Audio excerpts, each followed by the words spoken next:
Ja, der Daniel hat mich gerade angesetzt, ne? In 2 Wochen ist auch wir entweder Grevenbroich oder wieder hier unten.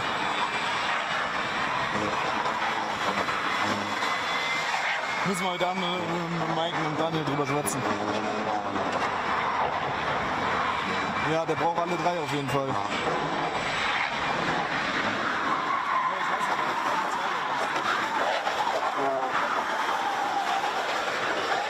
Müssen wir mal schwätzen heute Abend.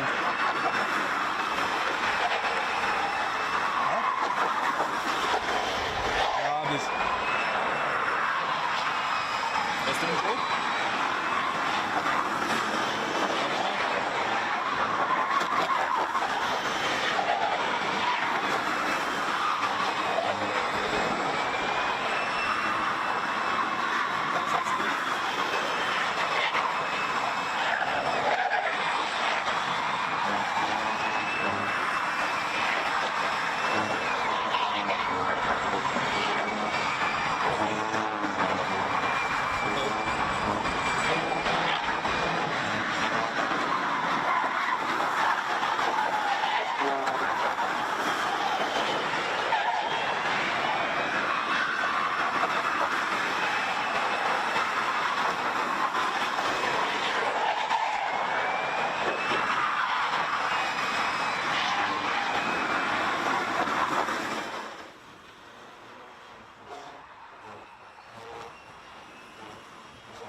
So firstly, the very best of luck to all our competitors here as the racing will kick in.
brauchen ja nicht nachdenken, wir wollen einfach nur Gas geben. Du musst genau das machen, was du bezahlt hast. Mach alles richtig. Einfach nur so wenig wie möglich Fehler machen, aber das kommt von selbst. Ja.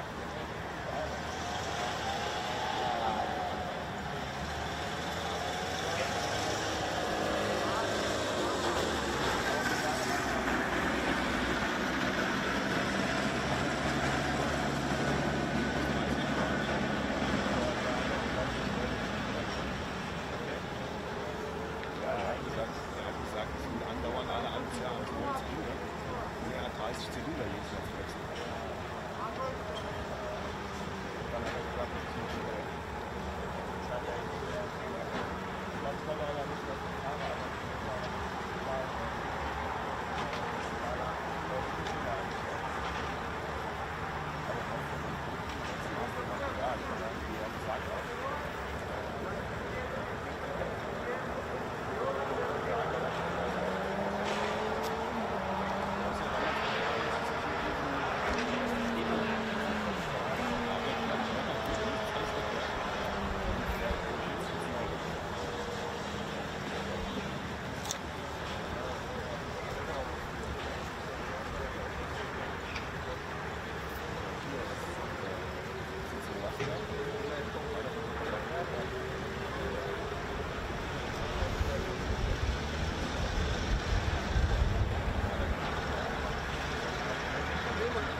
Attention senior Rotax grids, attention all senior Rotax competitors. When you enter into Parc Fermé, the following instruction has been mandated. All carts for senior Rotax drivers, when you head to the pre-grid, all tyres must be fully deflated. So no air in the tyres. I repeat, for all senior Rotax drivers, competitors here this weekend, when you head to the pre-grid, all tyres, all 4 tyres must be deflated. Thank you.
Geht doch jetzt mal mit der Seite was. Hast du hier gar nicht. Streck jetzt mal für offiziell. Wir sind jetzt hier bei der Öko, die bei der Base. Das ist die jetzt da.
Thomas, die Fernbedienung liegt da, ne? Für die Ampel. Die Fernbedienung für die Ampel habt ihr da hingelegt.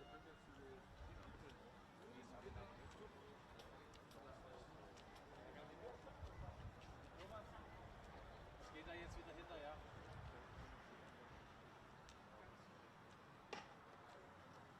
Thomas. Thomas? Thomas? Geh wieder hinter die Ecke, ja? Ich gehe wieder hinter die Ecke zu.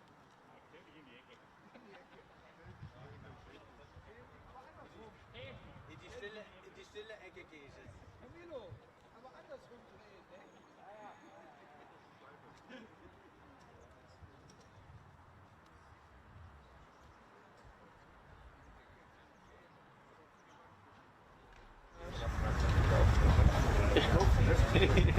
Ja, nie, ne?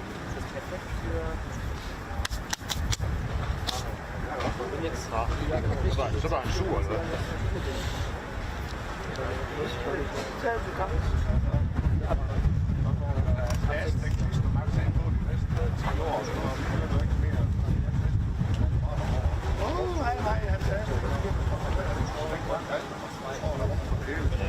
Ja, aber den Konzert, doch ein Lambo. Ja, Jamen, jeg tror nok også, jeg ved, hvor Torben Riese, han er lønnet hen. Everyone here at the circuit and also your second round of the Rotax Euro Trophy season being held here at Rotax Racing Circuit, Wackersdorf, Germany. Jeg tror, han er god nok til at skrive. Han er god nok til at skrive.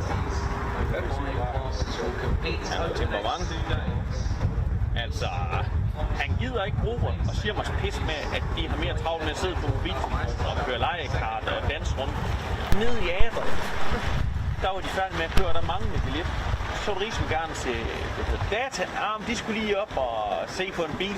So we welcome the Deutsche Elektrokart-Meisterschaft, who have had a quick turnaround from Kaupen last week to join us for their second round of the season. But we are shortly about to get underway with our first heat of qualifying heats day before we go into finals day tomorrow on Sunday the 6th of September. Firstly, a personal message from me, a big thank you to all those that wish me a very happy birthday.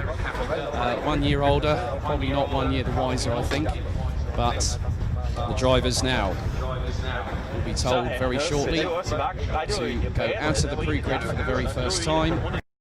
De andre teamfædre der var rig, han lå jo fandme at køre rundt i den teltet. Så har han kørt en af drengenes fodord, og så han ikke sige undskyld.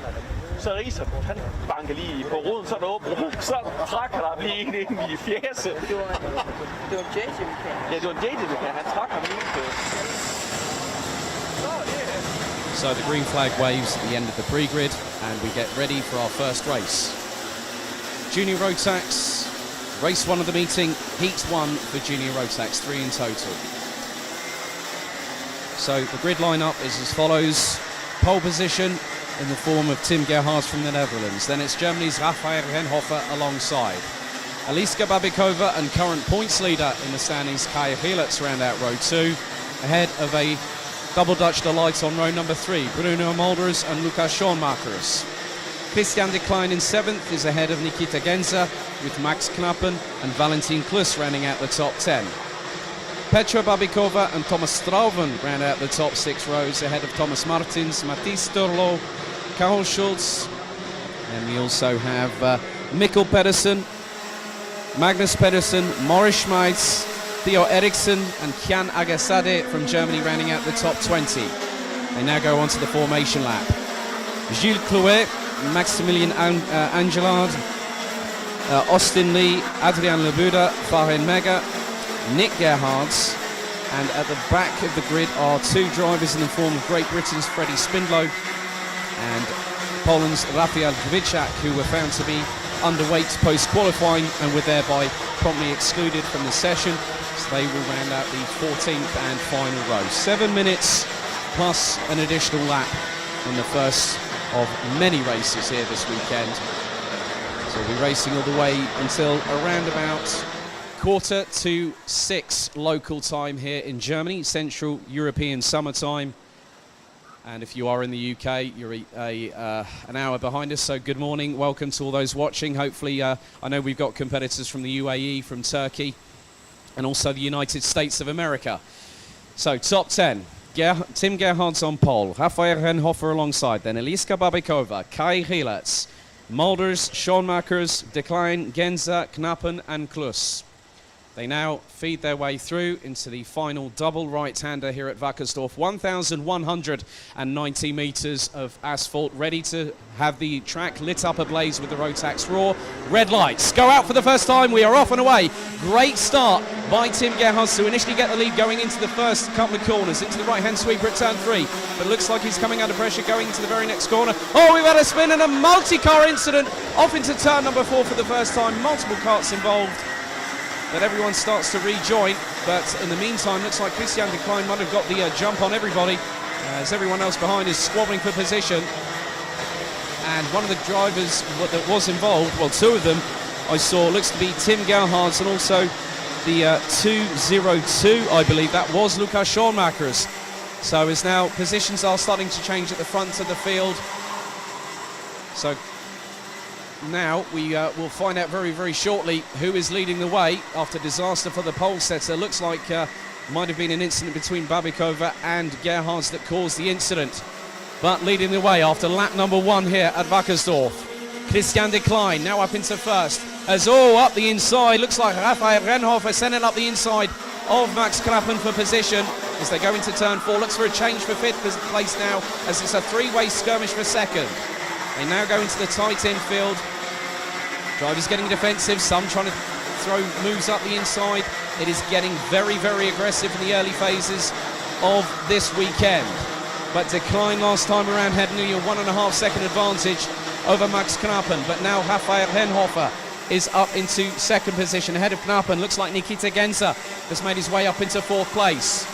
Looks like one of the RS competition carts. Well, we've got the 201, that's Valentin Kluss, who's just been passed up the inside, going through the 2nd infield hairpin. So we now come round to complete lap number 2. Coming out of the final corner, Christian de Klein now has an advantage of 2.37 seconds. As coming out of the final corner, some drivers will get a brilliant slipstream up in towards turn 3. So Christian de Klein is now leading the way. Second now is the 247 of Mathis Turlo on the Birlart chassis.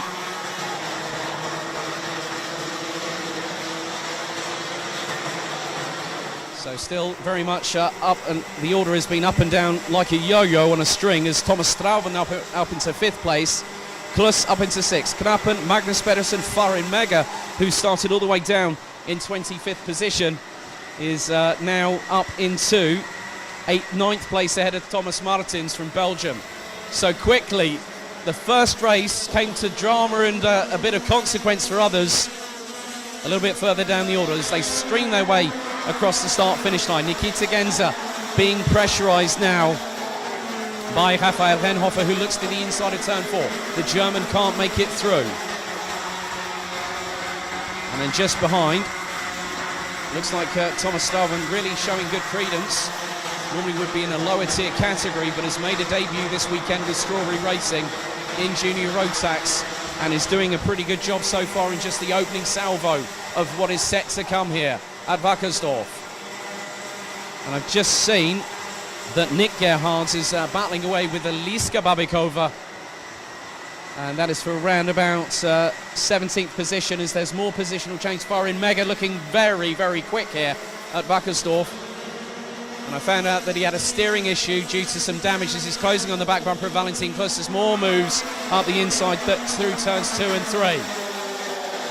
So de Klein leading now by 2.4 seconds. As Nikita Genza now up into 2nd position ahead of Mathis Turlo in the 247.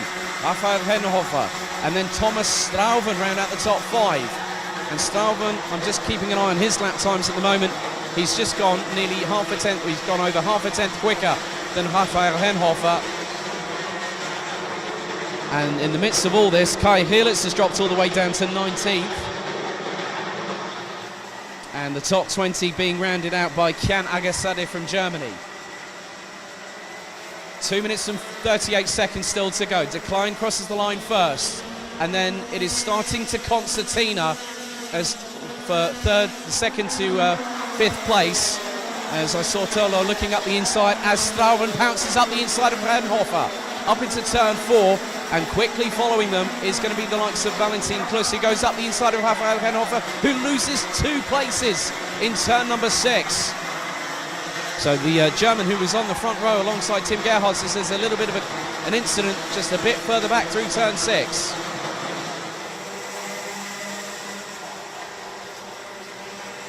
So 2 minutes to go, and it looks like there's been a change of position, and it looks to be between Magnus Pedersen, who's just been passed by Valentin Kluss, as everyone has quite clearly got the elbows out in the very first race of the meeting, as now Bruno Mulder's going side by side with Farin Mega, trying to go across the stripe, and that is for the last position in the top 10, as now Mulders pounces and goes up the inside. Looks like it's been another move on Renhofer, and I think that might... Freddie Spinlow's come from the back row of the grid, and he's now up into 8th position.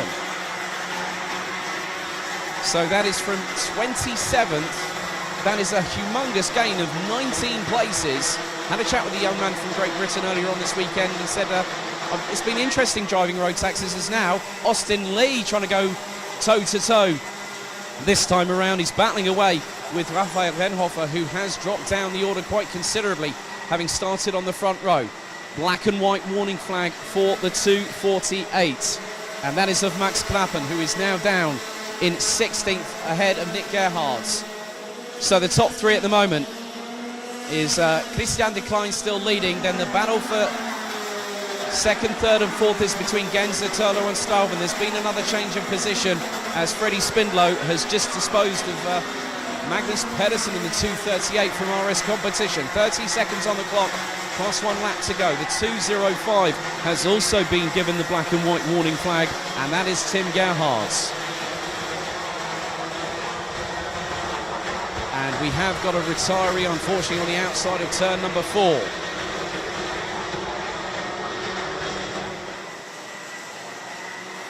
Now, in the meantime, I've just noticed that Nikita Genzer has broken away from those behind. Is now Thomas Strauven up into third place, ahead of Matthias Turlo, and has got Valentin Klus from Germany up the inside of him through turn 3. Nicely done by the young German. As a little bit further back, I think I saw the 210 of Morris Schmeiss going toe-to-toe with Maximilian Angelard from Poland, as they nearly came together, going through the left-right kink under the start-finish, past the start-finish line, as we go now onto the penultimate lap.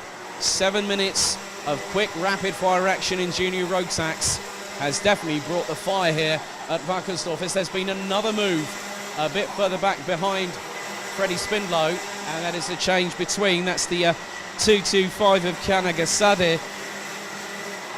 I think, well, no, it wasn't the two, it's, I think it might have been, that's Thomas Martins in the 295, looks to have gotten past Magnus Pedersen. Onto the last lap we go. The gap between De Klein and Genzer, as now Farin Mega shoves his way past, quite brutally there, up the inside of Bruno Mulders, who could also lose another place, as Kai Hillitz has been moving back up the field for damage limitation purposes. As the change, it looks like there's a possible change for third. We'll make that fourth as Valentin Klus has got back past Matthias Turlo.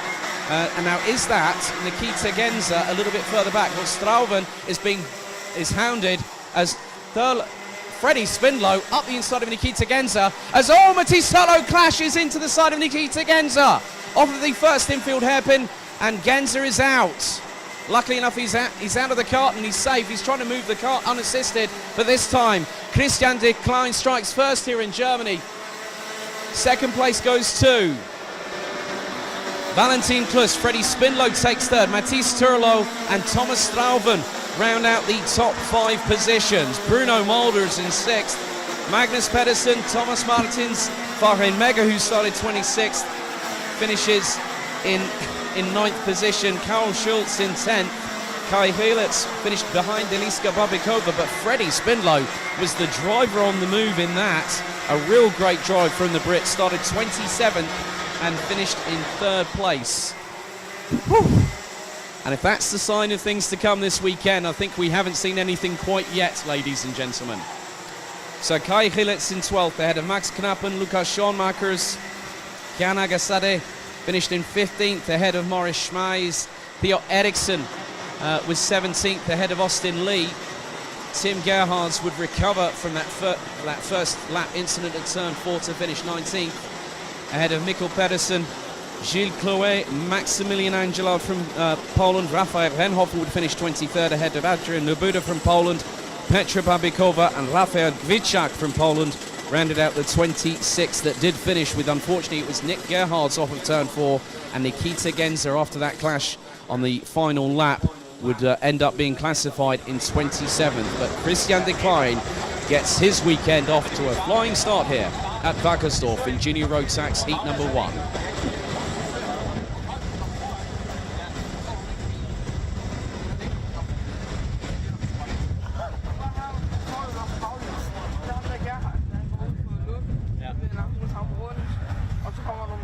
Er det ham, der holder derovre? Ja. Ja.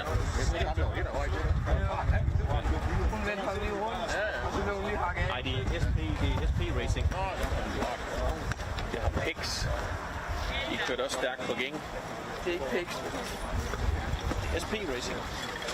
Pix, det er ikke Ja, men det er det team, de har. Er det dem, der ejer det? Ja.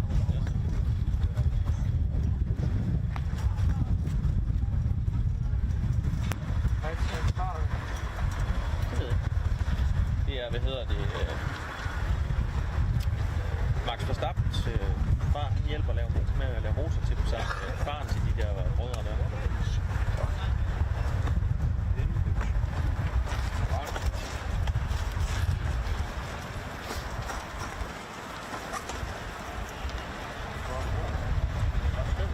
Det er det Det er faktisk meget godt at stå og se heroppe. Ja, det er faktisk noget, der er derovre. Man skulle fandme lige, altså, hvis man bygge en tribune, der var herinde, hele vejen hen her, og så med 3 sædepladser, fordi du er jo så langt væk.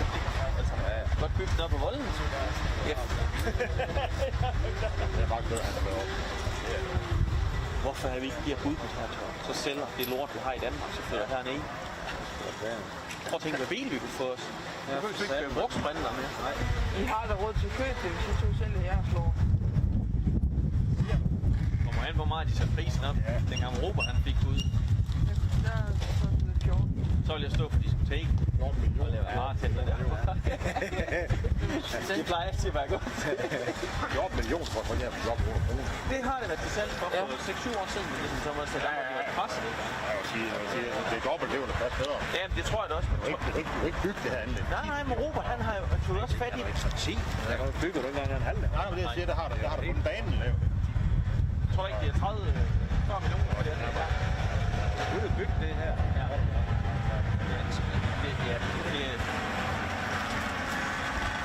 Ej, det er jo lidt synd for ham på sidste omgang. Ja, han er en idiot. Nå, men så er det fint. Sidste år, der... Så var det sådan set. Han var ved at...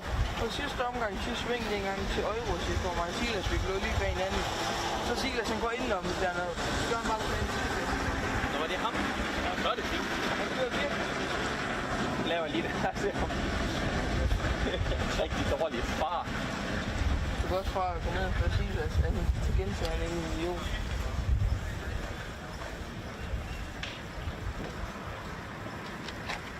Marie, så han har haft speeden. Ja, jo. Jeg har faktisk en hurtig træning i morgen. Kom du 3 i tidstand? Nej, de kan også, de kommer ikke bare med en motor, de kommer med en motor på ramt ud til luften. Får du en pakke.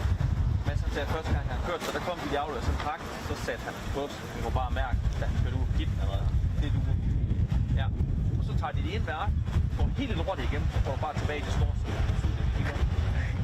Han var virkelig imponeret over, at det... Ja. Ja. Der ser også fint ud derinde, altså. Nej. Ja, det er billigere.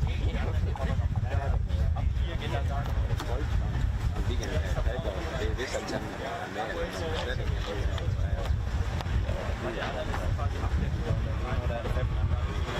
Ja. Måske er en masse. Jeg synes, at der lige stavn der. Det er op på 600 nu. I begynder at snakke om at lukke ned. Der sidder i bestyrelsen.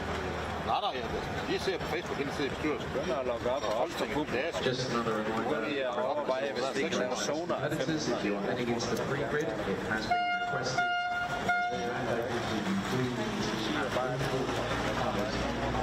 Nej, det er rigtigt. Det hele det er bare workshop. Mads Friis med her, eller? Nej, så lader han holde op foran. Jamen, det er ikke lige og ulige numre, der kører noget. Ja. Hvad er den her? Endelig fik vi politisk aftale om, at motorsport og andre idrætsgrene nu bliver undtaget fra sammenslået til 500 tilskuere. Det har vi ikke presset på. Der må være overlændet noget. Det er forventet så fra den 1. september, og der skal du så have nogle ordentlige regler og retregler. Så du kan ikke sige en skid endnu, ja. Nej, det er ikke noget planlæg. Vi har bombarderet med eneste telefonopkald hele dagen. Jeg kan godt passe for dig, så skal jeg fandme aflyse det.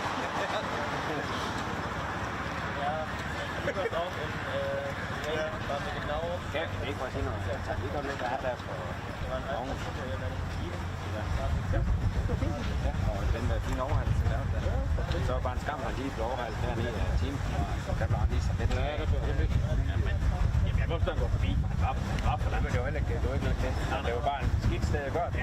Det havde været bedre, at han havde gjort det her. Fordi så er det lige kommet forbi vagnen. Der er en dag, kan man jo komme ned.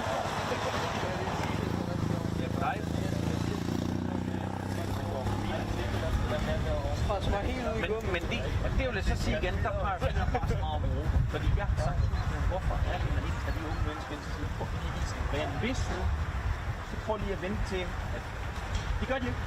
Så når der sker et uheld, så siger de bagefter, det er også Bjarne, han kørte bilen, så tror jeg nede på Vitsen, og han kunne klare bilen over hurtigere.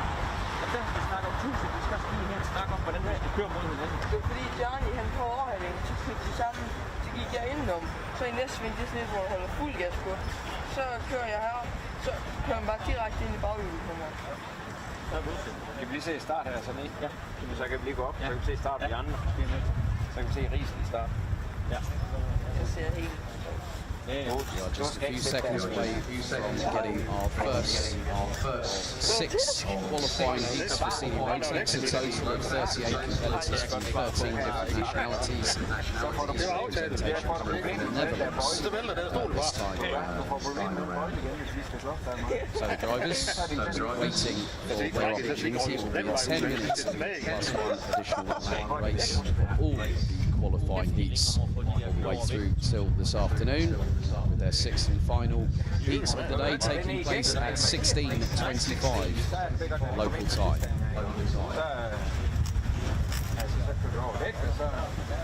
Ja.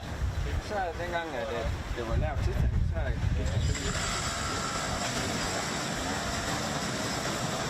So the green flag waves at the pre-grid.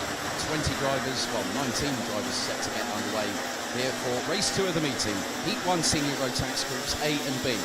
And congratulations to the young man that turned 17 yesterday, securing it in the best way possible.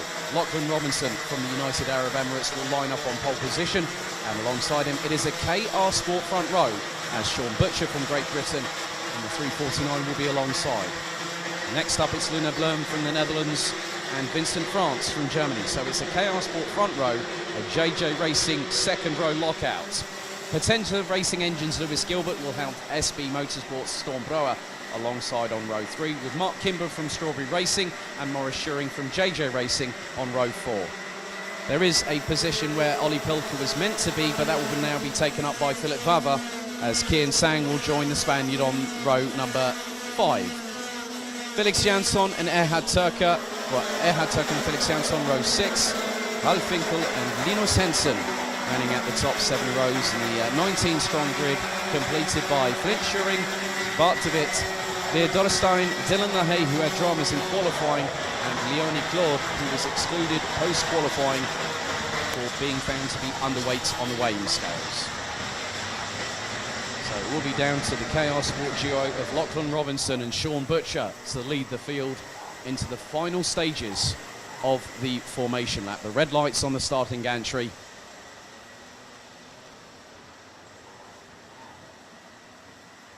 So the 2 drivers from JJ Racing in row 2, Blum and France, will now start to help to control the pace along with the 2 drivers on the front row as they quickly get into the 2x2 rolling start formation. Qualifying heat 1 of senior Rotax about to get underway here. So they split. The revs rise. They head into the tram lines. Revs rise. Lights go out. We get racing, and great start by Sean Butcher, who's already got around the outside of Robinson going into turn 3. As Robinson nearly comes into drama as one of the JJ Racing drivers now up into 2nd position. Lachlan Robinson now into 4th place. So I'm wondering whether that might have been that was Vincent France that got the jump on Lachlan Robinson, as well did Sean Butcher, as it looks like Storm Brower now up into 3rd place from SP Motorsport. So they come through the main chicane, which brings them into the infield. Looks like Lewis Gilbert is just outside of the top 6 at the minute, as more changes up the order. Bit of a train a little bit further back, as it looks like the 385 of Felix Jansson coming under strife as all. There's a bit of a touch there, and Linus Hensen just had the right rear bumper sort of pulled back and pinged forward, as now the lead could change very much as Vincent France goes up the inside of Sean Butcher to now take the lead. on lap 2 going through turn 3 as there's more drivers going up the inside. I think Linus Hansen just made up a place, but Stormbrower is currently second in the standings coming into this round. 17 points behind points leader Dylan LaHaye, who did the double back at Karting Genk a month ago. But Stormbrower starting to close. Lachlan Robinson looking over the left shoulder as it looks like that Maurice Schuring trying to go up the inside of Luna Blom. Oh! Massive incident. Massive incident. That could be a... Oh! That was the 3:19 of Luna Blom that was just literally catapulted out of the cart. Full course yellow. Full course yellow. Marshal on the scene, medical crew being called. Red flag with 8 minutes and 11 seconds to go.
Nein.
Aber klar, dann 2 klar.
An update on the stream.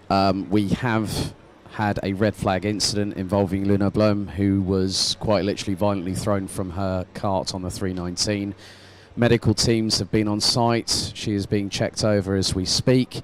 As a result of only being on lap number 2 of this race, it has been decided that we will have a full restart. So we reset the timer to 10 minutes plus an additional lap. And first main thing is that our thoughts are with Luna and her family after what was a very, very hefty accident. So we'll be getting things underway as soon as possible, but we do now have an official delay to the timetable. Thank you for your understanding and patience. We'll be back with you very, very soon.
So firstly, good to see that Luna Blum was walking unassisted out of the medical team ambulance here on site, so good to see her up and running. But we now have a full restart of the first senior Rotax heat of the meeting, and your grid will be as follows. As it is a full reset, we go to the original grid setting, which will mean that Lachlan Robinson and Sean Butcher will be back on the front row. This time Vincent Front and Lewis Gilbert will be on row number 2, ahead of Storm Brouwer and Mark Kimber. Morris Schuring will be joined by Philip Vava, with Kian Sang, Ehad Turka, Felix Jansson, Hal Finkel, Linus Hensen, Flint Schuring, Bart de Witt, Pierre Dorstein, Dylan LaHaye and Leonie Claude, rounding out the 18 drivers that will compete in this race. Timer now reset to 10 minutes.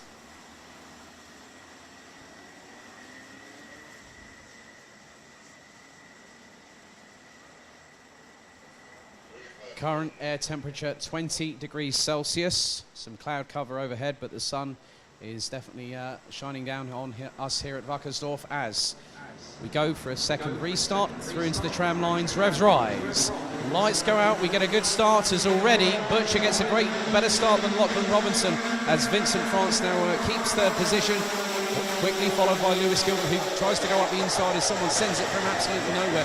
Is that possibly Storm Brouwer that tried to make a couple of positions, as we have a few carts trying, as Leonie Claude trying to go around the outside of other competitors. I think I even saw the 336 of Bart de Witt trying to be passed by the French driver who normally runs in the NSK, as Linus Hensen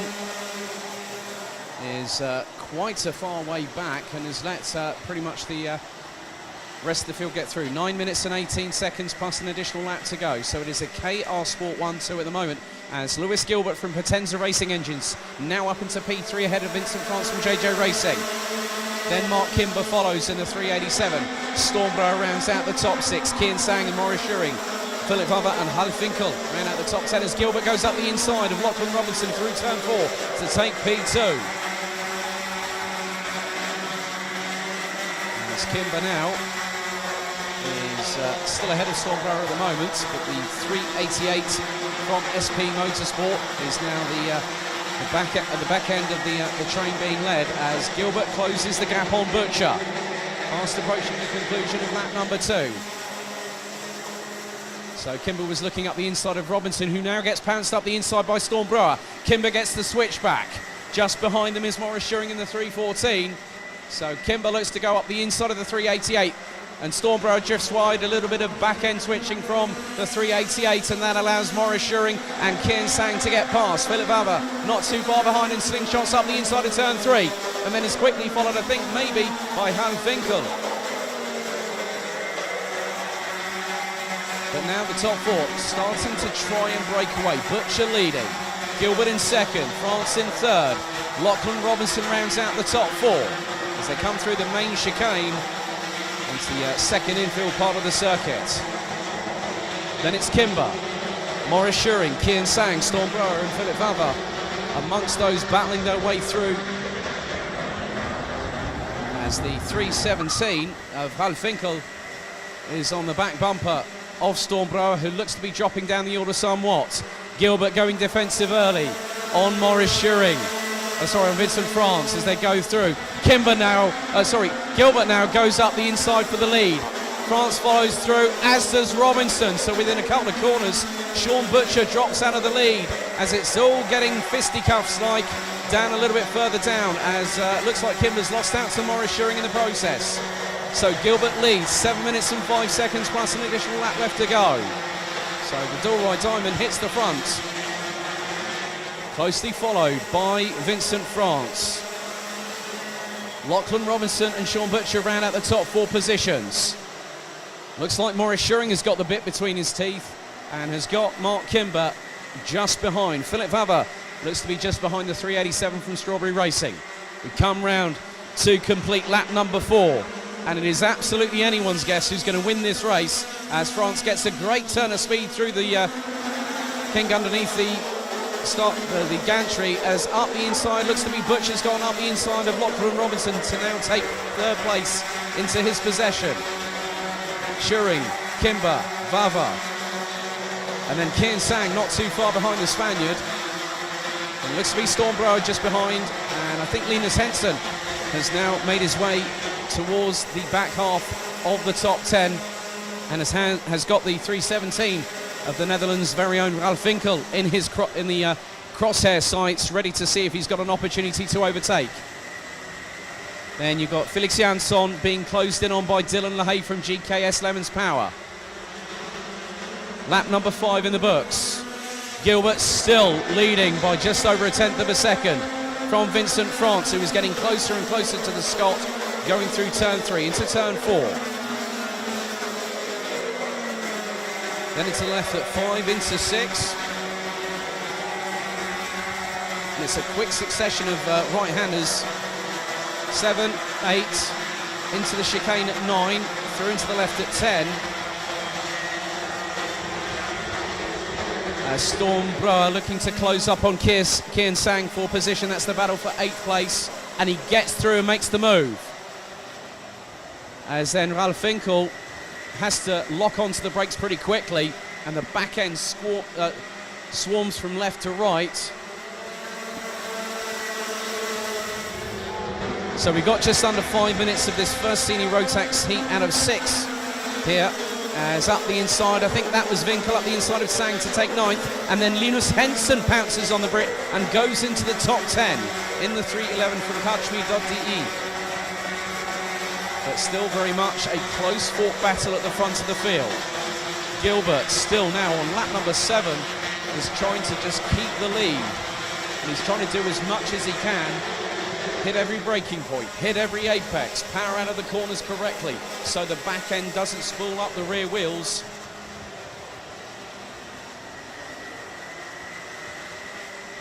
So it looks like the fact that the top 6 have now started to break away ever so slightly. Looks to be a considerable gap of around 8 to 10 kart lengths between Mark Kimber and Philip Vavra. And in terms of time, that is 8.8 tenths of a second. As up the inside, looks to be Butcher's made the move on Vincent France, and Lachlan Robinson follows quickly behind his KR Sport teammate. So that now changes everything, because Lewis Gilbert has started to get away, but not by much. 5-second penalty for the 3:16 of Flint Schuring, who's currently circulating just ahead of Francis Leonie Claude at the moment. But Gilbert still trying to lead this battle. He's trying to put it under his terms, not anybody else's. But with the pace that both Lachlan Robinson and Sean Butcher, who are 3rd and 2nd respectively in qualifying, means that there is more to come from the 3:49 of Butcher and the 3:26 of Robinson. Just over 3 minutes remaining. Kian Sang now retakes 10th position back from Linus Henson from Germany. Now Mark Kimber has managed to get his way past Maurice Schuring up into 5th position.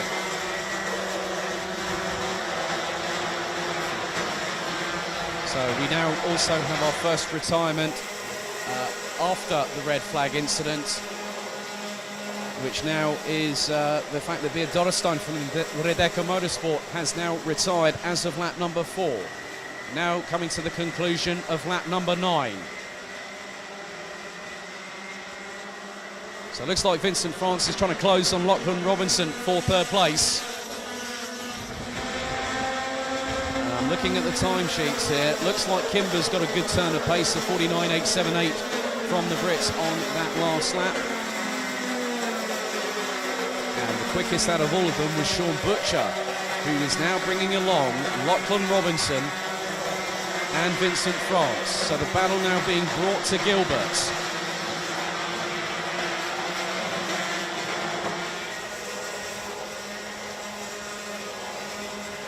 And through turn 11, Butcher looks to be really nailed it on the brakes.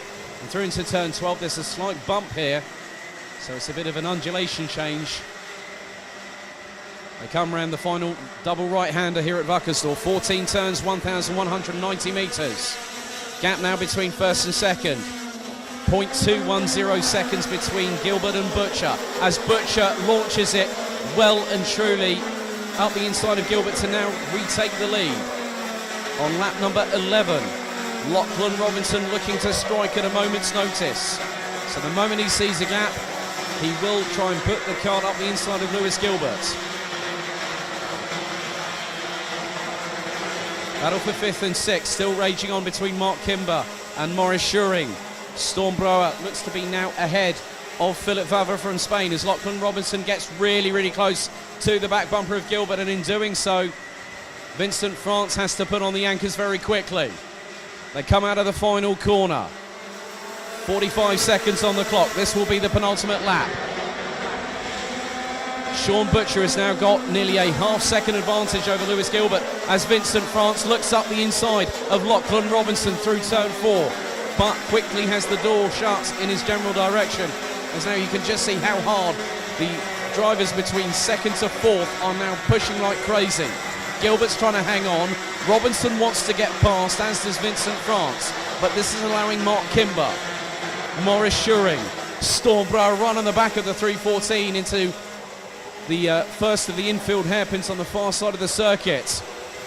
Schuring defends, but Brouwer goes up the inside of the Dutch driver that time around. Schuring gets the cut back. Vava not too far behind either. Brouwer looks to the inside. 3:29, Lewis Gilbert gets a warning, black and white warning flag as we go on to the final lap. Sean Butcher now has a 1.4 second advantage over Lewis Gilbert, who is hanging on to second by a thread, as it looks like there's been a couple of positional changes. Vava and Brouwer have got past Maurice Schuring. And then you've got the 3:17 of Ralph Winkel from the Netherlands, and they're closely being followed by Kian Sang from Great Britain. So a casual glance over the right-hand shoulder from the 3:49 of Great Britain's Sean Butcher. He's got three more corners to negotiate. He's just gone through turn 12. Over the bump he goes. Checkered flag now being prepared. And Sean Butcher gets off to a winning start here at Wackersdorf. Winning by a country mile. 1.618 seconds ahead of Lewis Gilbert. Lachlan Robinson from the United Arab Emirates takes 3rd place ahead of Vincent France and Great Britain's Mark Kimber. Stormbrower, Philip Vava, Maurice Schuring and Ralph Winkel and Kian Sang round out the top 10. Felix Jansson 11th ahead of Dylan LaHaye, who started down in effectively what was 19th position but started 17th as a result of what we've had happen this morning in this very first heat. Linus Henson 13th, Ehad Turker 14th, with Leonie Claude rounding out the top 15 positions, with Flint Schuring in 16th, Bart de Wit in 17th, and unfortunately a retirement on lap number 4 for Beer Dorrestein from the Netherlands. The good thing is that Luna Blum is up and walking after that hefty incident on the first time of asking when we went green a long time ago, so we have got a bit of a delay here with Ollie Pilker, a non-starter, but Sean Butcher starts off the winning streak here at Wackersdorf.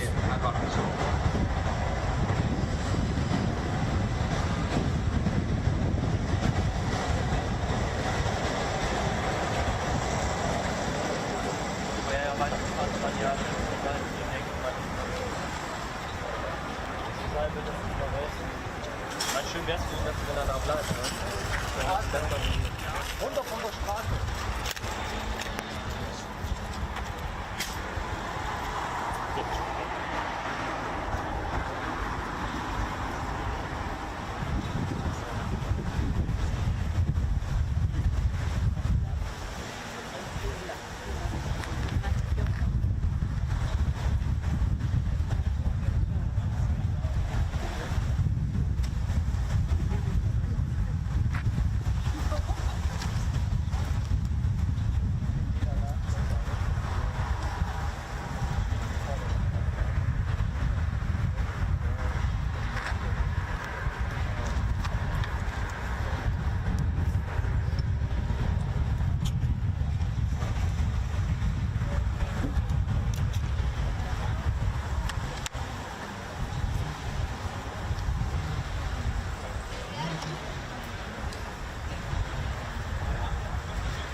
So we do have an approximate 20-minute delay according to our original timetable, but we go into Senior Rotax race 3 of the meeting, qualifying heat 2, groups C and D. Your grid is as follows.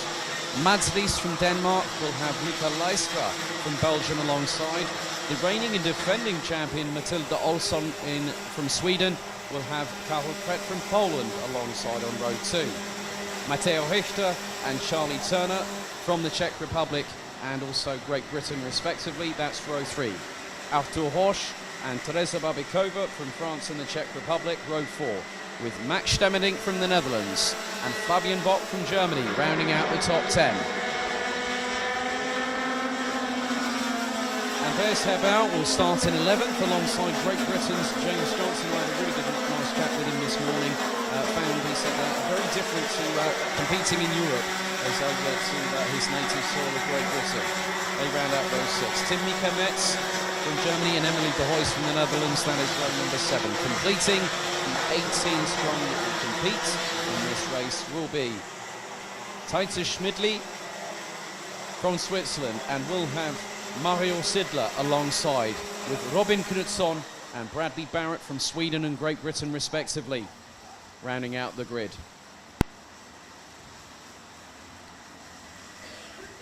"10 minutes plus an additional lap, once again set on the timer. Red lights ignited on the starting gantry.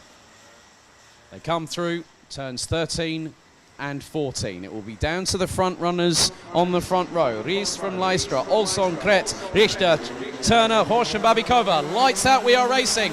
And the field absolutely concertinas. And that was very, very close indeed. Oh, a little bit of a touch there. Charlie Turner trying to go up the inside of turn 4 through into second position. But that looks to be Matilda Olsson that's got through up into second place. Turner now in 4th place, battling away with the 3:04 of Karol Kret from Poland. Everyone safely making it through thus far. Through into turns 9 and 10 comes Mads Riis, followed by Matilda Olsson. Just behind is the 3:99 of Luca Leistra, and then it's Charlie Turner. As Teresa Babikova looks to go up the inside of Karol Kret and makes the move for 5th place through turn number 11. And then the a little bit of a tussle there between the 3:01 of Max Stemmerdink, and I couldn't really quite catch who the other driver was. They come across the line. Mads Riis now has a lead of half a second ahead of Matilda Olsson. Luca Leistra in 3rd, Charlie Turner in 4th, Teresa Babikova up into 5th place as Karol Kret from Poland looks to close up on the Czech Republic driver. Arthur Horsch in the 366 is ahead of Matteo Richter, with Fabian Bock. James Johnson is trying to make his way through, as Bradley Barrett, I think, might have made up a few places in the meantime. He's already up into 14th, make that possibly 13th position, as he's now going to close on Andreas Herbert. So that could be a very, very quick resurgence from the Brit. He's got past the Dams Racing driver, who looks to possibly go up the inside in the next corner, but Bradley Barrett has managed to start pulling away. Leaders come around to cross the line to complete lap number 2. Mads Riis still leading, but the gap looks to be closing. Olsson's closed it by nearly 0.2 of a second on that particular time around the circuit. And Luca Leistra in 3rd is the quickest out of the entire field so far, a 50.430. Olsson 0.4 of a second slower on her last lap. Just under 8 minutes plus an additional lap to go. Top 3 trying to break away, but when you have the likes of Charlie Turner in your rear-view mirrors, so to speak, who was the 2018 Super 1 British Senior Rotax champion, and he's provided us with some fantastic racing since he joined us last season. But it looks like the top 3 still trying to break away. On to lap number 4 we go. 7.5 minutes still remaining. And at the minute, James Johnson has managed to get past Matteo Richter for 9th place. As now Olsson gets the lead through turn 4 on Mads Riis. Nicely done by the defending champion. The Dane sends it back up the inside through into turn number 6. And that nearly opened the door for Luca Leistra, who ends up being slightly compromised. That now brings the other 3 behind. Turner, Babikova and Kret. It is now a 6-way fight for the lead. A little bit further behind is the 366 of Arthur Horsch. from Piquet's Competition. Then just behind the French driver is Voigt Motorsport's Fabian Bock. Then it's James Johnson from Great Britain, with Matej Richter from the Czech Republic not too far behind. Top 6 cross the line. This time between them, they were covered by just under 1.1 seconds as Olsson now goes back up the inside of Mads Ries through turn 4 to retake the lead once again. As Teresa Babikova trying to go up the inside of Charlie Turner through into turn number... Oh my goodness me, Charlie Turner had cat-like reflexes there and still managed to keep the position. And that meant that as a result of that, Carol Kret now goes past Teresa Babikova for 5th place as Ries now goes through turn 11, up the inside of Olsson. Back into the lead goes the Dane. But then Olsson re-attacks and reasserts herself, and then all of a sudden it's a drag race, and she's like saying to Mads Ries, come on, just work with me. Ries has got other ideas. Oh, touch on the back right of Matilda Olsson. And that was Luca Leistra just behind. And Charlie Turner's trying to go for 2nd, but he can't get through. Oh, that was very, very close indeed, but Charlie Turner trying to go up the inside of Luca Leistra through turn 4 into P3. De Brick, does he make it through? Yes, he does, and it looks like Leistra's going to also miss out on another place due to Carol Kret. As, Kret goes into the back of Turner, and that compromises the Strawberry Racing drivers' antics here in the race. But that has meant that Charlie Turner was able to hang on to 3rd position. And now just behind he's got Luca Leistra. Just over half of this race to go, and it is not quite over with yet, because the top 2, Mads Ries leading Matilda Olsson, now have got a considerable breakaway. And that gap is going to be at least 7 to 8 tenths of a second. Make that 1.6 seconds as now Olsson goes back up the inside through turn 4 to retake the lead from Mads Ries. Turner still hanging on to 3rd place in the moment, in head of Leistra, Babikova. As, Leistra gets a bit argy-bargy with Turner, and he loses out 2 positions in the process. But then Babikova looked to possibly have gone through on the inside of turn 8, but the Czech Republic driver could not have gone through. And for his truck, for that manoeuvre, he's been given a black and white warning flag by race control. And now James Johnson fancies a bit of an opportunity up the inside of countryman Charlie Turner, and he gets through. Fabian Bock also goes through from Voigt Motorsport. So Turner was up into 3rd. He's now dropping considerably. So I don't know if he's having to work with a problem here. 4 minutes remaining. Olsson now has a gap of about 3 tenths of a second between herself and Mads Ries. Then it's in 3rd, it's Luca Leistra. Then it's Teresa Babikova. 5th is now James Johnson. Fabian Bock in 6th. Charlie Turner in 7th. And has got Artur Horsch just behind for close company. And in the meantime, Taita Schmidli from Switzerland, with Dan Holland racing in the 325 starting to close. Bradley Barrett now, I think, has got past Tim Mika-Metz. And he's now up into 10th. Now, there was a bit of a run wide there. Was that from Artur Horsch? As now, Charlie Turner goes up the inside and goes side by side with Fabian Bock. And that is for 6th position. Does the Brit get through? Yes, he does. Nicely done there. Leaders now nearly half a second apart. Olsson starting to pull away. And in this race, Olsson has gone under the 50-second barrier a bit earlier on in this race. She put in a 49.950. 5-second penalty has now been issued, and that is to the 327 of Bradley Barrett. So Matej Richter has now looks to have retired from the race. I think Mario Sidler could closely be following that as the 310, and causing a collision is the reasoning behind Bradley Barrett's 5-second penalty. So he's got a bit of work to do. He's currently running in P10, but that could put him down into around 15th position. Mads Ries, in the meantime, has started to try and close on Matilda Olsson. And he did it's getting very feisty for P3 as Teresa Babikova had a look at up the inside through turn 4 and Luca Leistra, but James Johnson has managed to capitalise. And now he's running the back bumper of Luca Leistra. Teresa Babikova, Charlie Turner now following. And then there's a further 3 karts behind. Fabian Bock, Arthur Hosch and Taito Schmidli. 1 minute and 50 seconds still to go on the clock. As Olsson keeps ahead as now Lystra is getting past, not by just... Oh, Charlie Turner's done an absolute howitzer there up the inside, and he's now managed to get himself back up into 4th place. As Lystra, I think, dropped the ball a little bit there. Babikova drops down, and it's side by side between Babikova and I think that was Taito Schmidli, and then Luca Lystra trying to get his elbows out there going into turn 4, manages to get through, but then pushes Schmidli wide. That allows Teresa Babikova to get through as a result. And Bradley Barrett now trying to close on those in front, and he's got Carol Brett, who's now all the way down in what is effectively 11th position. So 60 seconds on the clock remaining, plus an additional lap. Olsson still leads. Last time around, the gap between her and Mads Ries was 0.345 seconds. James Johnston and Charlie Turner make it at the moment a British 3-4. Followed by Fabian Bock from Germany, Arthur Hosch from France, not too far behind. And now it's Teresa Babikova, Luca Lystra as a result of what's happened. Oh, that was very, very close indeed. And that was a move, I think, possibly from Fabian Bock up the inside of Arthur Hosch, and Arthur Hosch went sideways coming out of turn 3.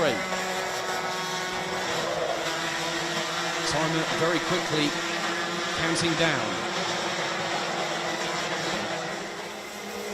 There's now Teresa Babikova battling away with Fabian Bock for what is 6th place on the road. Nice work by Babikova to get up the inside. Cleanly done through turn 11. As it's 3 abreast. Oh, up the inside goes Carol Kretz. Oh, we've had a contact there. And that was Andreas Herbau that went into the side of one of the other drivers. Possibly Tim Mika-Metz, maybe, through turn 12.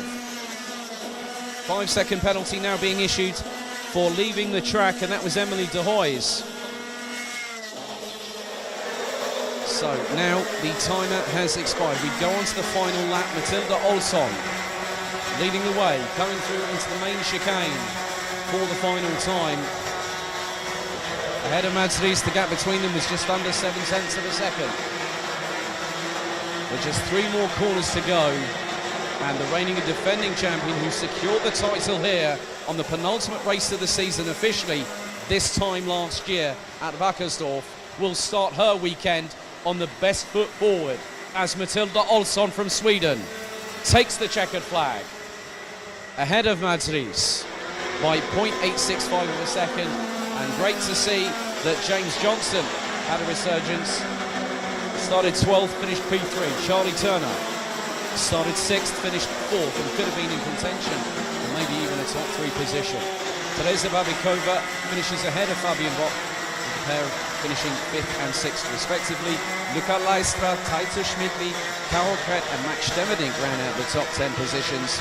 11th goes to Andreas Herbau, Arthur Hosch in 12th ahead of Robin Knutsson, with Tim Mika-Metz and Bradley Barrett rounding out the 15 drivers that finished. Emily de Hoys would retire on lap number 10 ahead of Mario Sidler and Matteo Richter. But on top of being the reigning and defending Euro Trophy champion, the Prince Carl Philipp Racing Pokal winner from last week, of all places, at GTR Motorsport, Matilda Olsson wins Senior Rotax Heat 2 here in Germany.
Scheibe hier ist nichts. Das ist auf jeden Fall die Kamera.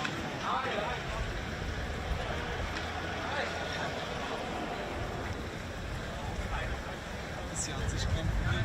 Bis jetzt war das immer ein sehr bescheidener Platz.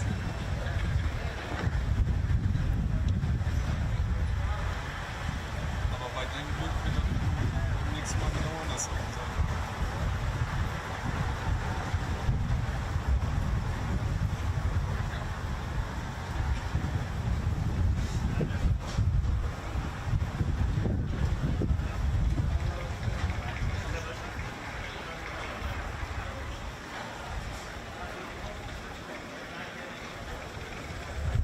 Ich habe jetzt immer von Mike und immer von Daniel gehört, also theoretisch ist für uns für nächstes Mal sogar schon zu teilen, weil wir 2 Termine auf einem Datum haben.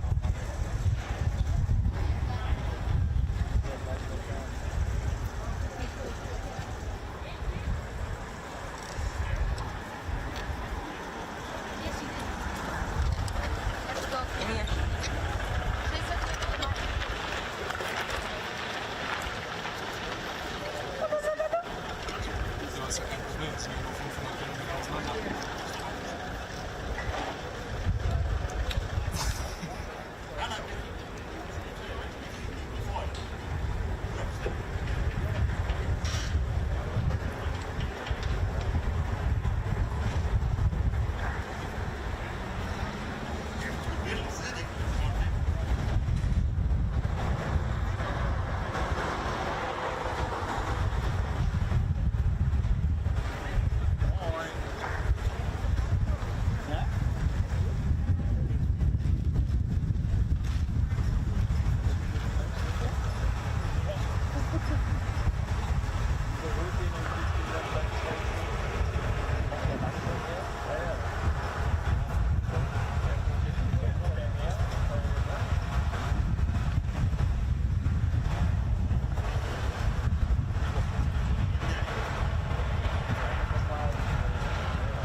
Meeting DD2, heat number 1.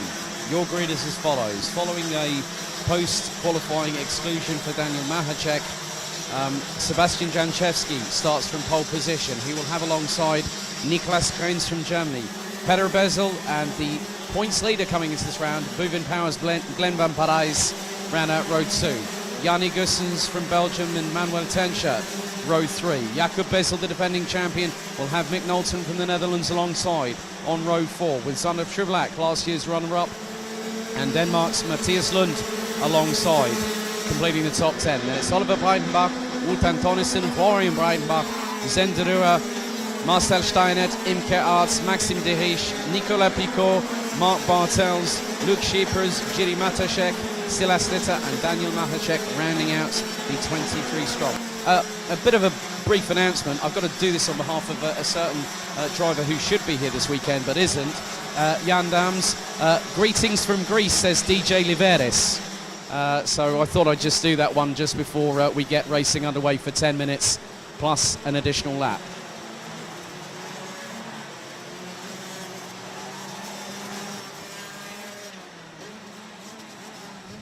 So we do have an approximate 20-minute delay here at Wackersdorf after the red flag incident on the first of 6 qualifying heats for senior Rotax.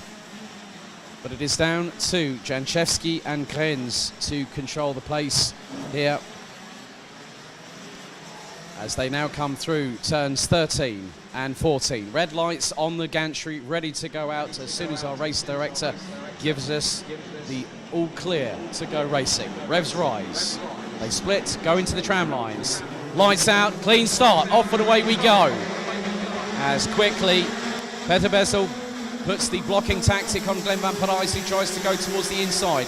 But Parijs gets pounced on by Manuel Tencha. Second in the standings by just 3 points after karting Genk a month ago. As up, it looks like there's Matthias Lund is definitely getting a bit feisty. It's nearly 4 abreast coming out of what was turn 6 as they come into the triple right at 7, 8 and 9. Into the left at 10.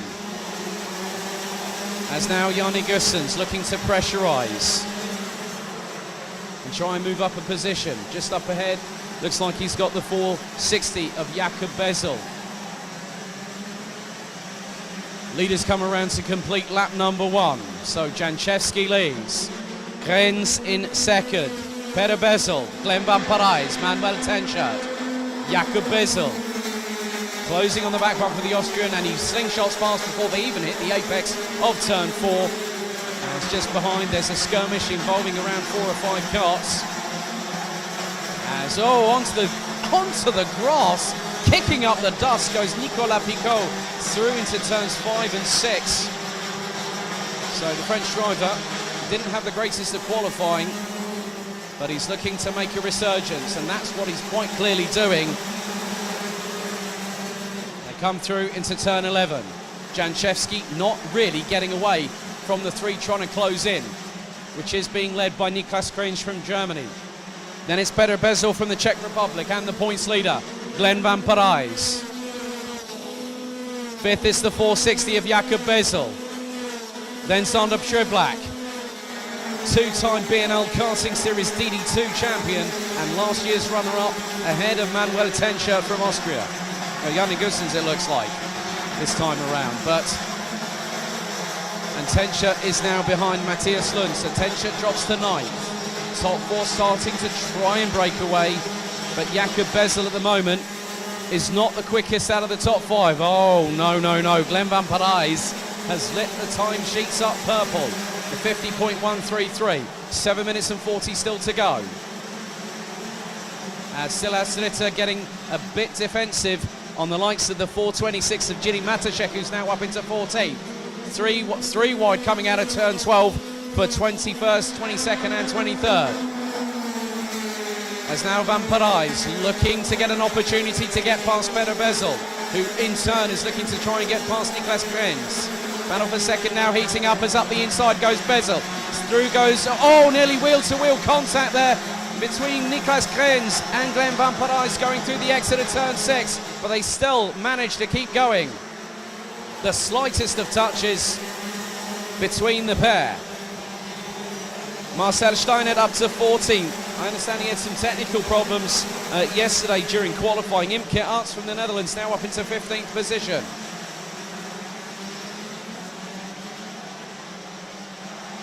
So Daniel Mahacek has only been able to make it up as high as 19th position, having started down in 23rd. But the battle for second still rages on. Van Parijs up the inside of Krejns. Now the one that's up in front of him is Peter Bezel, but Jakob Bezel now trying to join the party, as is the 402 of Belgium's Sander Triblack.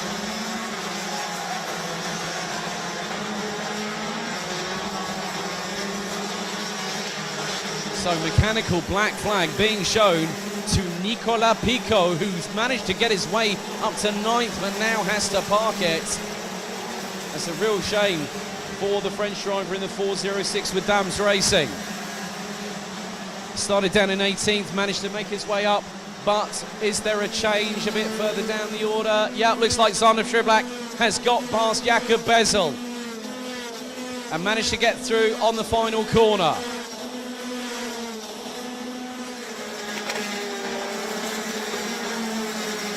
So Janchevski, who started off in winning ways style back at Karting Genk on the 3 heats that we had last time around, is starting to pull a gap and has a gap of over 1 second over Peter Bezel. Glenn van Parijs, Niklas Krejns, Sander Triblack and now Jakob Bezel are embroiled in this 4-way scrap over 3rd place. As now, great move there by Sander Triblack. Absolutely launched it, but then Jakob Bezel tries to make it nearly 3 abreast coming over the hump, going into turns 13 and 14. Schiblak powers round the outside as Keynes tries to get the switch back through the final corner. They go side by side. Keynes ahead by a whisker but makes it through past before turn 3. And just behind them is Jarni Goossens. As now again Keynes loses out through turn 4 on by Bezel and also Goossens. So Jarni Goossens, who had a dramatic first weekend in the Euro Trophy last time out 4 weeks ago, now fighting where he knows he should be.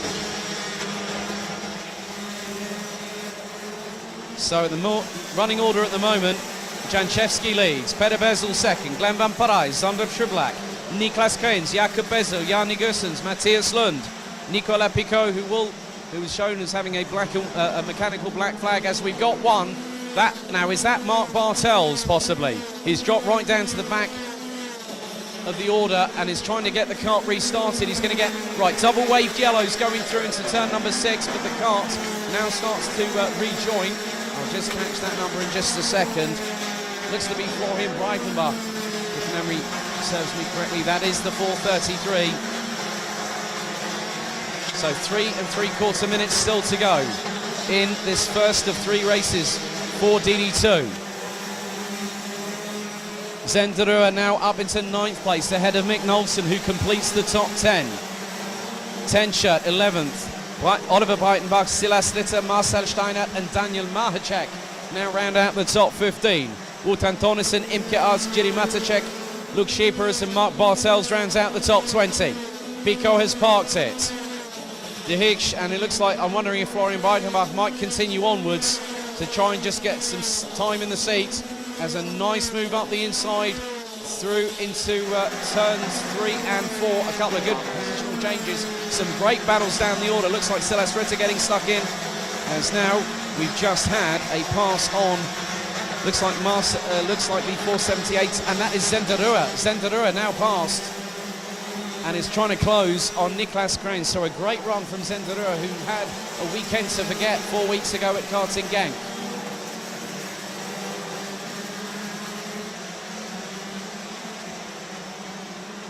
So 5-second penalty being hit in the thrown in the direction of Maxime De Higgs. And I'll find out very shortly what that was. So De Higgs now parks it. Breitenbach, Florian Breitenbach now parks it.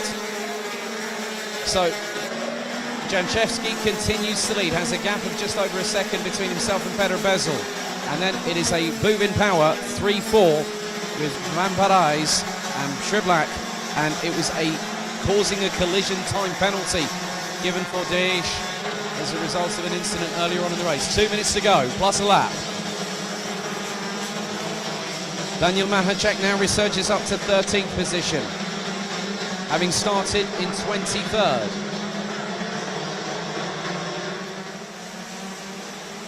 So Janchevski continues to lead. Now on to lap number 11, lap 10 in the books. Van Parijs, Schiblak and Jakob Bezel complete the top 5. Just keeping an eye on the gaps between drivers as Zenderua now takes the fastest lap of the race so far on lap number 10 in the books. 49.470.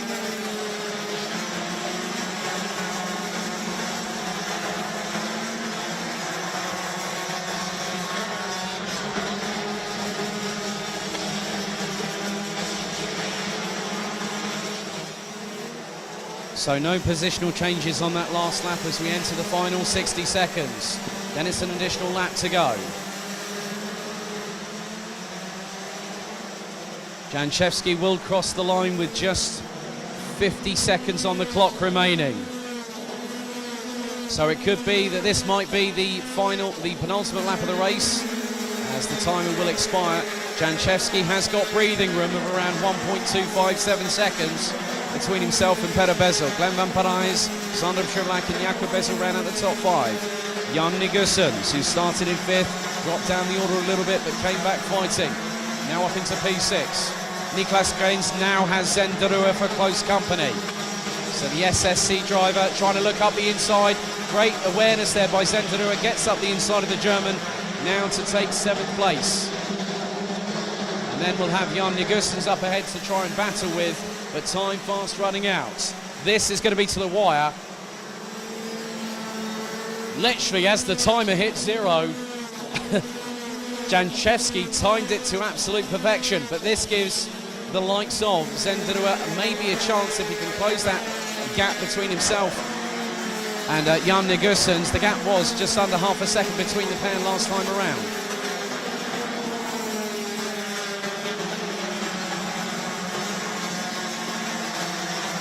So Silas Ritter looks to have made some moves up the order. Up into 11 goes the Dane. He started on the penultimate grid position when we went lights out over 10 minutes ago.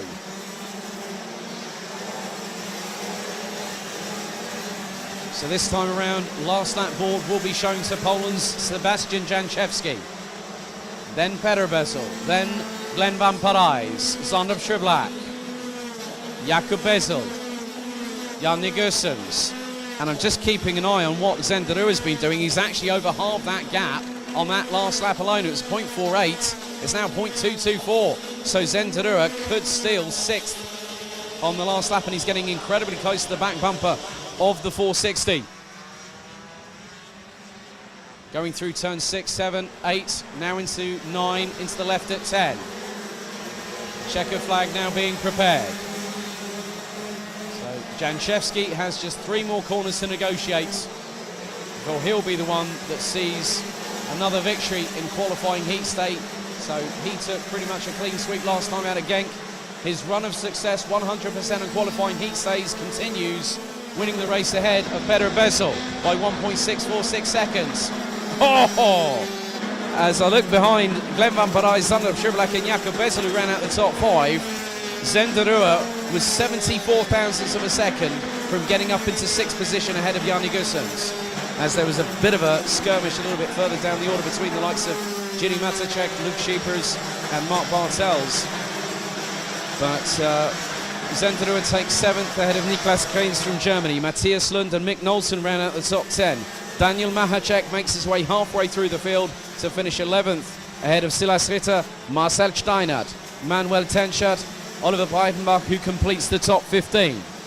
Wout Antonissen, Imke As, Jiří Matacek, Luke Schiepers, Mark Bartels, Maxime de Riche.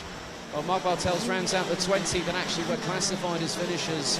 Maxime de Riche and Florian Breitenbach ended up ending their races on lap number 7, with Nicolas Picot having a mechanical black flag after lap number 6. But Janchevsky wins again here in Germany.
Right, we go to our penultimate, our last race before the lunch break, because we'll have BKM up very shortly for qualifying practice. So it's DD2 Masters. Great to see the defending champion Roberto Pajewski back in fine style. He took pole position yesterday, and we'll have Marco Winkler alongside in the 566. Good to have a chat with him this morning as well.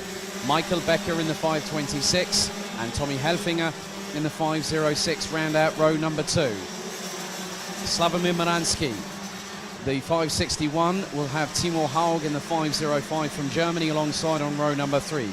Sebastian Humpelhardt in the 509 and Alessandro Glauser in the 504 will complete row number 4.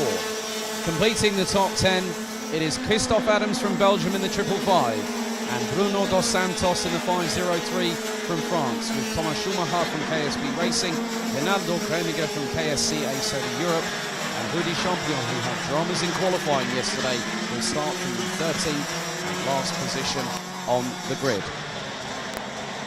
10 minutes on the timer, set in stone, plus an additional lap. Red lights ignited on the starting gantry, so it'll be down to Pajewski and Winkler to control the rolling start final phase before we go racing.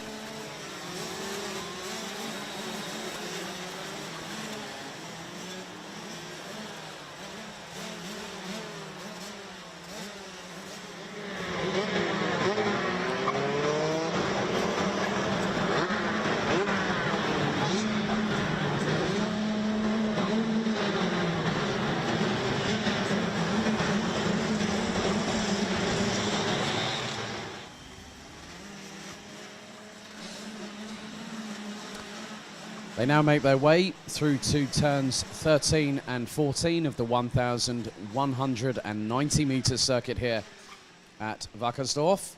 So it is Pajewski from Winkler on the front row. Becker and Helfinger just behind on row 2. Revs rise, full start, first one of the meeting.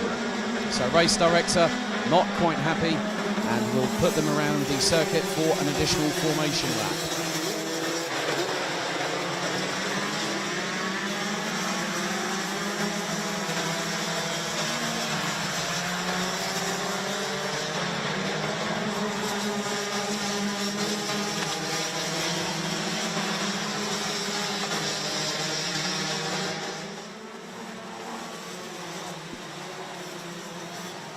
So now everyone just trying to get into the relevant grid positions.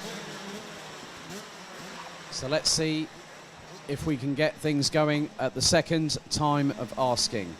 So Pajewski, Winkler, Becker, Helfinger, Maransky, Haug, Humpelhardt, Glauser, Adams, Dos Santos, Schumacher, Kremiger and Champion. That is your 13-strong grid here in DD2 Masters. With Maransky and Humpelhardt tied on points coming into this round after karting Genk 4 weeks ago. We now see if the dynamic changes in round 2. Through turn 14, the drivers split. They go into the tram lines. Let's see if this is a bit more of a controlled start. This time, revs rise. Lights out, we're off and racing. And Becker gets a really good jump, as does Maransky, who get past Winkler, who drops to 4th. As it's side by side a little bit further down the order, as Maransky up the inside of Becker, it looks like, through into turn 4, as Becker tries to go back up the inside of the Polish driver. Oh, and there's a touch from behind on the back bumper of Becker. It might have been Humpelhardt there in the 509. So Maransky now down into 4th position. Winkler down to 5th.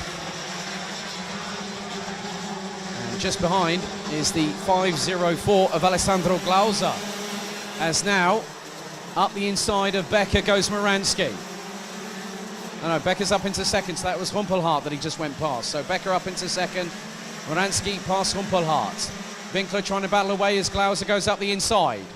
Will Winkler get the switch back? He goes side by side with the 504 from FM Racing. As then Christophe Adams, who was absolutely had a flyer, the 555, now up into 7th position, having started down in 9th. And he now goes up the inside. Just points forward as if to say to Winkler, right, let's just move forward, shall we? And at the back of the order looks to be Ronaldo Kremiger battling away for position. The 12th at the minute. As now, Bruno dos Santos looks to be in front of Ronaldo Kremiger, so that is 12th and 13th respectively. And just up ahead of them is Timo Haug, who's dropped all the way down into 11th position. Across the line we go. Pajewski still leads. Becker now is nearly 3/4 of a second adrift in second. Moransky trying to close him down as Alessandro Glauser in 5th sets the fastest lap of the race. And he's got past Sebastian Humpelhardt. He got up the inside through turn 4 and kept on the racing line through into turn 5. As Pajewski now negotiates his way through the right at 9 and into the left at 10. Christoph Adams now closes up on Sebastian Humpelhardt. Just behind they've got the 5.06 of Tommy Helfinger. And then you've got Marco Winkler. Then it's the 5.31 of KSB Racing's Thomas Schumacher from Germany. Third in the point standings coming into this round. Lap number 3, Pajewski still trying to put the hammer down as Becker quickly sets the fastest lap, but then that's quickly deposed by Alessandro Glauser, who's 6/10 of a second behind. As there's been a bit of an incident there. One car has gone very, very wide. That was out of turn number 4. And that might have, I'm just keeping my eyes on who has just dropped down the order after that incident there. I think that might have been Tommy Helfinger that's dropped down. Looks to be the case, yep. There's a bit of tyre marks on the right-hand side pod of the 5.06. There's now more switchback attempts being done and dusted, so to speak. As it is definitely all kicking off outside of the top 5 positions as they now start to spread. As, oh my goodness me, Rudy Champion getting fisticuff style with Thomas Schumacher going through in towards turns 2 and 3, and the French driver makes it through. But now it is all kicking off up and down the order. Timo Haug trying to also close on the 5.31. 5-second penalty has been issued to Sebastian Humpelhardt. I would imagine, I'll wait for the official confirmation, but that could be for causing a collision, which is the case that has been confirmed by race control.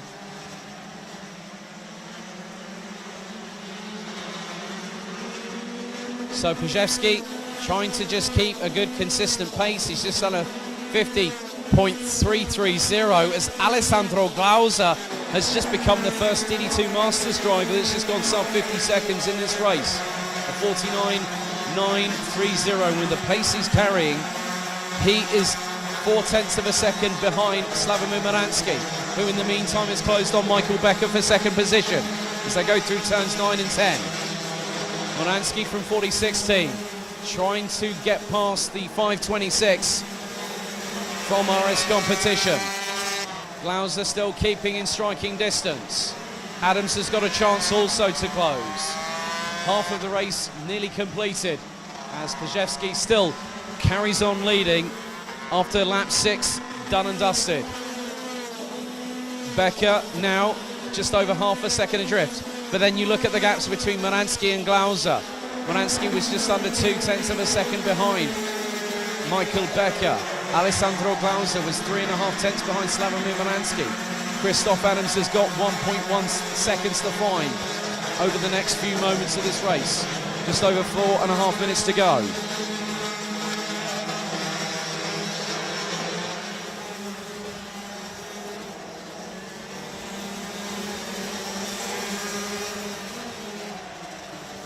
Well, I've just seen that going through turn 12, Alessandro Glauser was able to do a bit of a late break to try and close the gap on Moransky, who's trying to get into the slipstream of Becker coming round the final corner.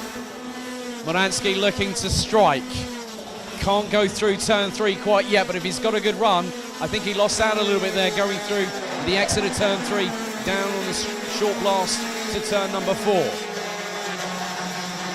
As a little bit further down the order, looks like Tommy Helfinger trying to fight back. Now has got past Thomas Schumacher, I believe, in the 5.31. as it looks like Pajewski not quite getting away as much as he thought he might, as Becker looks to have closed, as has Moransky. Now factor in Alessandro Glauser. Christoph Adams took about half a tenth out of Glauser that time around in terms of the gap between them for 4th and 5th respectively. Top 4 nearly line astern. 3 minutes 17 plus an additional lap still to go. As now, again, the times are dropping. Becker's now gone sub 50 for the first time. 49.977. Moransky and Glauser running in a 50.197 and a 50.095 respectively. Christoph Adams is now a further 2 tenths closer.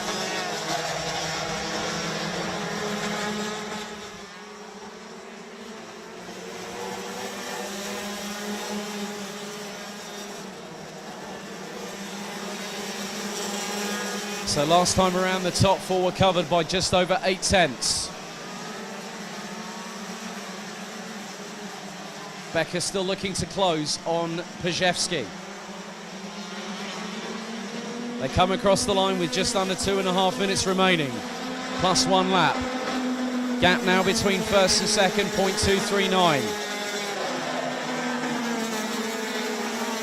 And the gap now between the top 4 is extended to just under 1.1 seconds.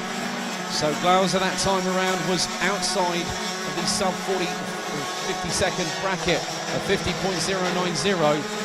But out of the top 3, Becker is the one that is looking quickest. 49.795 from the German. Pajewski second quickest of 49.832. Moransky of 49.927, as a lot of the rest of the field, Christoph Adams, Sebastian Humpelhardt, Rudi Champion, Timo Hau, Tommy Helfinger, now are under sub 50 seconds on a competitive race pace in 1 lap. As Pajewski again now trying to respond, trying to break the run of momentum that Michael Becker was trying to gather in an attack to try and go for the victory. But Pajewski did a 49.877. Becker was 24 thousandths quicker last time around, so by mere fractions, as Moransky now closes on the 5.26, going through turns 9 and 10. Runs a little bit wider but carries the momentum through into turn number 11. Glauser is about half a second off of this battle so far.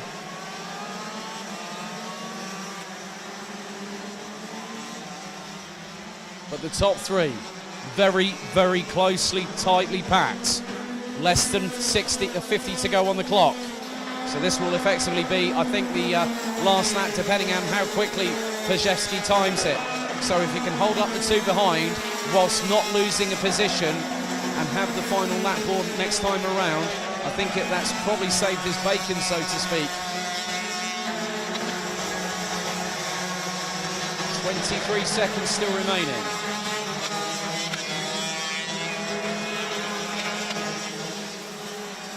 As Pajewski takes a wider line to cut across the front of Becker to not allow the 5.26 to get through.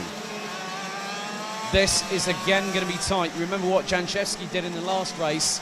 I don't think we might get it. Yep, last lap board is given. Pajewski's got just under 1,200 metres to go to keep a hold of it. But now this gives the sign to Michael Becker. If he is close enough to strike, he will do. But then also factor in Moransky in this, because he got a little bit closer going through the exit of turn 4 and into the left at 5, into 6, now 7. Pajewski still holding on to the lead. Through into the chicane in turns 9 and 10. 2 more hairpins to go and then a further 2 corners. But it's dependent on what happens behind Roberto Pajewski. If Moransky can capitalise and get the run on Michael Becker to the line, but he looks to be a little bit too far adrift to do so.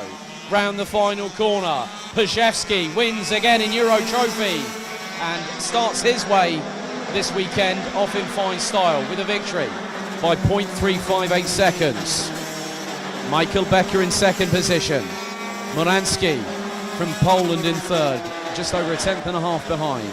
Alessandro Glauser finished in 4th place ahead of Christoph Adams from Belgium in the 555. Sebastian Humpelhardt in 6th place. But I'm just waiting to see if this might change.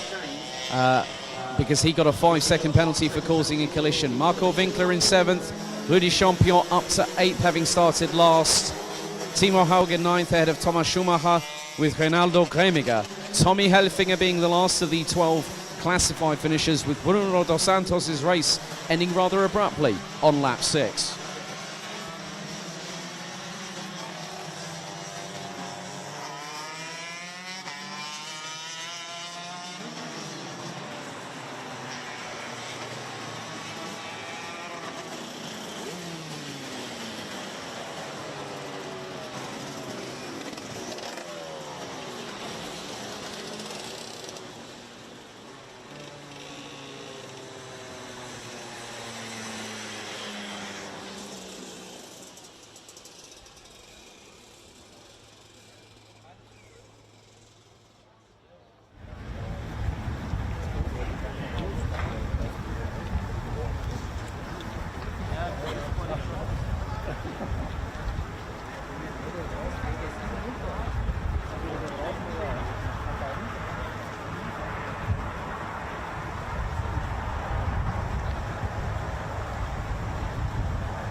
So we do have a qualification session now taking place on qualifying heat days. So we welcome the Deutsche Elektrocup-Meisterschaft for their first of 2 qualifying practices.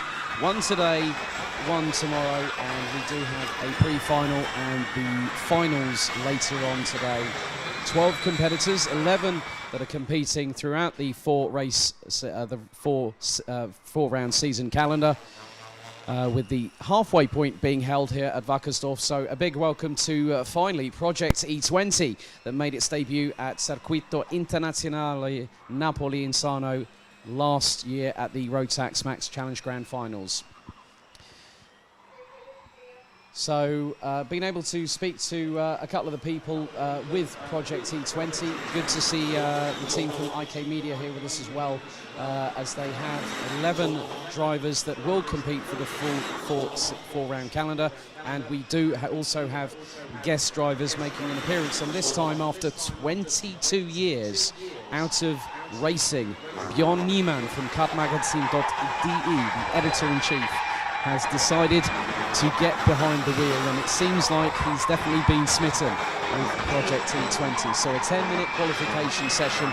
Coming into this round, Jol Mesh leads the standings on 68 points ahead of Sebastian Kraft, who both took their fair share of successes at the opening round last week at Kaupen for the first round of the for their season. Axel Laflamme from Great Britain, from AXR Racing, is in 3rd in the standings on 46 points. Last year's runner-up, Luca Floma, is on 40 points ahead of Diego Stifter from Italy. Philipp Wierskirchen, Valentin Wiesender, Elijah Alessandro Saya, Alice Spiezia, as the traditional I've managed to speak to his parents this morning. They're here with us as well. Mika Mosica and Jasmin Stein are the 11 drivers that have scored points so far this season. So for those on the stream, what is Project E20? It is the new generation electric racer. The DEKM is now in its 3rd season of operation. So Rotax Thunder was the first kart. It was a joint project with BRP Rotax and obviously a lot of technological partners. There are companies such as Ravenol that also work with this. Sodikart have developed the Sigma chassis specifically for this type of racing, and quite a different sound, because you can hear the karts go over the rumble strips when the tyres are being tested. They are running on Vega tyres as part of what they do in the DEKM. And at the moment, the initial times coming in, and it looks like Jasmin Stein on the E17 quickest at the moment with a 50.849. Mika Mosica now rounds out the top 2. 3.5 tenths of a second drift. Alice Spiezia, based out of Hoboken, New Jersey, just on the outskirts of New York, rounds out the top 5 as Sebastian Kraft, second in the point standing, goes quickest by just over a tenth and a half. A bit of technical insight. I have to first of all thank Stephen Chapman from BRP Rotax, who's given me quite a lot of insight on Project T20. That these drivers are hitting in the region of 130 kilometres an hour plus. There's a power output of 24 kilowatt hours with a boost function available. And for those wondering in the paddock, if you want to have a chat with someone who's had first-hand experience of testing one of these karts, Zen Derua was featured on the official BRP Rotax YouTube channel, and he set exactly the same lap time of 49.9 which was the same as Daryl Smith from BRP Rotax himself. A lot of great development work, around 3 years of development for this to be an in-house project with Rotax. It has a permanent magnet synchronous motor, or for short, a PMSM. Drive time is approximately around about 12 laps. The total weight of the kart without driver is 140 kilos. The drivers have been pushing like crazy. They come out of the final corner. I've been speaking to most notably Axel Laflamme. He said to me that it can be a bit scary at times, but you're normally coming out of the final corner, turn 14, to get the opportunity to hit that boost button. So it's the electric version of push to pass if you look at DTM and IndyCar these days. So Philipp Wierskirchen now goes top by just 10 thousandths of a second ahead of Axel Laflamme.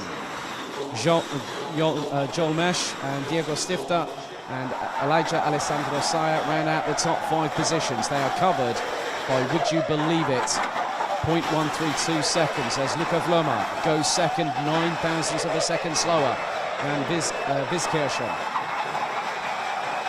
Wiesender rounds out the top 7 on a 50.523. Sebastian Kraft from Switzerland, 50.543 as Axel Laflamme goes provisional pole with a 50.227. And that's over a tenth quicker than Philipp Vizkirchen in the E95. Björn Niemann is only 1.359 seconds off the pace. His ribs have been a bit sore after doing the free practice over the past few days, but still it's going to provide with some very, very enthralling racing, with electric technologies being used as an alternative propulsion system in mainstay motorsport. You just have to look at ABB Formula E as one of those prime examples. Extreme E that comes out in 2021, which is off-road, electrically propelled 4x4 Leviathans that will literally tear up any surface that is put in front of them. So Laflamme still quickest. Joel Mesh has provided a personal best on a 50.385, which puts the E9 entry from Germany up into P4. Wiesender, Kraft, Stein, Mosica, Spiezia rounds out the top 11 positions. They are covered by 0.679 seconds. And it's very, very, for me as a commentator, I saw Project E20 at the official unveil at Sarno, and then we saw the public test display on Grand Finals Day in Italy. And, you know, we saw a comparison test between this and the Thunder. And if I'm honest with you, the step forward that this has taken, and it's so great to see a championship such as the Deutsche Elektrokart-Meisterschaft to take on this new direction of motorsport. So we come to the last 2.5 minutes of the session. Luca Vloma now goes 51 thousandths quicker on a 50.176. Axel Laflamme in second. Joel Mesh in third. Philipp Vizkirchen in fourth ahead of Diego Stifter. Top 5 separated by just over 3 tenths.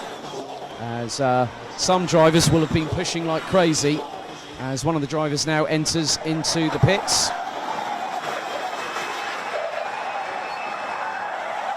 So Yasmin Stein in 9th place on the E17. She's currently just done a 50.709, just over half a second off of the pace being set by Luca Vloma. Sebastian Kraft in the E10, looking to try and move up the order ahead of the pre-final, which gets underway at around about 3 o'clock this afternoon local time. Into the last 90 seconds of the session before we go to the lunch break. So Kraft crosses the line, followed by Stein. Kraft does not improve in terms of position. So no drivers making any sort of major improvements over the dying moments of the qualifying session. So it looks like it was possibly Axel Laflamme. Well, Axel Laflamme last time around I think was just looking to save a little bit of charge on the batteries to put in an assault with around 60 seconds to go.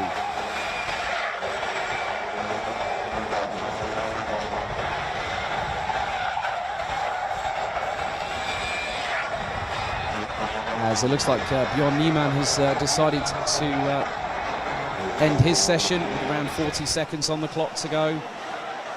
But still very credible after being out of a race seat for 22 years, and in his qualifying session here at Wackersdorf, he's only 1.410 seconds off the pace. But Vloma still pretty much holding on to the top spot ahead of the first of 2 races. The pre-final at 3 o'clock this afternoon, and DEKM will close out the show here on qualifying heat state with their final at 17:25 local time.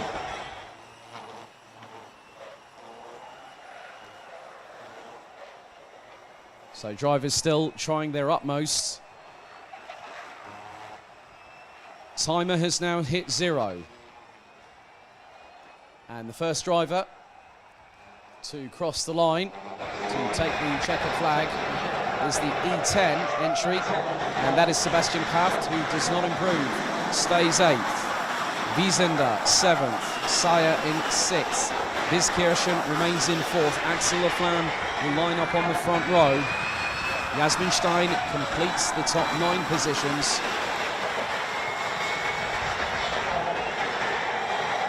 So it looks like that Luca Vloma, last year's runner-up, will start the pre-final a little bit later on pole position. So Luca Vloma takes the top spot with a 50.176. Axel Laflamme in the E7 entry will start alongside the German on the front row. 50.227, his best lap time. Joel Mesch, Philipp Wiskirchen and Diego Stifter round out the top 5 positions.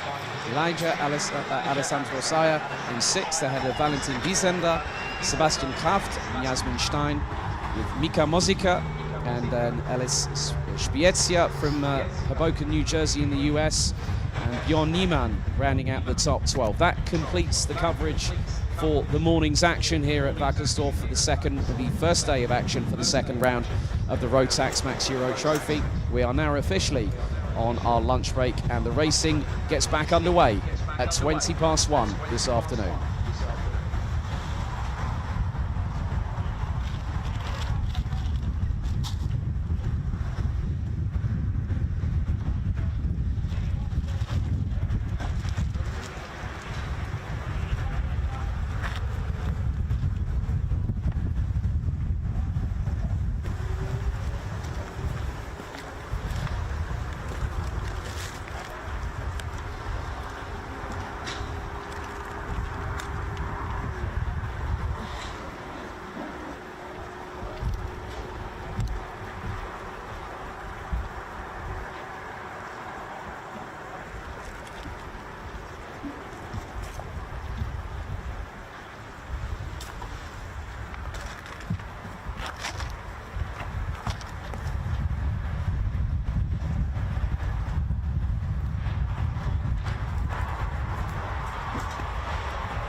Just a quick reminder with regards to senior Rotax grids for this afternoon. Please be advised that all 4 tyres on every single car must be fully deflated. I repeat, fully deflated. Please make sure that is the case. Thank you.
Ja, nimm mir deinen Platz.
Welcome back to the resumption of the first official race day of the second round of the Rotax Max Euro Trophy, being held here at Pro Kart Raceland Circuit in Wackersdorf in Germany.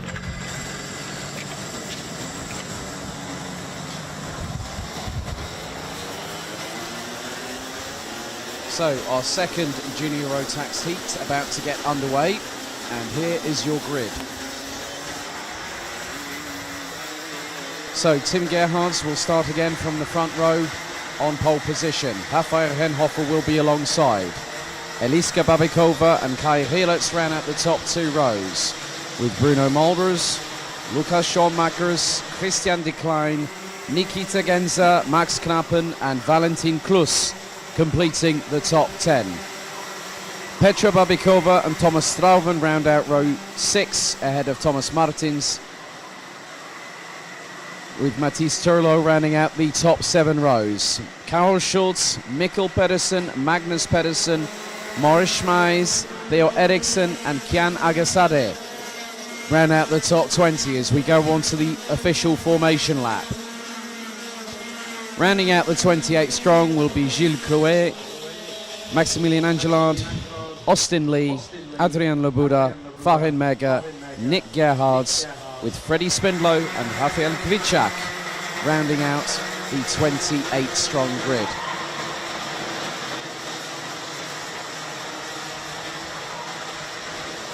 So 7 minutes on the clock, set on the timer, plus an additional lap.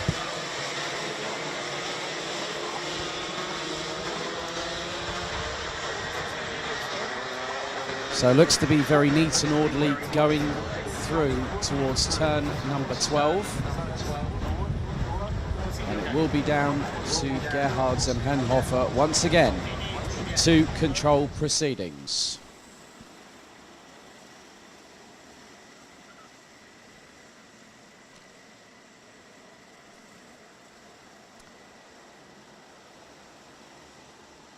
So Kvichak and Spindlow take up their positions on the back row of the grid. Through into the tram lines to kickstart the racing action after the lunch break. No, full start call. Race director not happy with that formation. So now it is a reset.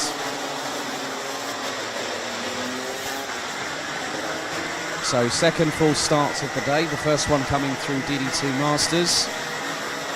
And now Junior Rotax needs to settle down, refocus, and get themselves back ready to go racing.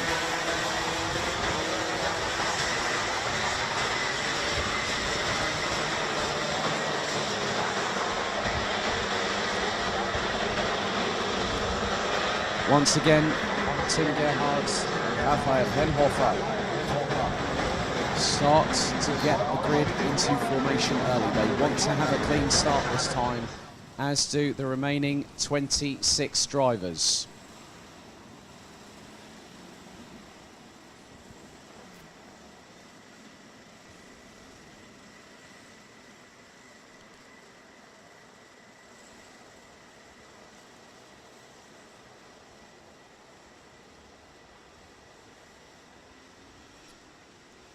Through the right-hander at turn 14 we go. They split, revs rise. This time lights are out and we are off and away. Another great start by Rafael Henhofer as Kai Helitz looking towards the outside, but this time around Eliska Babikova looks to have gotten up into second position. Drivers being hung a bit round the outside, and that does include Rafael Henhofer, as looks like Bruno Mulders this time has got up into second. Lucas Schoenmakers behind Henhofer. As all, there's been a tussle, and one of the RS competition carts has been spun around, and it has caused a pile-up off of turn number 7. Multiple carts involved, and I think that might have been possibly the likes of maybe even Valentin Klus or even Mikkel Pedersen that were caught up in that. Well, one of the casualties that is in there looks to be Mathis Turlo, who's dropped down towards the back of the order. But there is one cart that will no longer take any further participation. Gerhards leads, now is ahead of Eliska Babikova. With the Czech driver looking to go up the inside to take the lead through turn 4. Gets through. Mulders now on the back bumper of Gerhards for second position. Fourth at the moment is Lukas Schoenmakers, followed by Kai Helitz, then Christian de Klein, who's looking to try and get past the current overall points leader. So Max Klappen tumbled down the order, Nikita Genza, Thomas Martins, as now Bruno Mulders looked to go up the inside of Eliska Babikova, that time through turn 11, but then ends up dropping back. So 5 minutes and 17 on the clock to go. Eliska Babikova leads. Mulders.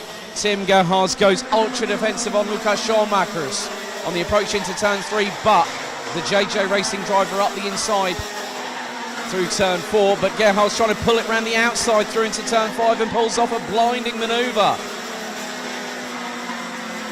So the 2.02 had the run going into turn 4, but the pure pace of Tim Gerhards allowed him to come across around the outside of the 2.02 from the Netherlands. Helitz in 5th place. Christian de Klein and Rafael Henhofer now complete the top 7 positions. And there is quite a considerable gap because Freddie Spindlow is again flying through the field. And he now is ahead of Magnus Pedersen in the 2.38, as now it's getting really, really dicey between 3rd, 4th and 5th as Schoenmakers back up the inside of Gerhards. Gerhards runs wide, as now Kai Helitz fancies an opportunity to go around his teammates, but then that allows Christian de Klein, then also Tim Gerhards and Rafael Henhofer to get past the 2.74 from Belgium. He tried to go round the outside of his teammate through turn 5, and he thought, well, if Tim Gerhards can do it, so can I, and it didn't quite work out. So Maximilian Angelard is the first casualty, and that is the cart that is stricken between turns 5 and 6. Babikova last time around had a lead of just over 6/10 of a second ahead of Bruno Mulders. Let's see if she's increased that gap. No, not quite. Bruno Mulders sets the fastest lap of anybody. 51.572 from the Dutch driver, running on the CRG Holland chassis. Schoenmakers, de Klein, Tim Gerhards, Rafael Henhofer, Kai Helitz, Freddie Spindlow, Magnus Pedersen, and Germany's Valentin Klus complete the top 10. But then also just behind, looks like they've got Mikkel Pedersen and Thomas Strauven from Denmark and Belgium respectively, the top 12.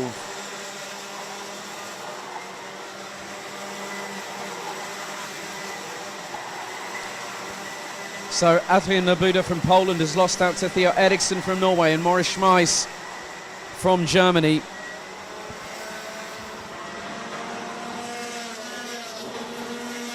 So on to lap number 5. Kai Gielitz has just gone fastest of anybody in this race, as that's a great move up the inside of Tim Gerhardt's by Raphael Henhofer, as Kai Gielitz looked to also make the move up the inside of his chief rival in the point standings, but Gerhardt's trying to go side by side through into turn 7 with Raphael Henhofer. And now Spindlow has closed up. Then also the 2:38 of Magnus Pedersen, the 2:01 of Valentin Klus, and just behind them they've got Mikkel Pedersen, as Magnus Pedersen looks to have gone up the inside, as has Valentin Klus, as past Kai Gielitz, and now Kai Gielitz absolutely having to fight tooth and nail to just keep in the top 10 at the moment, let alone those that are firing their way forward at this circuit, as now Gielitz is outside of the top 10. Mikkel Pedersen and Thomas Strauven have got past the 2:74 from Belgium. As now Freddie Spindler goes up the inside of Tim Gerhardt through turn 6. And now he's got Raphael Henhofer in his crosshairs once again. Karol Schulz has got past Adrian Labuda for 20th position. Thomas Martins gets past Rafael Gwiczak from Poland. Black and white warning flag for Raphael Henhofer in the 2:31 as we come to the last 60 seconds of this penultimate qualifying heat today on Saturday. Eliska Babikova doing a great job at the front and has extended the gap over Bruno Mulders. 2.611 seconds as Freddie Spindlow looking to go up the inside of Raphael Henhofer through into turn 4 to get 5th and goes and gets it, and Tim Gerhardt nearly tries to go around the outside through turn 5. It's now a full-on scramble as Valentin Klus looks towards the outside of Raphael Henhofer through turn 6, now into 7, now into the right at 8. 25 seconds on the clock to go, and the skirmish for what is effectively the latter part of the top 12 that is rounded out by Kai Gielitz could be decided at any given moment. As now Magnus Pedersen looks up the inside of Valentin Klus, but then gets closed in on as Thomas Strauven goes up the inside of him and gets through. Mikkel Pedersen and Kai Gielitz looking to get past the 2:38, but no dice going through turns 1 and 2 and into the right at 3. Now onto the penultimate lap, and the gap between Eliska Babikova and Bruno Mulders was just under 6/10. Freddie Spindlow again has just shown outright pure blistering pace, and he's now up into 5th ahead of Tim Gerhardt, who's having a better time this time around. Henhofer coming under fire from Thomas Strauven in the dying stages of this race. And Strauven now up into 9th.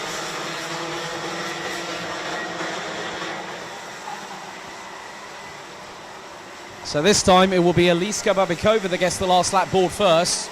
And this is the signal she needs. Let's see what the gap is between her and Bruno Mulders. 0.515 seconds. Lukas Schoenmaker's rounding out the top 3. Christian de Klein and Freddie Spindlow complete the top 5. Fahin Mega and Maurice Schmeiser got past Gilles Chloé from Belgium in the meantime, now occupying 16th and 17th positions respectively. As all, there has been a clash, and that's involved Strauven. I think that's Renhofer as well, and also that's Mikkel Pedersen, the 2:52. So drama whilst they were battling away. That has absolutely handed a lifeline and a half to Kai Gielitz, who is now back up into the top 10. So checkered flag will wave. This time it's from the Czech Republic's Eliska Babikova in the 2:96. Bruno Mulders takes second ahead of Lukas Schoenmakers. Christian de Klein makes it 3 Dutch drivers in the top 4. Freddie Spindlow again started 27th, finished in 5th. That is in total over 40 position gained by the Brits over the last 2 races. Tim Gerhardt takes 6th ahead of Valentin Klus. Magnus Pedersen, Kai Gielitz and Nick Gerhardt, who started all the way down in 26th, finished in 10th position. Jan Agasade in 11th ahead of Petra Babikova, also from the Czech Republic, who started from 11th and finished a position down. Maurice Schmeiser, Farin Mega, Theo Eriksson ran out the top 15 as Karol Schulz, Thomas Strauven, Austin Lee, Max Knappen and Adrian Nabuda round out the top 20.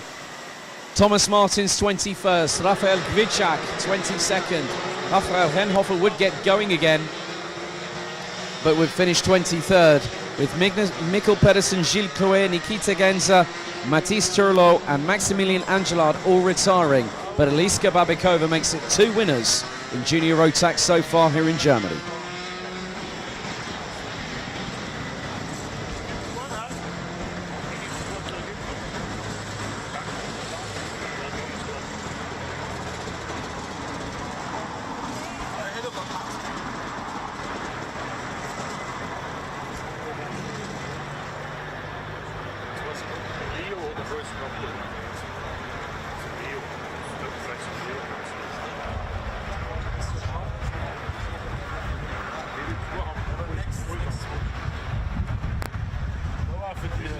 Rotax håndbøy. Ja, ich hab auch gekommen. Gut, willst du? Ja,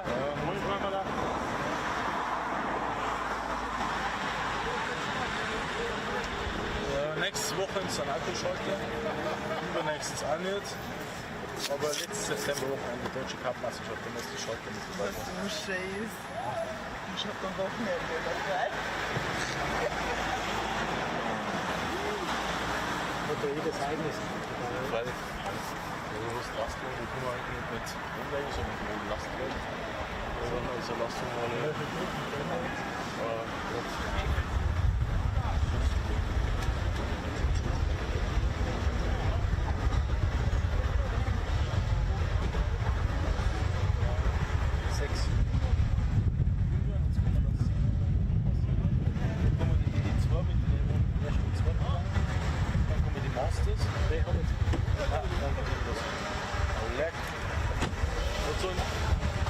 doch ein bisschen unterwischt.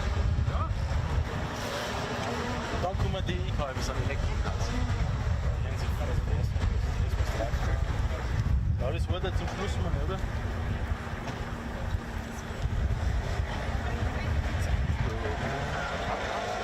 Ja, 2 Stück war das. Ja, stellst du Karte rein? Ja, gut.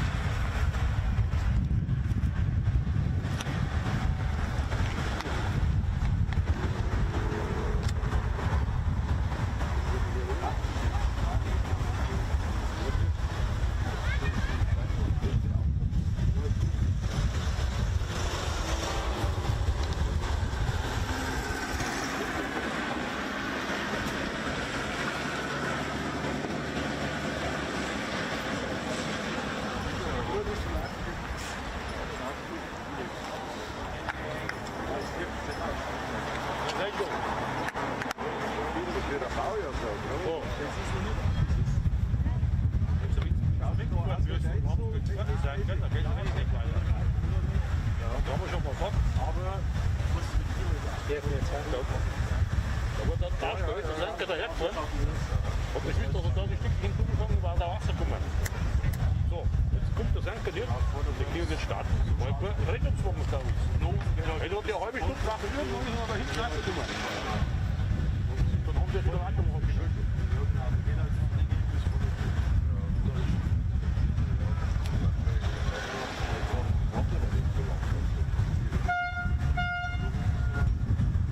Okay, die haben uns dort zu Hause.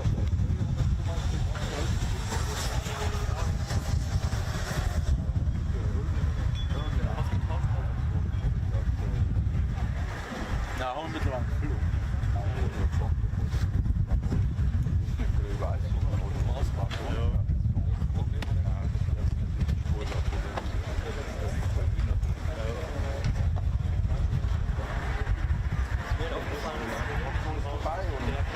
Das Pavillon dabei. Pavillon war dabei. Das Ding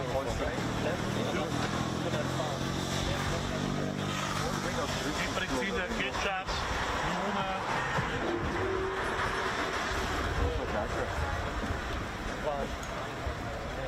Oben bei dir? Ja,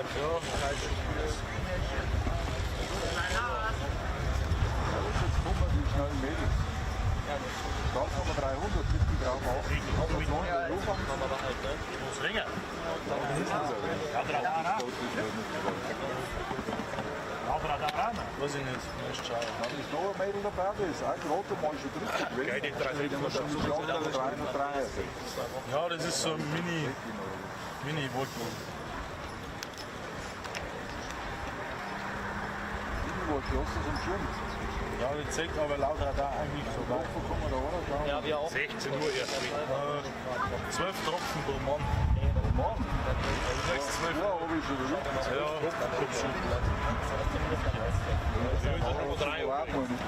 hier.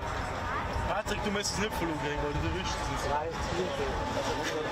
Irgendwo habe ich schon nicht mitgegeben, oder wie? Doch, da, 6. Die rennen die jetzt noch fit. Ich hab schon über 12 gekriegt. Ja, ein Durchschnitt für die anderen. Genau. Ja, 7, 8, 3, 4, 2. Der Holo 42 gesagt. das ist schon klar, aber der nicht. Tropfen drum an.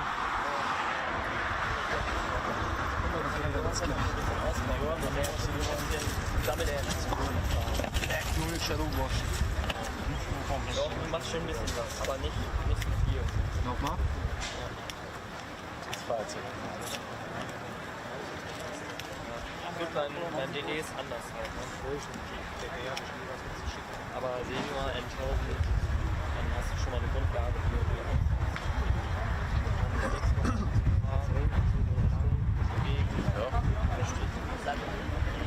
Nein, wirklich.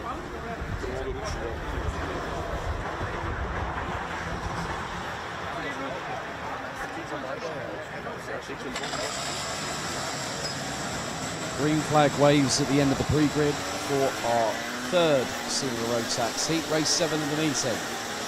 This time it is groups A and C. Your grid is as follows. Lachlan Robinson will be on pole position. Alongside him will be Denmark's Mads Ries. Really, really happy to see that Luna Blom, I spoke with her and her mum during the lunch break, and she said, I'm going back racing. She's back on the circuit. She'll start from third position. Alongside will be Sweden's Matilda Olsson. Lewis Gilbert from Great Britain, from Scotland, and Matteo Richter from the Czech Republic will round out the top 3 rows, ahead of Great Britain's Mark Kimber and France's Arthur Horsch. Looks like Olli Pilka is now on the circuit, as Max Stemmerding will round out the top 10 positions.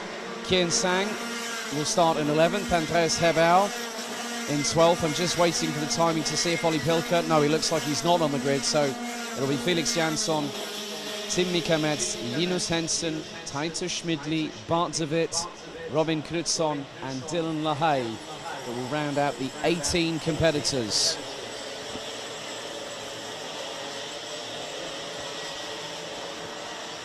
So 10 minutes on the clock plus an additional lap for senior Rotax Heat 3, groups A and C. This is the halfway point. Each driver will contest 3 heats this afternoon. At the end of it all, we will have the intermediate classification with the top 30 will go through to finals day, and we will have a second chance heat for the remaining participants, which takes place at 10:20 tomorrow morning. So Robinson will lead the field. Alongside him will be Mads Ries, with Blom, Olsson, Gilbert, Richter, Kimber, Horsch, Stemmerdink and Sang rounding out the top 10. Let's see, revs rise. Lights are out, we go off and away. As Luna Blom really trying to fend off Matilda Olsson, is trying to keep it around the outside of the Dutch driver, who goes up into second. But this time, drivers are trying to make their way through. Lewis Gilbert trying to get through to second, but Luna Blom hangs on. Mads Ries now up down into third place, as Robinson still holds the lead. Gilbert is ahead of Mark Kimber, who's got Matilda Olsson not too far behind. Positional change a little bit further down the order, and it looks like maybe Max Stemmerding definitely getting stuck in there. But now, Lachlan Robinson has got Luna Blom for company. Matilda Olsson looks to be up, I think, into third place, as Lewis Gilbert now slots in behind Mark Kimber. Well, no, it's Olsson that's behind Kimber. She goes up the inside of the 387. Lewis Gilbert is just up ahead. Mads Ries rounds out the top 6. As now Luna Blom right in the slipstream of Lachlan Robinson for the lead. And now they go in towards the right-hand sweeper at turn 3, as now Luna Blom absolutely sends it up the inside. Great run from Lundblom to take the lead here on lap 2 through turn 4. Brilliantly done by the 319 from JJ Racing. So at the moment, Matteo Richter rounds out the top 10 positions, and across the stripe, they were covered by 2.6 seconds. So Lundblom leads from Lachlan Robinson, Lewis Gilbert in third place, Matilda Olsson, Mark Kimber, Mads Ries, Artur Horsch.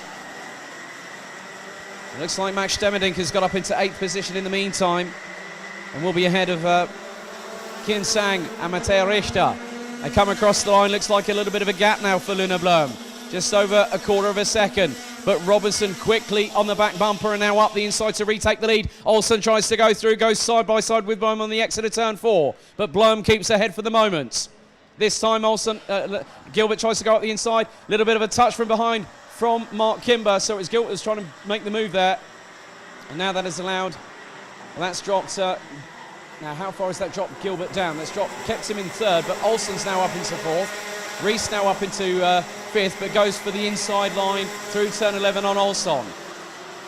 And then Olsson recounters through up the inside, also goes Mark Kimber.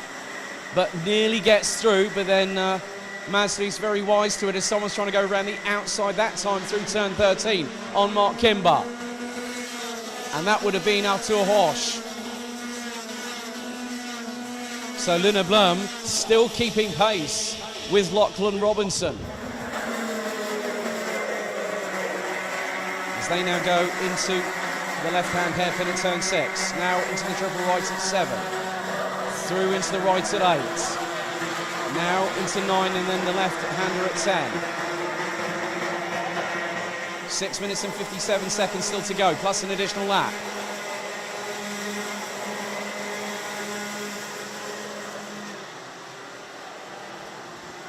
And now Lewis Gilbert looks to have gotten a bit of pace back on the tyres of the 329 and looks to be closing on the 2 in front. So Lundblom still behind Lachlan Robinson. The gap was 85 thousandths last time around. It's just jumped up by over double to 0.176. But Blom looking very, very racy. As now up the inside, that looks to be Matilda Olsson up the inside of Mads Ries to now take back 4th place. And goes defensive through into turn 6. Ries tries to get up the inside but can't get through.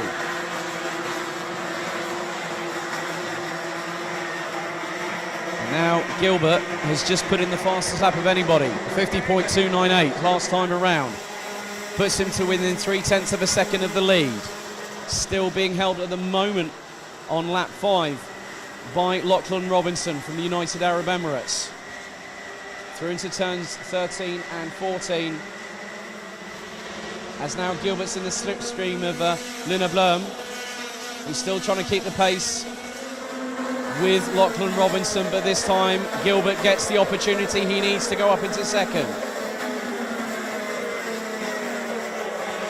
Now the chase really begins as Matilda Olsson puts in the fastest lap of anybody in the race. The Swede currently now in 4th place and is closing on Lundblom, just put in a 50.066. Madsley still keeping in the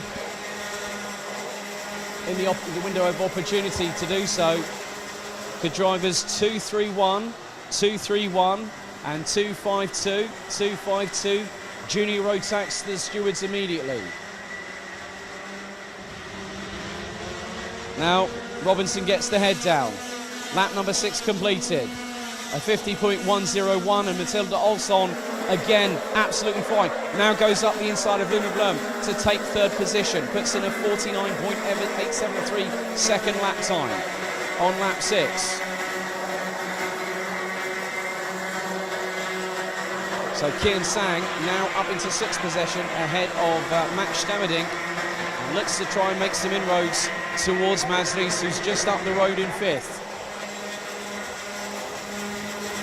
But Lachlan Robinson, who secured pole position on his 17th birthday yesterday, looking to get his first win under his belt this weekend.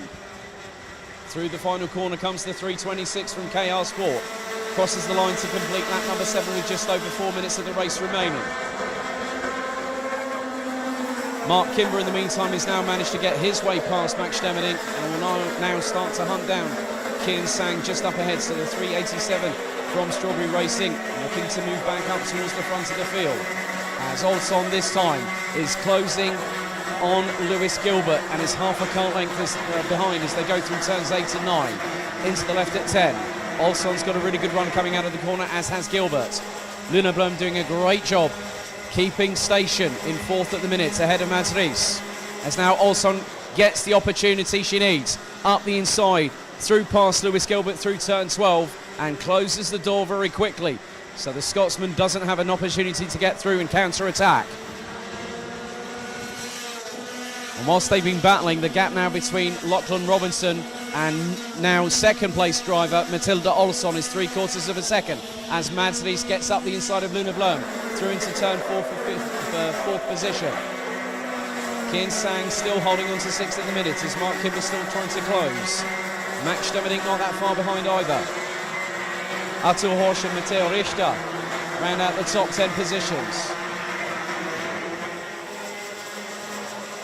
And again, the fastest lap of the race, not the lap just completed, but the lap before, Matilda Olson again going faster than anybody in the race.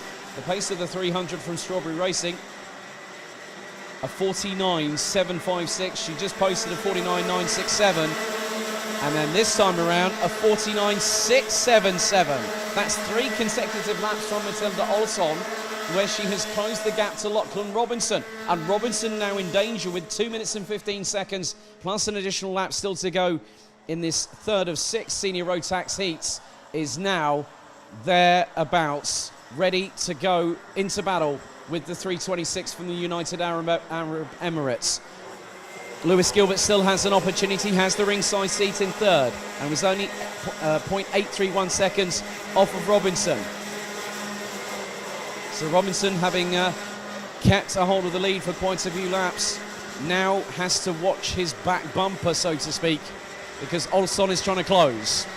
They now come out of the final corner. Lap 10 completed. Olson now 0.233 seconds ahead, behind, and again she's gone she's gone for the lead. Robinson goes wide over turn 4. And Olson gets the lead. Now, Robinson's going to start to struggle if he gets the likes of Gilbert and Ries trying to battle past him, as now Lewis Gilbert having to put the blockers on there in front of Mads Ries to not allow the Dane to get up into third position. Just over 60 seconds of this race to go, and it is anyone's guess as to who is going to come out on top in terms of the winning the race itself. But Olson is in the prime position, now needs to try and start breaking away, because for 4 consecutive laps, Olson's been running in the high 49.9s. Or 49.6s to 49.9s. We now go on to the penultimate lap of the race. Olson now leads by over 0.4 of a second, as Robinson coming under salvo fire from Lewis Gilbert with Mads Ries in tow. Luna Blom still in 5th position, as Ries goes up the inside of Gilbert through turn 6 to take P3. Linus Hansen has meanwhile made his way up into the top 10, taking 10th position from Matteo Richter from the Czech Republic as we fast approach the timer hitting 0.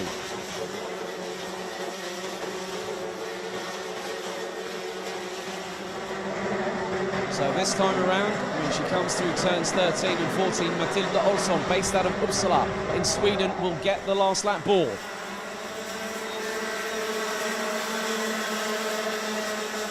That time around a 49.803 from Olson. Gap now between herself and Lachlan Robinson. Nearly 6/10. Mads Ries in third. Lewis Gilbert and Luna Blom round out the top 5. And I'm looking at the lap times. Luna Blom has increased her pace through the latter stages of the encounter here at Senior Rotax Heat 3 Groups A and C. Put in a 50.257 on lap number 10 at lap 11, and in lap 12 a 50.089, her personal best in this race. Felix Jansson and Dylan LaHaye in the dying throes have got past Andreas Hebauer, but the checkered flag now being prepared. This time around, the defending champion Matilda Olson takes a win here on Heat Day here at Wackersdorf ahead of Lachlan Robinson. Mads Ries takes third ahead of Lewis Gilbert, and great job by Luna Blum to take fifth at the end of that race. Kian Sang and Mark Kimber round out the top 7 positions, both representing Great Britain. Max Stevedink, Arthur Horsch and Linus Henson round out the top 10 positions. Matteo Richter, Felix Jansson, Dylan LaHaye, Andreas Herbau and Titus Schmidli round out the top 15, with Tim Mikametz from Germany, Robin Knutsson from Sweden and Bart de Wit from the Netherlands rounding out the 18 drivers, with all of them completing all 13 laps.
Senior, E und D.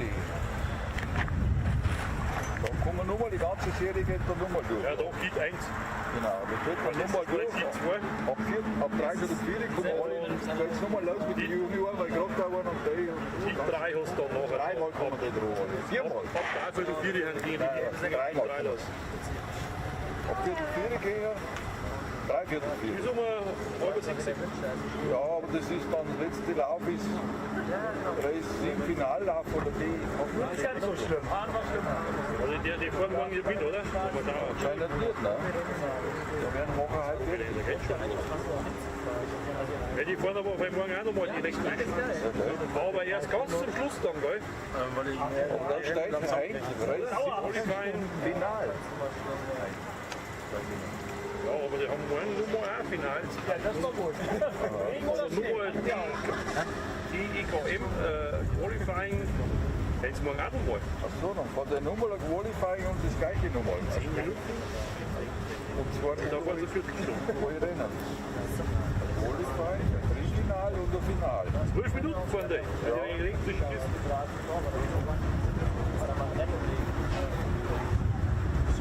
Das wird.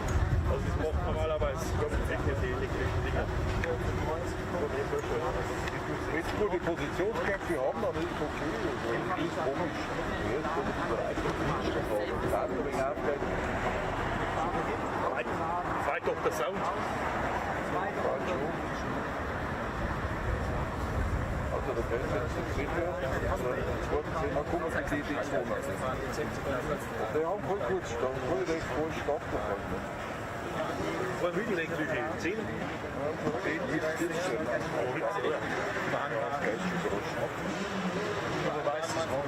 Aber morgen wird es noch mehr. Also was haben wir denn jetzt?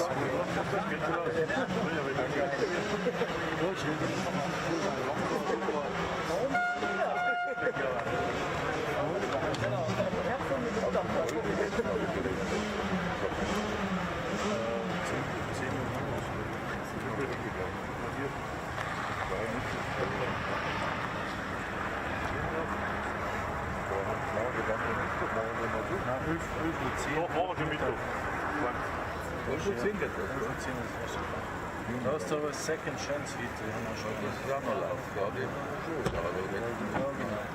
Wann kommt der? Um 10:20 Uhr. Der hängt. Pause. 10:22 Uhr. 12:40 Uhr.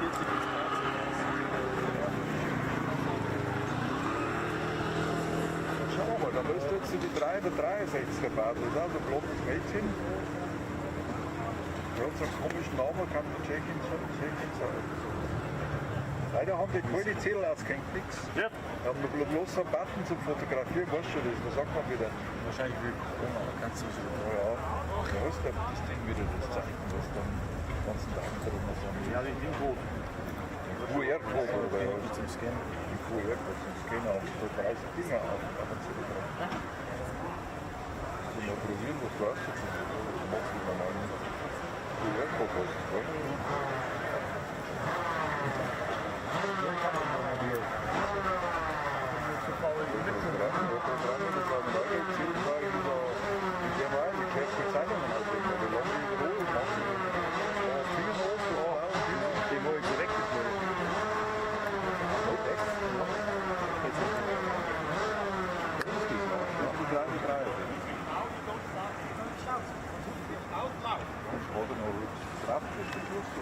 Ja, mal weg. Wir haben eine Hüpfer. Oder zum Schluss. Oder mal warten, noch zum Schluss. Warten bis zum Schluss. Ja, weißt du, was mir vielleicht, weil ich da durchgestanden ist. Und die Kunden überzeugt. Oder ist mit dem Katja, guck mal.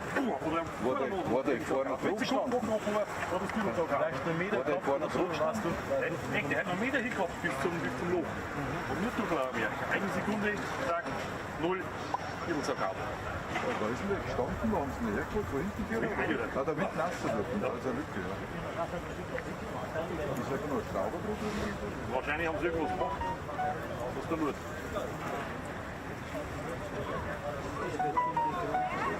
Gut, dann soll ich was schreiben, wenn du hingehst. Fahrt noch viele, wenn es auf letzte Last hat. Das ist fast genauso gut wie die anderen. Ich sage, ob man das weiß, weil die Warte mit von der. Also das ist ja eh hocker, oder? Ja.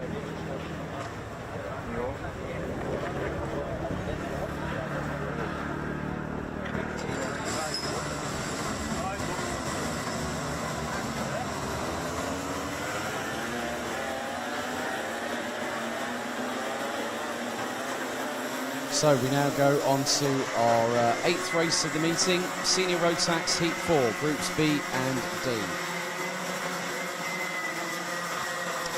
So here is your grid. Sean Butcher will start on pole position, and alongside will be Belgium's Luca Leisler. Vincent France will start in 3rd position, ahead of Karol Kret from Poland. Stormbrower and Charlie Turner complete the top 3 rows. Maurice Schuring might not have Teresa Babikova alongside, as the 363 was pulled to the side in the pre-grid. Philip Vava will start ahead of Fabian Bock.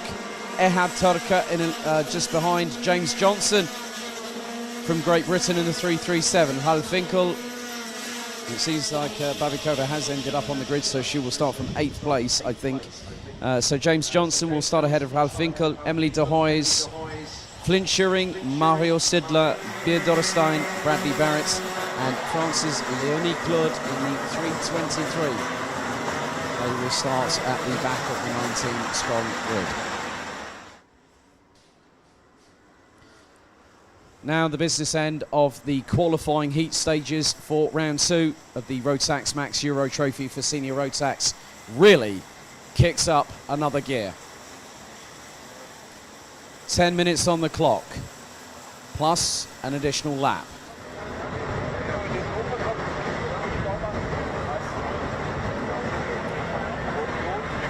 Paddock announcement. Could Jan Dams please go to race control immediately? Jan Dams, please go to race control immediately. Thank you. We now anticipate hopefully what will be first time away for the 4th out of 6 Senior Rotax heats. They come through the final corner. They split, go into the tram lines. Revs rise on the Rotax Max Evo engines, lights are out, and we are off and away as Leistra goes defensive early, but Vincent France gets up into 2nd through the first phase of the start. Stormbrower looks to go up the inside, as now it's a bit of pushing and shoving a little bit further down the order. As now Philip Vava looks to be getting well and truly stuck in the Spaniard, I think, is now up into 5th position. Charlie Turner down in 7th place, looks to be Teresa Babikova just up ahead. And Vava now has got a good Turner pace. So Butcher got a really good run, as did Vincent France, who managed to jump past Bluevin Powers, Luca Leistra, as it looks like Philip Vava has now gotten past Stormbrewer for position. Teresa Babikova rounds out the top 6. Charlie Turner in 7th. Morris Schuring, Halfinkel, Caron Kret now all the way completing the top 10 positions.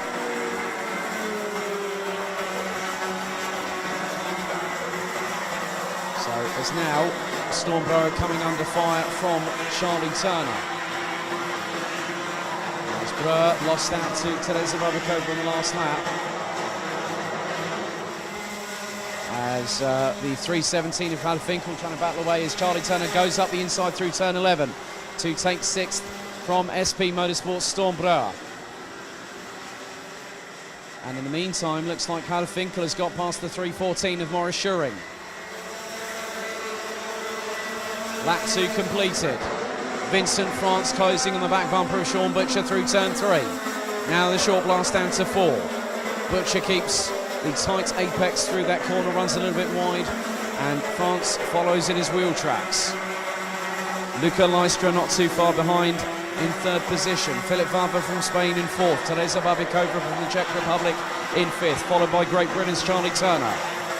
Stormbrewer just behind the Brits in 7th position, ahead of Halfinkel, Morris Schuring, Caron Kret, Fabian Bock, Emily de Hoys, Bradley Barrett now up into 13th, having started in 18th position.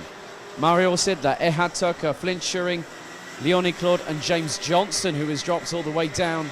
He's a considerable margin down. Now, I'm not too sure what's wrong for the 337, as Beers Dorestein has actually parked it into the pits after just one single lap, as Charlie Turner goes fastest of anybody in the race so far, a 50.6 flat for the Brit, and he's closing on the 2 in front. First up, it is Teresa Babikova in the 363. Then it's the 360 of Spain's Philip Vava from KR Sports, as Bradley Barrett looks to have made up another position there. So just keep an eye on how he's getting on at the moment as he comes through turns 9 and 10. So he's behind the 310 of Mario Sidler. So Barrett looking in around about 14th position.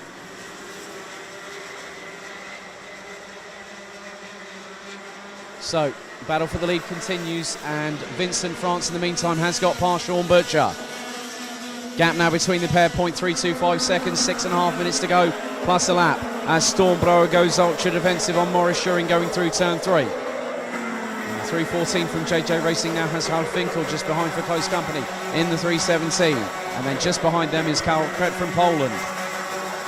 And that's a 4-way scrap over effectively what is 7th position on the road as the top 3 starting to break away. There's a train from Babikova, including her and 2 other carts in the form of Philip Vava and also Charlie Turner in the 361. As up the inside goes Halfinkel on Morris Schuring for position. And that was on for P8. Leaders now coming through turns 13 and 14. Lap 5 now about to be completed. Vincent France from Germany in the 357 leading the way. Sean Butcher now is 0.44 seconds behind as France sets the fastest lap of the race. Leistra did a 50.577, 20 thousandths slower than Sean Butcher in 2nd.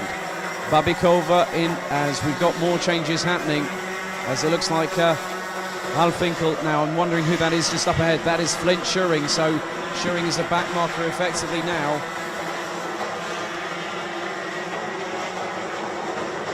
Drivers 299 and 252 Junior Rotax. 299 and 252 Junior Rotax. Report to the stewards immediately, please. Thank you. Half of this race down, half of this race to go. Just under 5 minutes remaining. France completes, Vincent France now completes lap number 6. Gap between himself and Sean Butcher, nearly half a second. Luca Leistra now trying to go quicker than anybody, but what's astounding me more than anything is that Vincent France has again set another fastest lap of the race, 50.296. But Butcher not too far off the pace from the German. It's a little bit further back. Looks like a few drivers now having to negotiate their way through to try and move forward. still a stalemate between Teresa Babikova, Philip Vava and Charlie Turner over 4th position.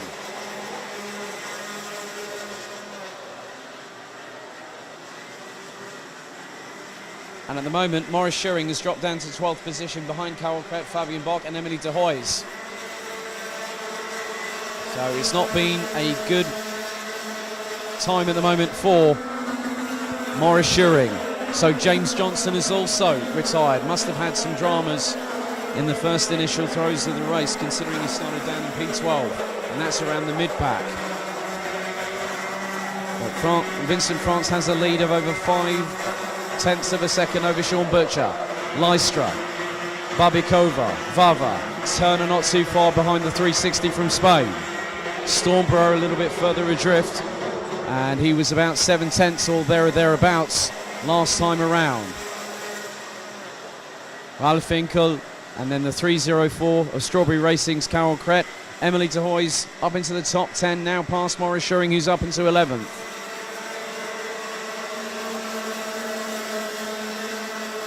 Gap still extending between the two leaders, is up to 0.615 seconds. Again, France has just been going faster and faster at the front of the field. Having clear air means that the German can pick the race lines he wants. Through into turn 7. Now into the right at 8. And then again into 9. Through the left into 10. 2 minutes and 47 seconds still remaining.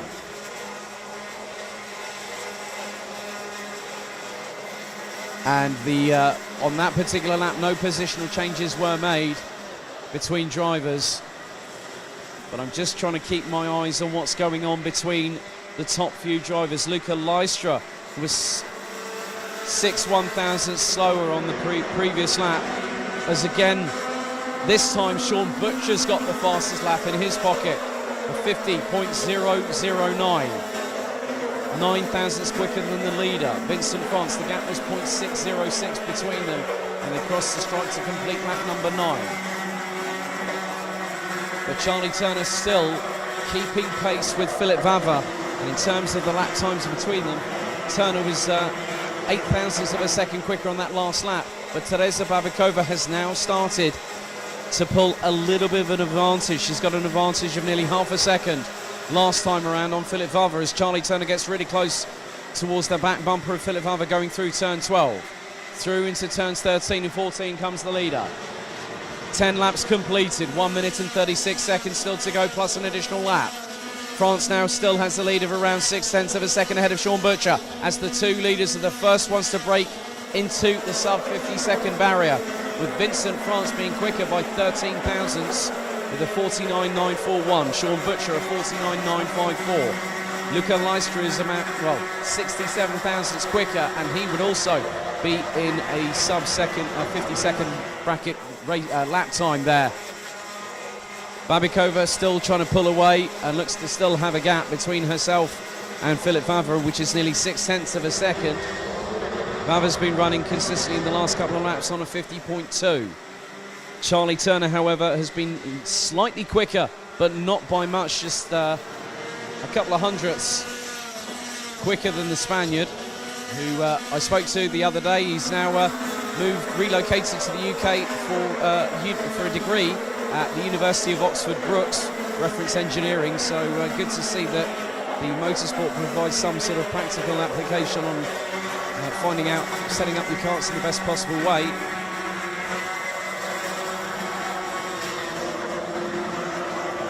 Vincent France, with 19 seconds on the clock, still leads after now what is going to be our 12th lap completed.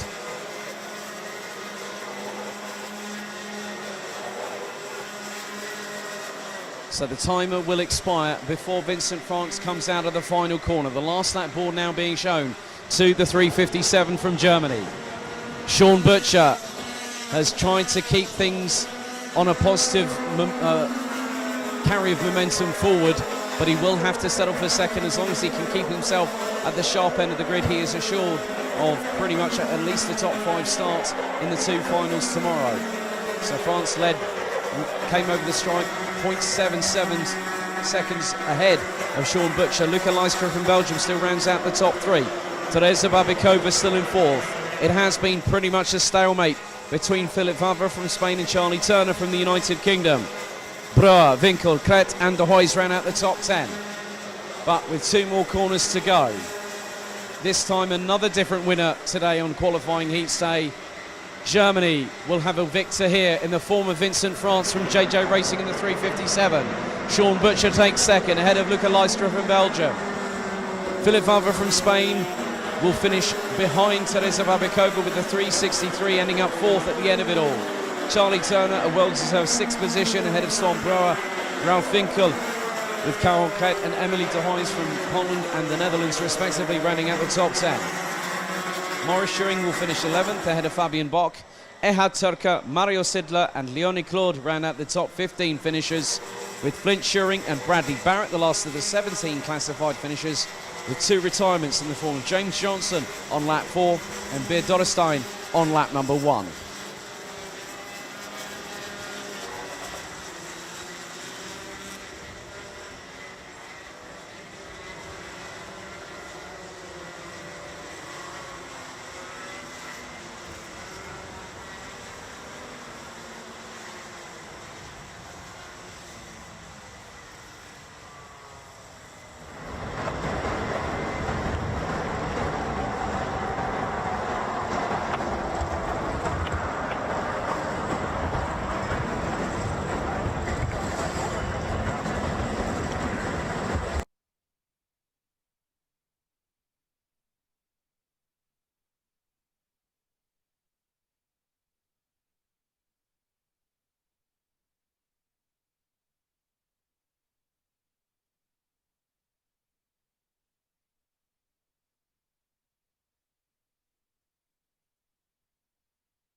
We have 3 more races before our afternoon break here at Wackersdorf, and this time it is race 9 of the meeting, heat 2 for DD2.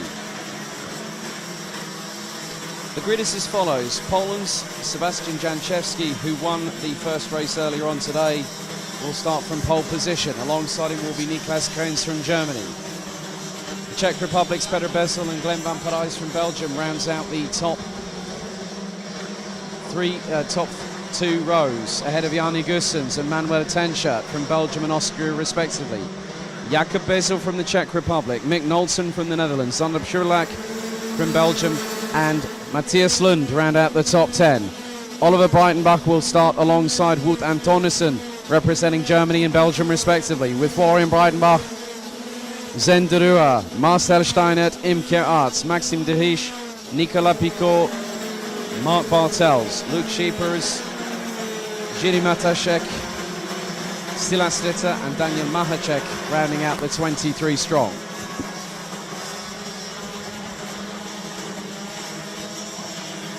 Ten minutes on the clock set to count down the minute we go, lights out, plus an additional lap. Red lights ignited on the starting gantry.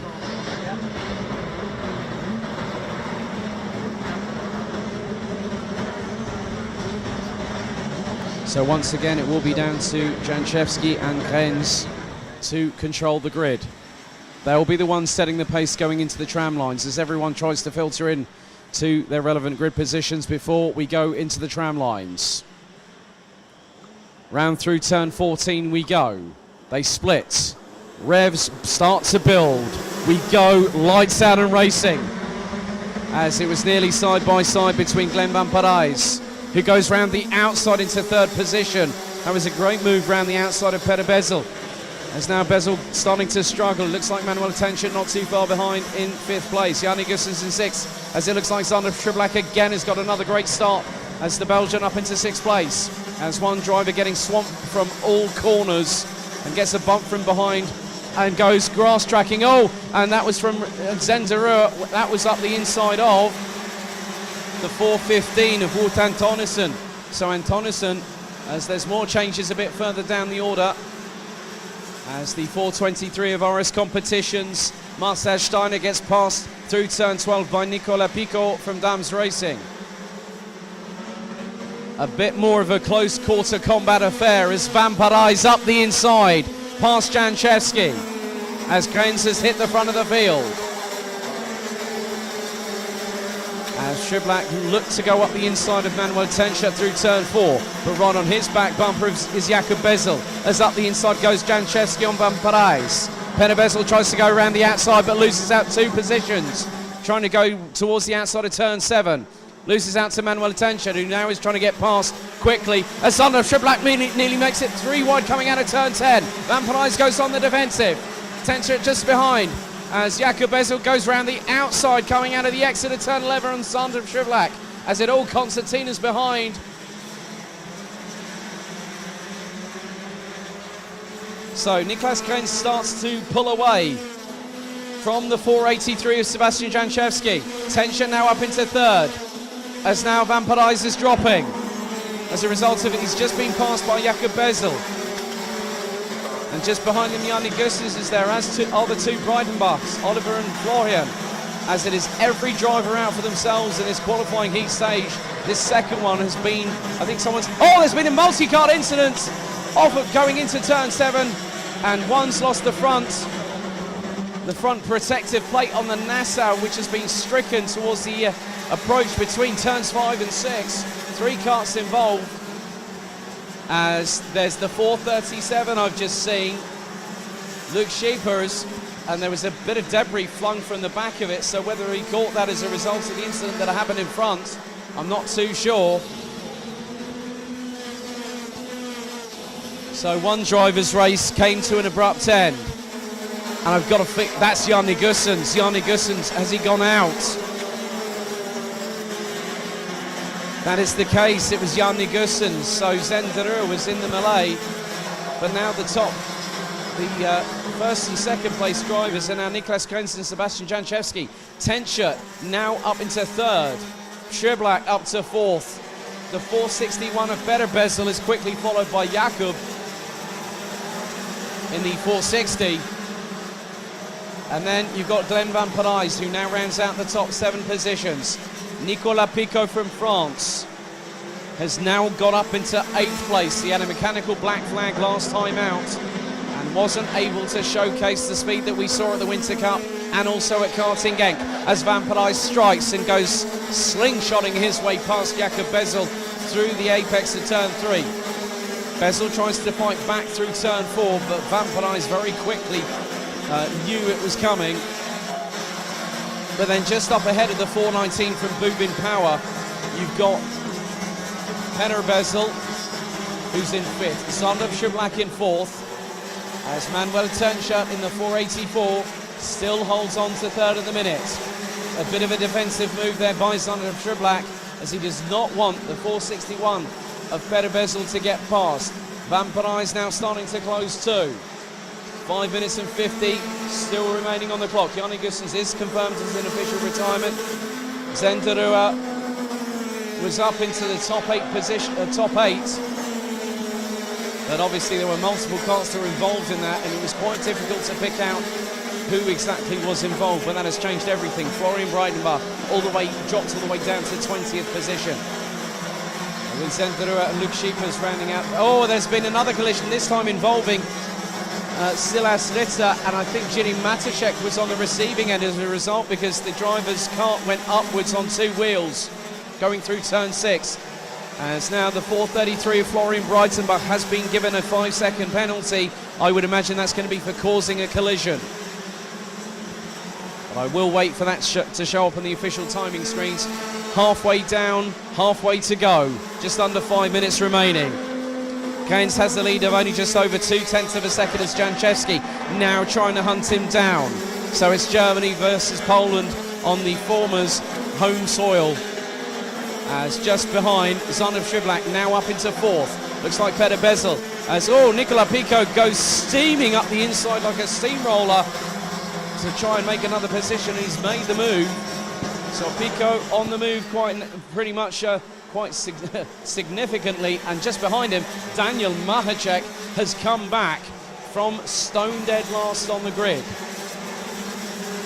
But the biggest point now is to concentrate on the 2 leaders as well, because Janczewski wants to get the double done so far, and he's trying to do his best to keep within striking distance. He's going to take a wider line coming through turn 3, get the run going down to turn 4 as the field makes its way through. Schiblak, Peter Bezel, Manuel Turnshut, Glenn Van Parijs round out the top 6. Nicolas Picot and Daniel Mahacek round out the top 8, followed by Jakub Bezel and Marcel Steinert from Germany. And Steinert is now closing on the Schiblak train, who is leading from 3rd to 9th at the moment, with Steinert rounding out the top 10.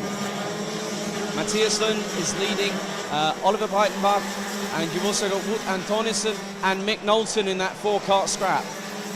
Looks like there might be a couple more positional changes as Picot goes up the inside of Van Parijs through turn 12. Mahacek forces his way through, and he gets past the Belgian. And Jakub Bezel, waiting for his chance to get past the 419, does so on the final corner. Gets through, and then Van Parijs quickly in the slipstream of the 460, who is the defending and reigning champion in this class, having secured the title this time last year. And Daniel Mahacek has clearly got the fire struck, and it's very, very hot at the moment, because the 430 is absolutely red hot in terms of putting the lap times down. 49.626, the best lap. Now Turnshut has now I'm wondering, has Turnshut got an issue? Because he's just pulled out of the way of Nicolas Picot and Daniel Mahacek. Now Jakub Bezel gets through, and then Van Parijs tries to steamroll his way up through on the inside of turn 12. And Turnshut, I think, shut the door there. And then on the back of Glenn Van Parijs is Marcel Steinert from Germany in the 423. He's going to try and go up the inside, nearly drifts wide going through into turn 3. So the pendulum swings forever from side to side, and that's what it's been doing this entire race so far. We have just over 2 minutes plus 1 lap still to go. Niklas Gaines holding on to the lead for the moment by just 3/10 ahead of Sebastian Janczewski from Poland. Sander Szyblak up into P3.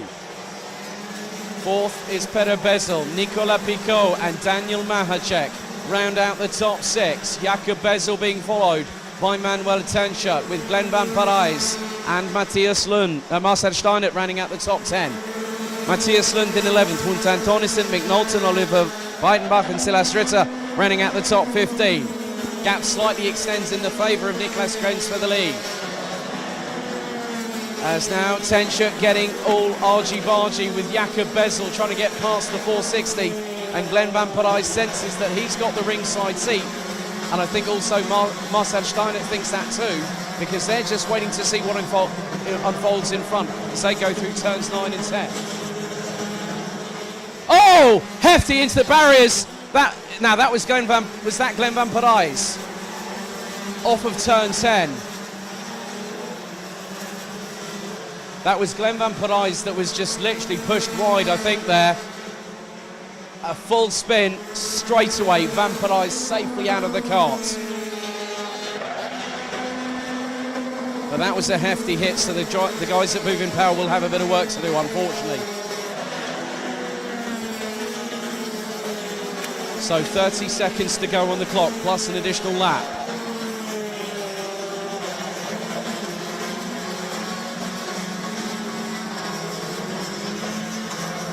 So we fast approach the conclusion of the race. So Van Parijs now becomes the third confirmed retirement. He's got to sit on the sidelines, unfortunately, after that. He was fighting so hard all the way through. So the leaders come across the line. Last lap board is out. Gap between Niklas Gaines and Sebastian Janczewski. Now over 4/10 of a second. Sander Szyblak, he's 4.1 seconds behind, but he's still leading the battle for what is third place at the moment, as Nicola Picot fancies his chances on Peter Bezel, but so does Daniel Mahacek, and those two have pretty much been working together and then to engage in their own private battle. It's going to get quite close and personal between these three as they battle away for fourth position. Bezel goes defensive on Picot. Mahacek trying to sweep up the inside, can't get through. Again, Bezel goes defensive through turn 12. Picot round the outside. Oh, goes off the grass, goes bumping on the grass there. Loses out big time on the final lap. Tried to go round the outside of Bezel, but Mahacek will be behind him. But Niklas Gaines takes the win. Sebastian Janczewski takes second. Sander Szyblak in third place ahead of Peter Bezel. Daniel Mahacek in fifth. Jakob Bezel in sixth. Nicola Picot still kept the throttle pinned, and the Frenchman with pure savoir-faire, I think I'm going to say here, finishes seventh ahead of Manuel Tenschert. Marcel Steinert in ninth. Matthias Lund in 10th, Mick Knowlton in 11th ahead of Wout Antonissen. Florian Breidenbach, Mark Bartels rounds out 14th position ahead of Zenderua. Imke Arts, Silas Ritter, Maxim Dehish and Jiri Matacek all finishing all 13 laps. Oliver Breitenbach pulled it into the pits with just 2 laps to go. Glenn van Parijs having that hefty accident out of turn 10. Eliminated on lap number 10, unfortunately. Luke Scheepers, his race ended on lap 4 with Jarni Gussens out on lap number 2.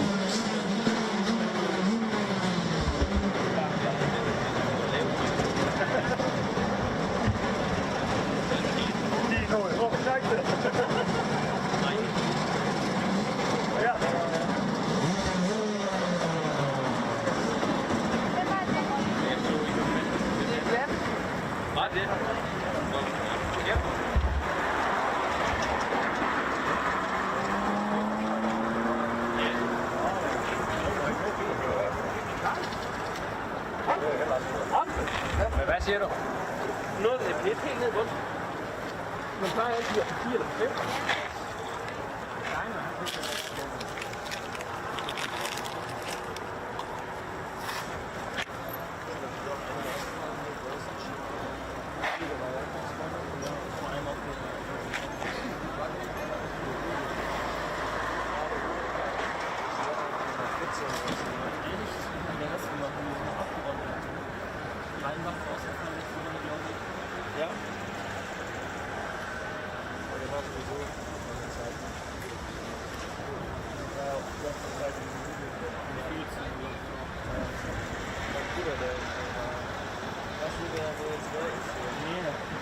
glaube ich, keiner so genau.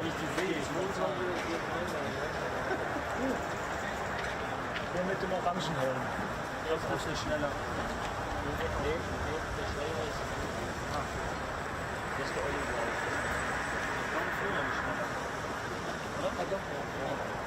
Also was heißt schneller? Normalerweise ist der Wein.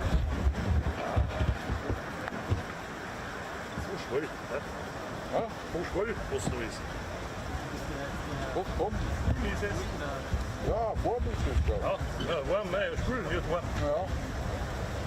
Bis über Sommer halt noch. Das war doch wieder die neueste. 16 Uhr, sonst scheppern. Da hat er gesagt, dazu gehabt, jeder will da unten. Immer.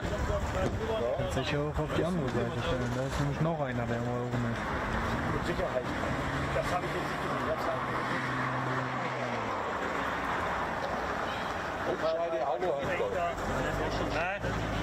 So ein winzige Ding habe ich gesehen, gerade vorne am Donnerstag da vorne, wo der fette Bursche, aber Ja, alle das ersten Mal dabei. Ja, das ist halt direkt für die Armen. Rotax. Was denn? Und du Ding sagt, Eine international. ja, aber nicht so teuer. Rotax. Welche? Die mit der Rotax sogar gerade 30 von Australien.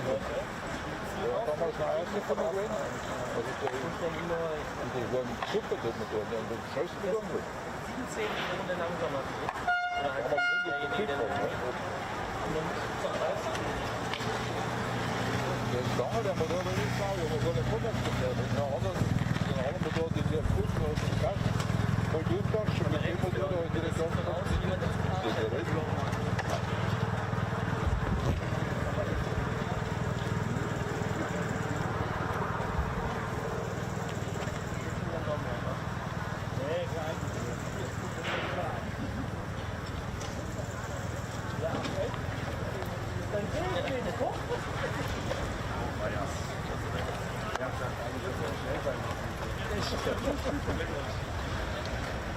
Nee, gut gemacht, rausgehalten aus dem Ding. Und dann schon so viel Abstand, aber der andere nicht mehr.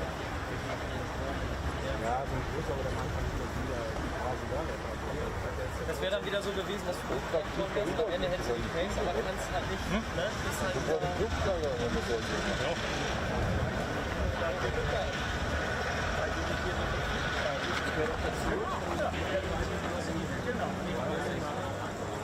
Mit der Quay reden. Vielleicht wollte er auch nicht mehr riskieren oder so, weiß man auch nicht. Die anderen Gegner, der gewonnen hat, die nächsten zwei. Vielleicht denkt er, dass er den dritten noch vorne fahren kann. Ich muss Kopf gefahren. Er weiß, dass er auf jeden Fall jetzt immer noch einsteht, wenn ihm das vor dem Schwäche ist. Ich würde sagen, mit der Abstand halten. Genau. Ja. Warum irgendwas versuchen, wenn es am Ende dann schief geht.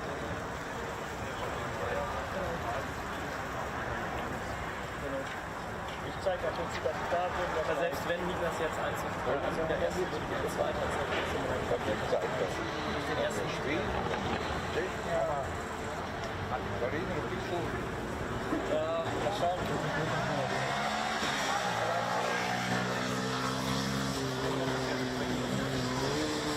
Wird der jetzt wärmer? Es gibt keine Mittagspause jetzt. Der geht ja direkt weiter nach Dienst. Ja genau, aber Muss man gegen schon schauen, nicht? Mittagspause ist ja auch von Ja, gegen schon schauen. Schaut oben, ja. Nicht zurückkommen. Ja, der Ruf ist ja auch wieder auf 14 vor.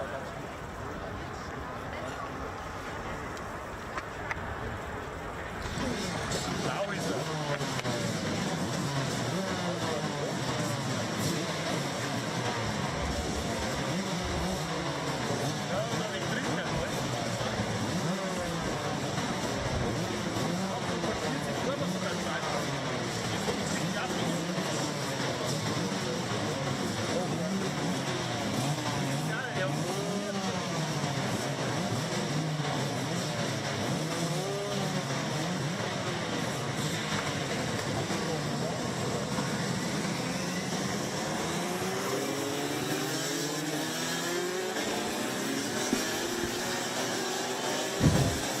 We now turn our attention to our penultimate race before our short break, this time DD2 Masters. Here is your grid. after taking pole position and the victory in race 1. Roberto Brzezowski again will start from pole position. Marco Winkler lines up alongside in the 5.66 from Germany. Then it is Michael Becker in the 5.26 who will have Tommy Helfinger in the 5.06 alongside. Sławomir Morański in the 5.61 from Poland will have Germany's Timo Haug in the 5.05 on row number 3. Sebastian Humpelhardt will start 7th, alongside will be Switzerland's Alessandro Glauser. Christoph Adams from Belgium and France's Bruno dos Santos round out the top 10. Thomas Schumacher, Ronaldo Kremiger and Rudi Champion complete the 13 strong that will go into battle for the penultimate time here in Germany. 10 minutes set on the clock, plus an additional lap.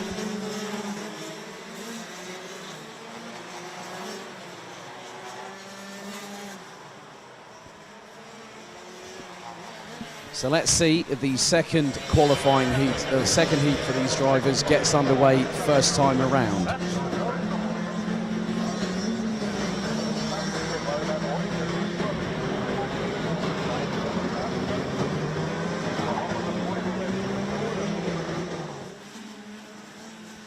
And it will be down to Roberto Brzezowski and Marco Winkler to control the pace. Everyone now starting to line up in formation. They come out of the final corner.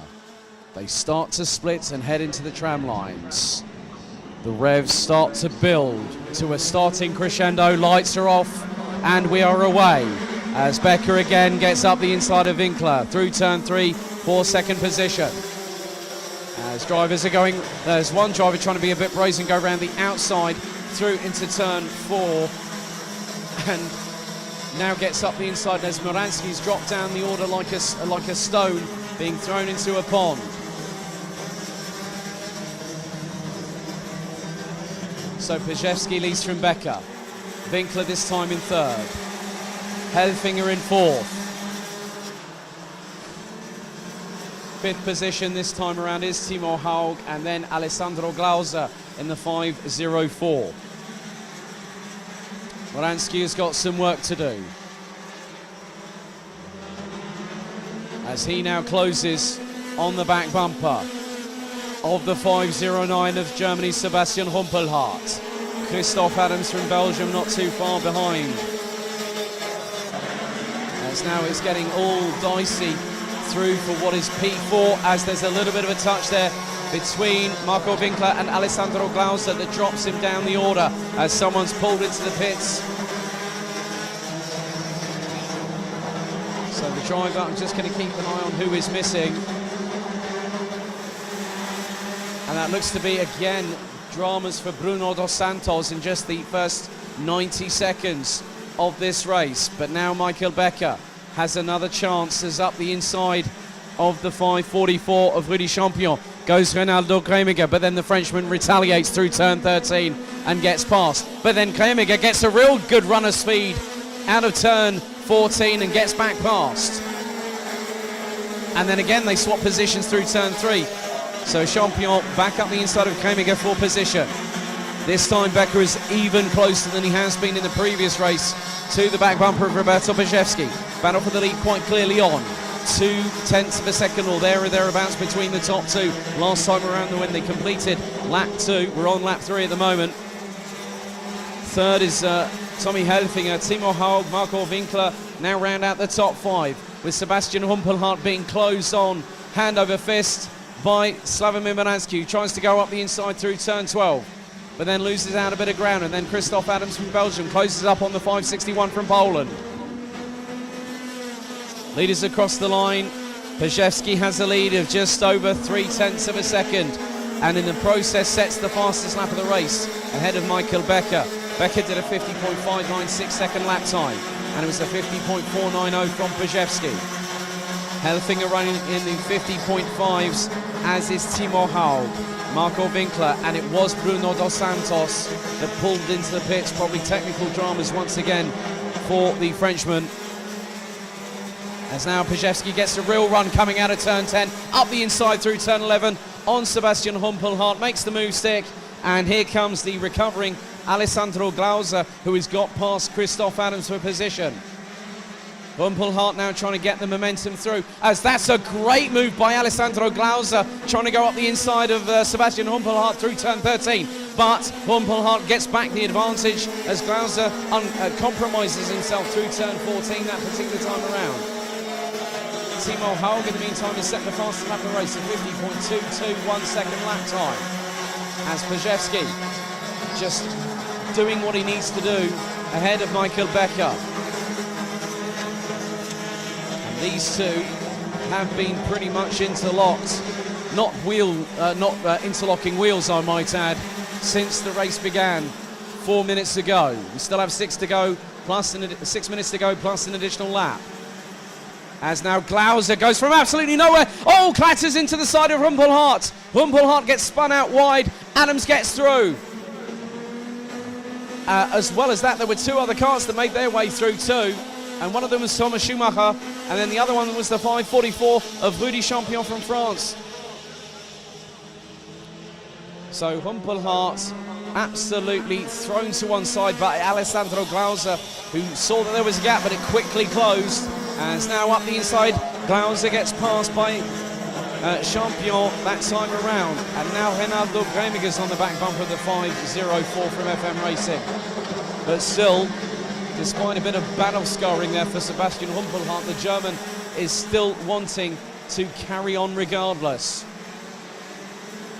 And that was quite a hefty hit. The car went skyward slightly off of the halfway point of turn 12.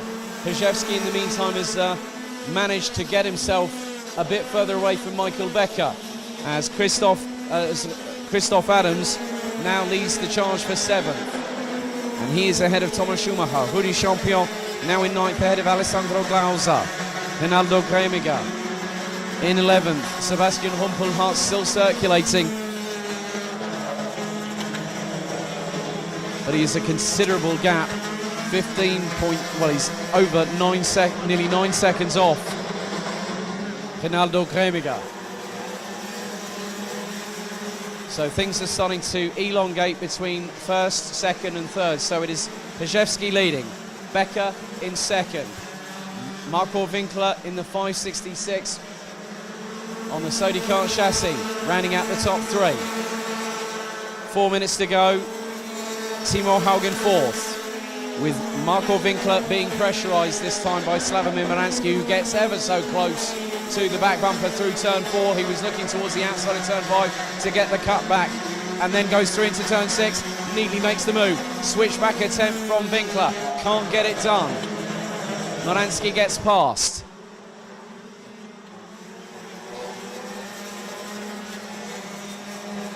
And then Alessandro Glauser has got to watch out, because he's got the 544 of Rudy Champion and the 527 of Reinaldo Gremiger not too far behind. Thomas Schumacher just up the road from them. And there's quite a considerable so the 504 of Alessandro Glauser, I'm not surprised, has been hit with a 5-second penalty for causing a collision when he connected with Sebastian Humpelhardt. Gap between Pajewski and Becker now is 4 tenths. Helfinger, Haug, Moransky, Winkler, Adams, Schumacher, Glauser, Champion, Gremiger and Humpelhardt still carrying on. 2 3/4 minutes plus an additional lap still remaining. And the driver that is fastest out of anybody out on the circuit at the moment, who on lap number 7 put in a 49.764. That is Slavomir Moransky. And he is closing. He is closing on Timo Haug. And he just went over 2.5 tenths of, nearly 2.5 tenths of a second quicker with the 561 from Poland.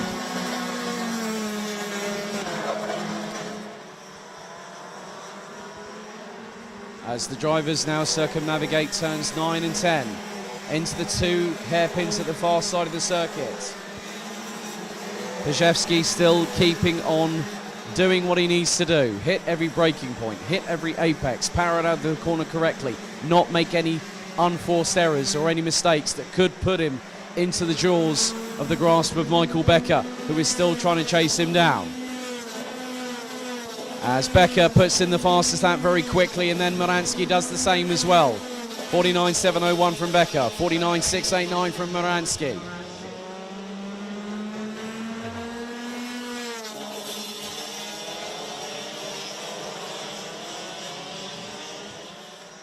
As Alessandro Glauser still trying to battle away for 8th position on the road, but a 5-second penalty will demote the Swiss driver all the way down to around about 11th position by my count. So he will finish ahead of Sebastian Humpelhardt, who is 7.387 seconds behind Reinaldo Kremiger. Leaders coming through now, turn 14, on to lap number 11. Lap number 11 completed. 45 seconds on the clock remaining. This will possibly more than likely be the penultimate lap of the race.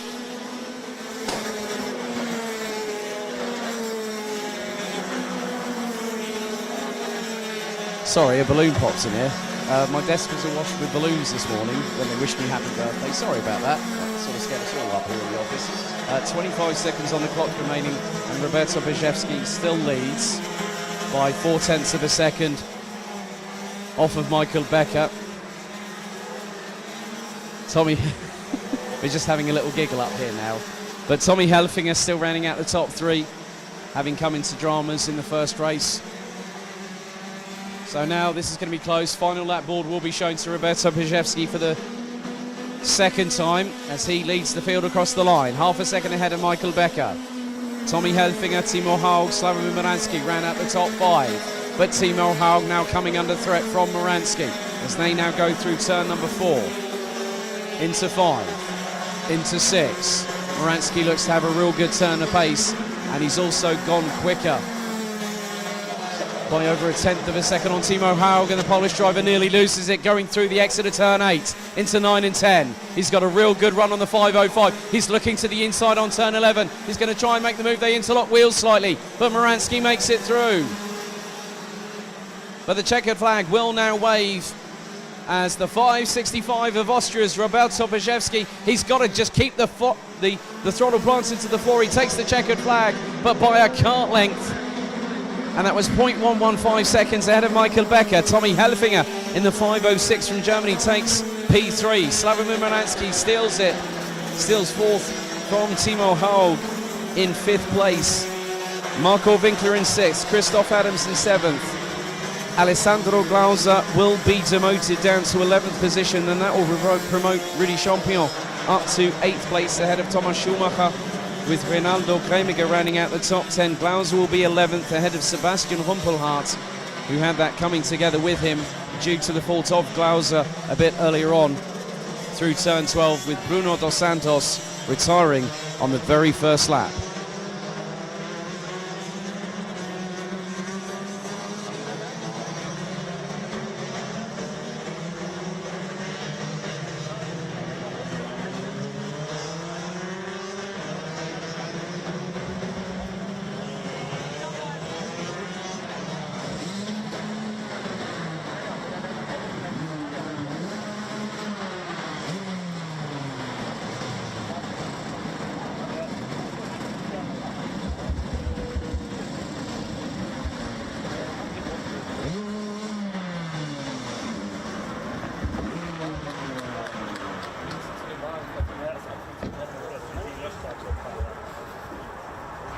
Feuerwehr. Das ist ein Löschfahrzeug.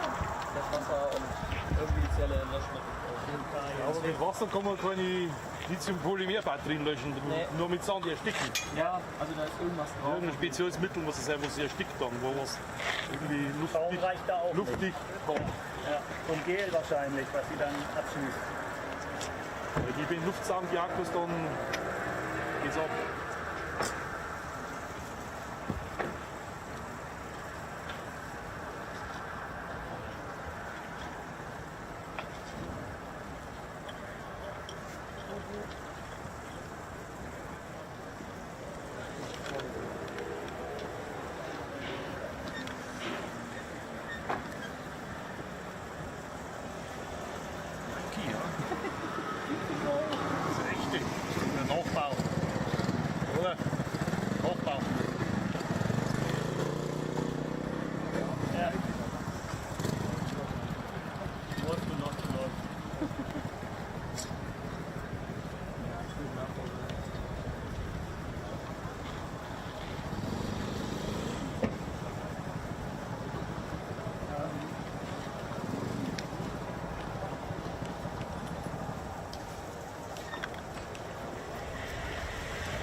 Das ist, glaube ich, nicht, dass die ganz einfach ist. Also Nummer, oder? Das ist der Oberherrn, Brauchst du da drin statt, oder? Das war das ganze Rennen, das aussah, Ja, dass er beim die so 125. Ja. Die Sitzposition ist nicht unbedingt jetzt gerade reisefreundlich. Standardausbildung 1200 € und alles. Nein. Das ist ein Nachbau von den Jahrhundert Dachs. Oder Dachs, das ist ein Nachbau. Ja, aber das ist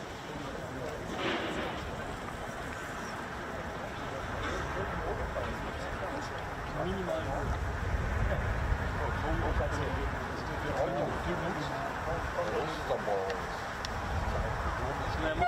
dann Wüssten da, japanisch Küberclub, oder? ja, normal. Nein, der Sieg besteht. Eigentlich, als Fahrer musst du immer wissen, was um dich herum passiert. Du musst wissen, wenn einer hinter dir ist, dann musst du halt auch wissen, okay, wenn er mich überholt, das kann Ja, meine Rolle bringt mir auch nicht. Das sieht für mich so aus, als hätte er nicht damit gerechnet, dass er noch reingeht. Und wenn er damit nicht rechnet, dann Nummer 5 und dann ist Ja. dann hat er Angst bekommen. Weil das Was bei hinten aber ewig lang, das so ausschalten. Hier kommt schon rein und hat den Windschutz und Wetterschutz, aber Dann lass es vielleicht das ist halt ordentlich gelaufen. Ja, da bringe ich bei ihm. Und sie schön ist, da ist ein Belly, der Grüne, der Aufmachen hat er automatisch. Sauersatz. Der ist auch schön voll. Er hat schon bevor er bei der Schuhe gefahren ist. Wir müssen halt wissen, was um dich herum passiert. Ja, dann weiß er, okay, komm, ihr wird irgendwann hin. Und der ist dann von dir gelber, jetzt der Post von die 30 Jahre. Ja. Das ist so vorbei, der ist vor der Kampfer oder so. Der hat sich selbst auf welche Gute in der Groß gespielt. Ja, bitte. Der hat die 30 ausgestellt, aber. 30 Augen. Das kennen wir nicht. Mach das doch. Warum? Ja. Und die Witte nur aber. Schuss, Rizinus extra noch, oder? Immer extra Rizinus mit heute nur. Danke. Wollte aber so machen, dass du dazu mischen darfst, weil sonst der Kerzen direkt der Kern aus. Was er gemacht hat, ist ein Hund, das Zwergöl. Das ist ein Außenborderöl. Die Zwerg der Außenborder, da haben wir den Kopf Spitzenpress. Da ist das spezielles Außenborderöl. Das ist wieder gar nicht. Das ist Nee, kein wie vorhin der Hof nicht so Zeit wie Stielöl. Die Töne war, das sind die Motorsägenmischung. Also das sind 100 Milliliter auf 5 Liter, dann hat er uns zu 50. Aber Stielöl hat uns zu 25, aber mit Stielöl uns zu 50 geworden. In der See. Im Moment war ich da. Also. Gib mal dein T-Shirt. Jetzt habe ich gerade sehr gut, das habe ich da auch mit Meter gespielt. Ich sehe immer stand da nicht eigentlich. Das Außenborder hat er auch anfangs, dann haben wir nicht mehr, also mit 50. Und er hat dann noch auch anfangs zum Pferd.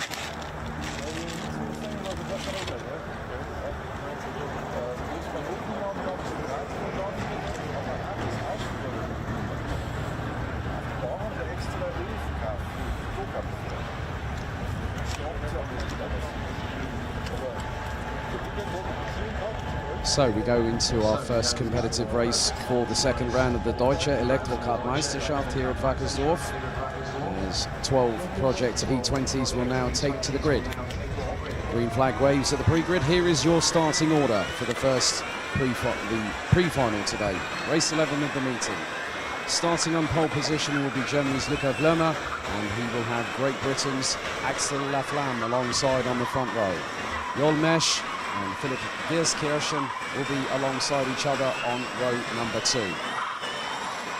Then it will be Diego Stifter and Elijah Alessandro Saya on row 3, ahead of Valentin Wiesender and Sebastian Kraft. Jasmin Stein will have Mika Mosika alongside, with Alice Spiezia and Bjorn Niemann from kartmagazine.de rounding out the 12-strong grid. A very different experience for me, as we will actually hear the propulsion sounds from the direct drive electric powertrain developed in-house at BRP Rotax. And instead of a rolling start, we will have a standing start formation So their pre-final this afternoon will take place over 10 minutes plus an additional lap with acceleration times approaching 3.5 seconds from 0 to 100 kilometers an hour, with top speeds reckoned to be around 135 kilometers per hour, including the added additional usage of the boost button here on Project E20.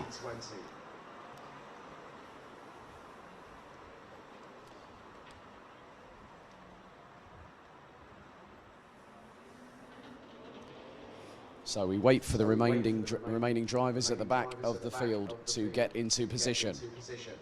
Green flag waves at the back of the grid to give us the signal we need. Red lights on the gantry.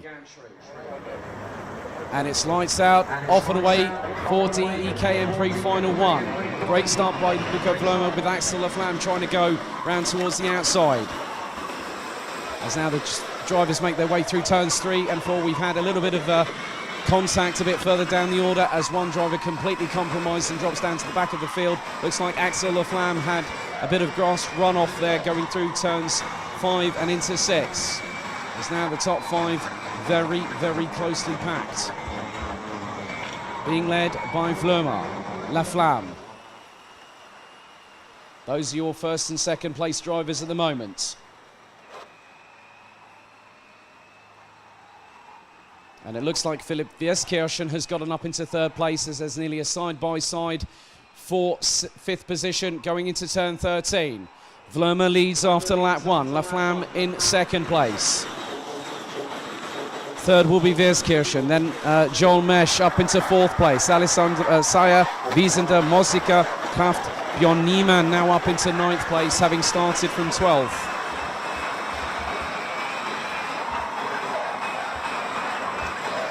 So Jasmin Stein rounds out the top 10, the top 11, as Kraft now up into 9th, ahead of behind Mosika, Niemann, Stein and Spiezia rounding out the 12 strong.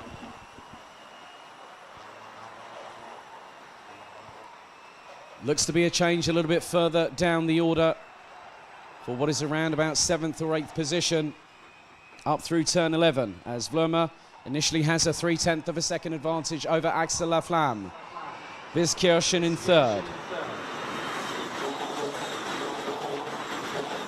So Spiezia looks to be out of the race, unfortunately, here in the pre-final.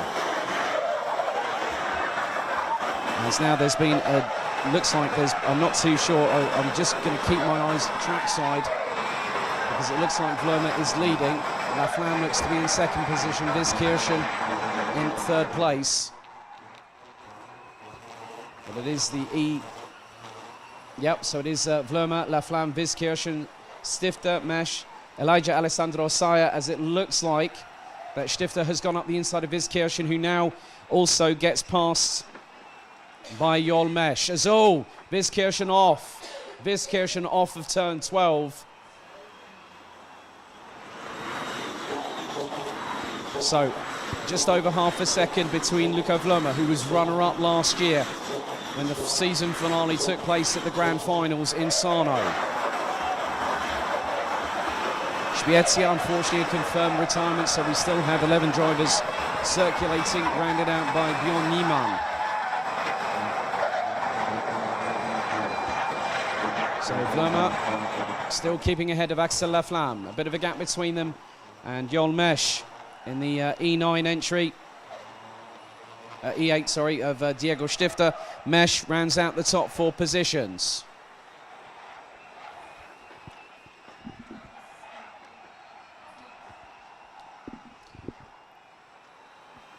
So Vloma and Laflamme still leading the way.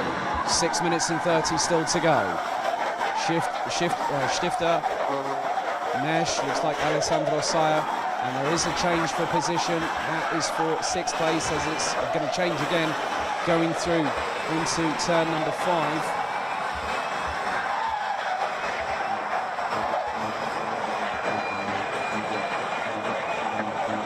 So the pre-final will take a duration over 10 minutes plus a lap, but then it will be 12 minutes plus a lap for the first of 2 finals, one this afternoon and one tomorrow.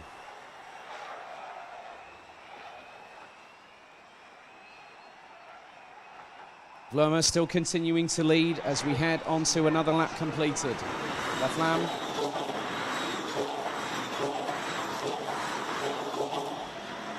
So still at the moment, Laflamme still battling away as Viskirchen looks to try and move up the field.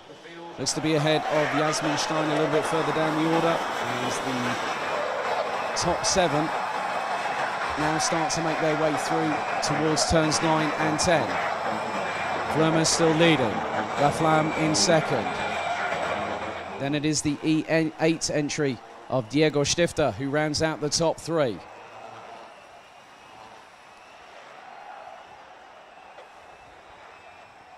Then Joel Mesch, who was one of the winners back at Kerpen just a week ago. Sebastian Kraft also tasted success in Kerpen last week as well throughout the course of the 2 days of action. So Vlerma, Laflamme, still pretty much within 6/10 of a second of each other. But Vlerma still trying to keep pace. Laflamme looks to have put in the fastest lap of this race. I was hearing that maybe speeds could be approaching the top maximum velocity of around 135 kilometers an hour, and they come out of the final corner and hit the boost button.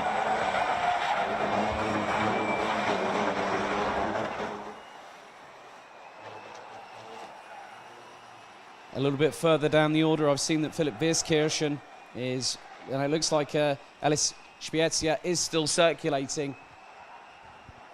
Just up ahead, the 14-year-old based originally out of Hoboken, New Jersey in the United States. Had a really good, interesting chat with his mother and father earlier on, who were over here with him. As Viskirchen, right on the back bumper of Spiezia going through into turn 3. But the American holds on.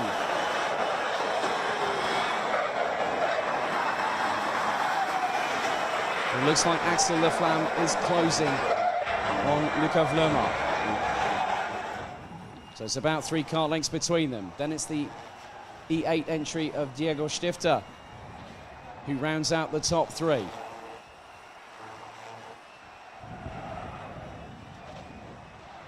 So we're fast approaching the conclusion of the pre-final here for the first of 4 races for the Deutsche Elektrokart Meisterschaft. Vlerma trying to get the head down, as does Laflamme, as they hurtle their way under the gantry. Through into turn 3, battle for 3rd and 4th. Very, very still much on. As Laflamme looks to be a bit deeper onto the brakes for getting towards the back bumper of Vlerma.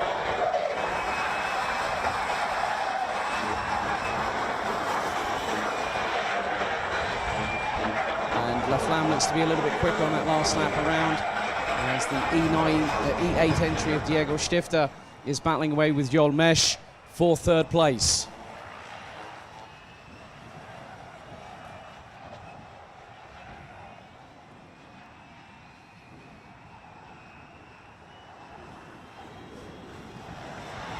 And again, seems like the drive is still trying to push as Laflamme gets very, very close to Vlerma, going through the right-hand sweeper at turn 3. Stifter and Mesch still battling away over the final place in the top 3. So I've just caught a glimpse of the E15 entry of Alessandro Saya, who is now battling tooth and nail for 5th place, currently keeping that position at the moment. And just behind is the E10 entry of Sebastian Kraft from Switzerland. So 3 great battles at the front of the field over 1st, over 3rd, and over 5th position. As Viskirchen looking towards the outside of Spiezia through into turn 12 and gets a run towards turn 13 over the bump, and Spiezia has to relinquish the position. Viskirchen was incredibly quick through that set of double right-handers. Just over 70 seconds to go plus an additional lap. Vlerma holding on for the lead ahead of Laflamme.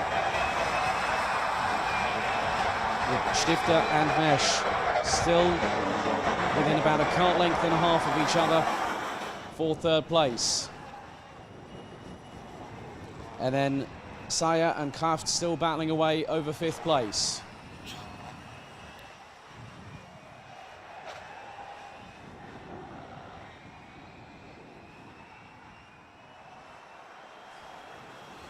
39 seconds on the clock remaining as the two leaders cross the line.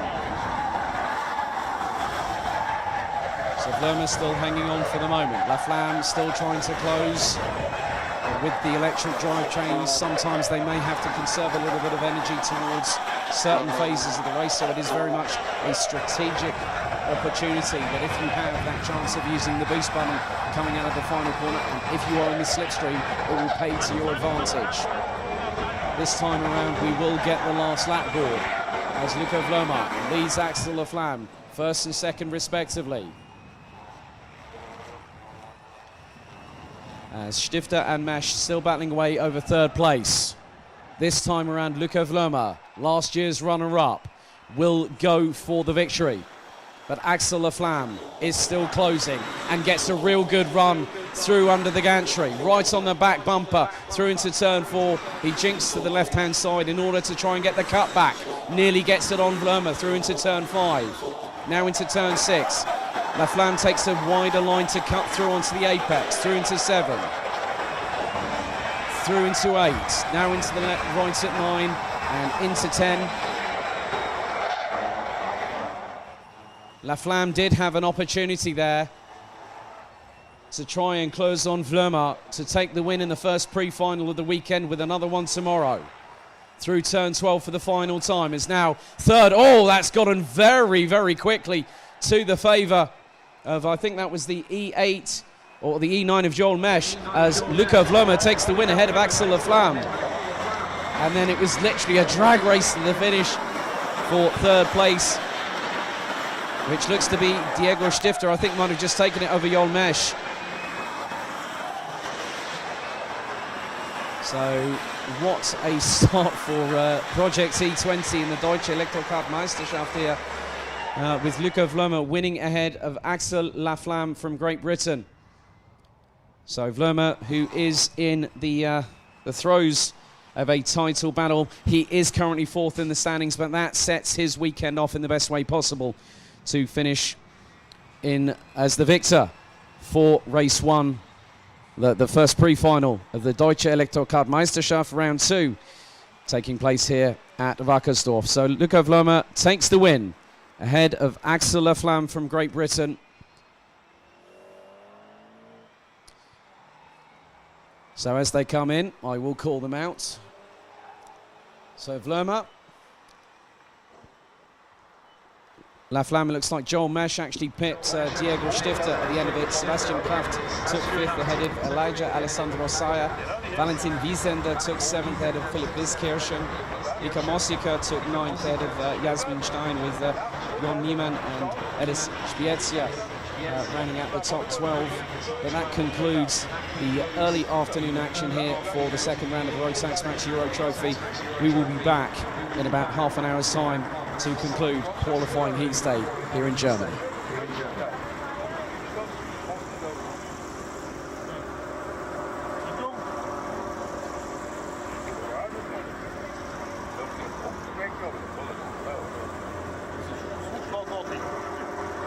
Attention paddock, attention paddock. Could the following driver please report to the stewards immediately? The following driver to the stewards immediately. CD Rotax number 363. 363. Could Teresa Babikova please report to the stewards immediately? Teresa Babikova to the stewards immediately, please. Thank you.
tatsächlich.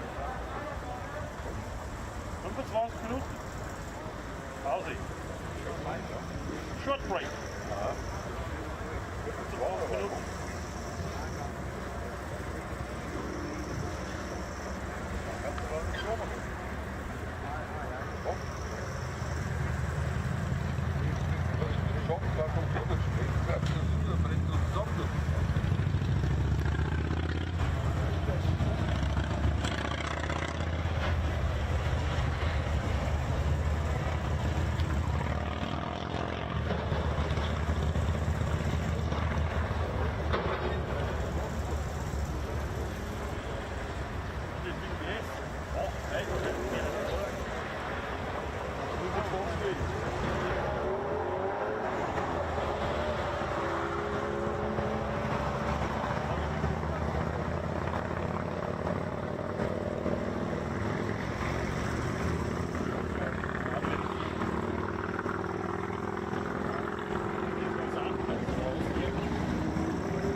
Der war auf dem Spielbaum und die kennst du nicht, du denkst da. Nein, nicht raus.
Scheinwerfer drin. Da wollte ich mal rüberfahren.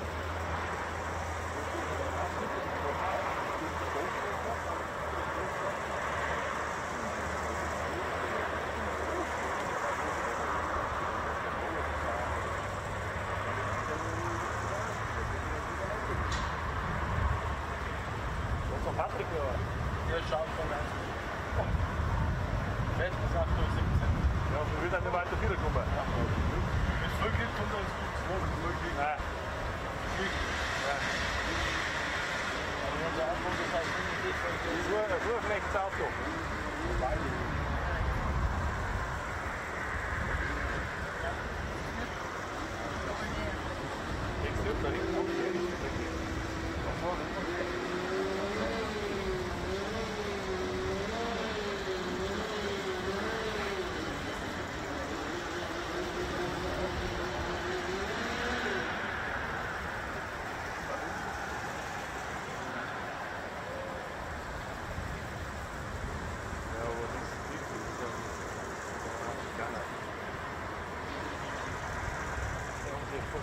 Ausschaut haben, wenn die Uhr Luft haben bis unten. Haben sie jetzt vorgestern schauen wir mal hin.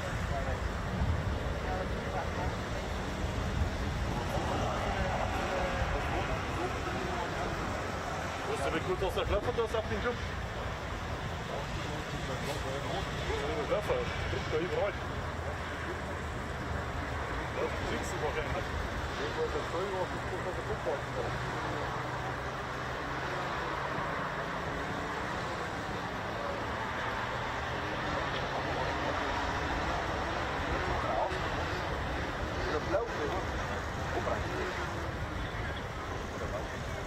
Silber mit der Flex, oder? Vorher, wenn du es kaum noch Kilo drum hast. Ja. Kannst du mal durchgehen?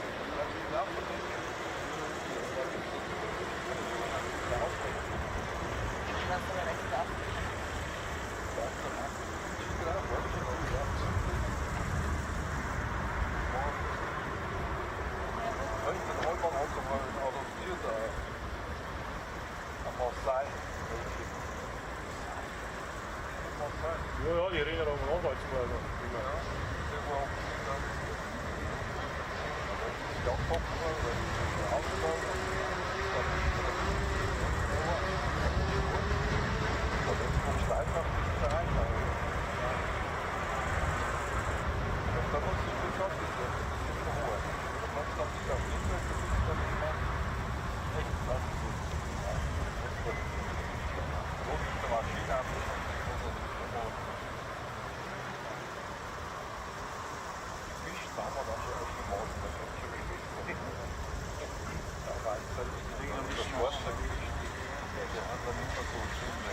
Alles doch am Handy rum.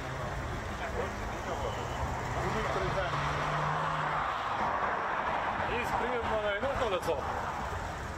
Echt so mega wie gestern. Wenn wir Anlauf nehmen und prüfen wir mal. Jetzt kommen wir noch hinten rein, ja. So, wohl? Genau. Der ganze Stand, ja, mit kleinen Jetzt wurde er raus.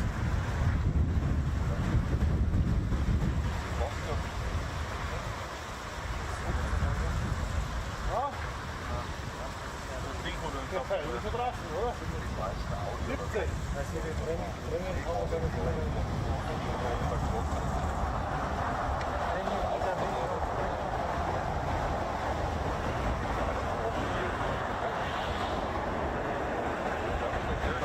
gibt nichts mehr heiraten, so wieder. Das ist echt top. Ferrari. So blonde.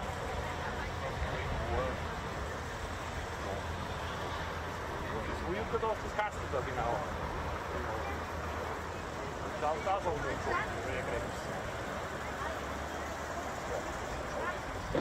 Und dann haben wir Berne, oder? Ja, beim Trocken. Sogar mal, die Zunge scheint trotzdem, die verbrennt die trotzdem. Praktisch ganz oder so.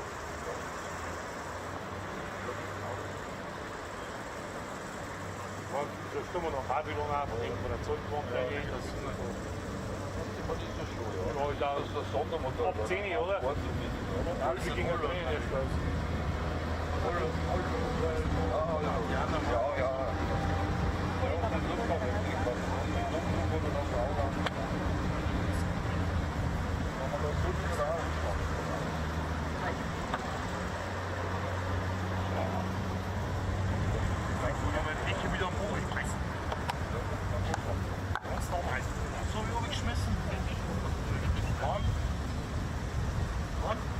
Aber jetzt Grundpost drin, ich habe einen umgestellt gehabt. So wie es nicht logisch. Schau schon her. So wie ich hergestellt habe. So, dann liegt er dann da unten. Dann nicht mehr so. Dann einmal da. Dann nicht mehr da. Du warst immer da, weil du noch bist. Das hat er gehabt, also Ding ist das. Aber wenn er logisch ist. So. Ich brauche nochmal einen den Rolex.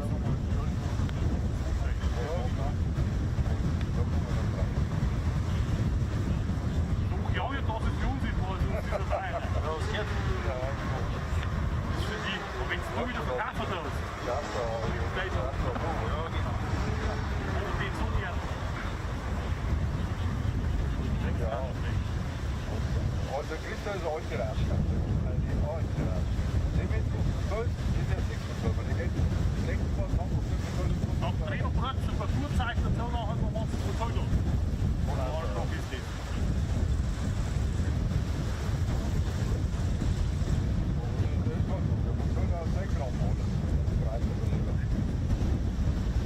Da ist der wirklich ein Mensch drin.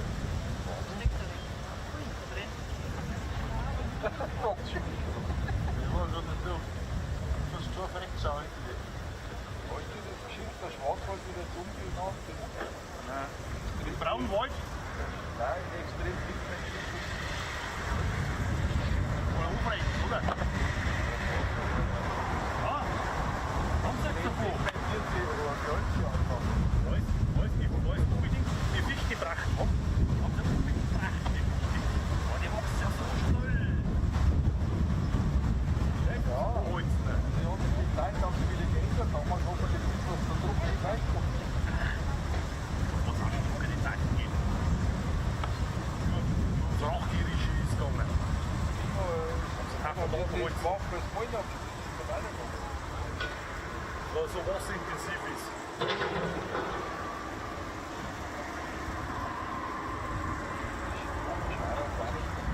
Haut den Holzpreis runter? Ja. Bitte. 2-3 Wochen oder irgendwie. Ja, knapp 4 Wochen einmal. Das ist doch länger ausspielen und wollen doch nicht.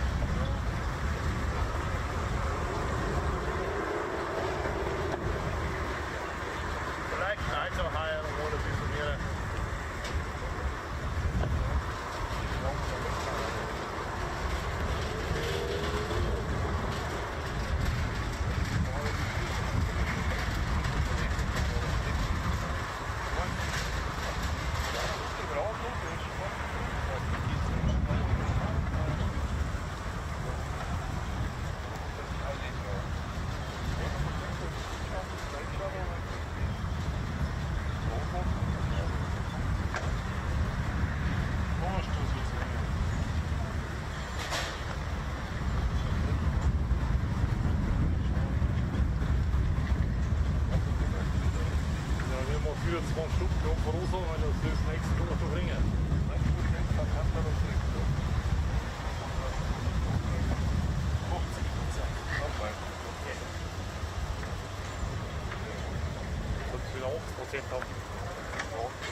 Stell mal 4 Kopf in China weitermachen, das ist schon weit. Ja? Nicht so fahren, wir sind so weit. Ja, schön,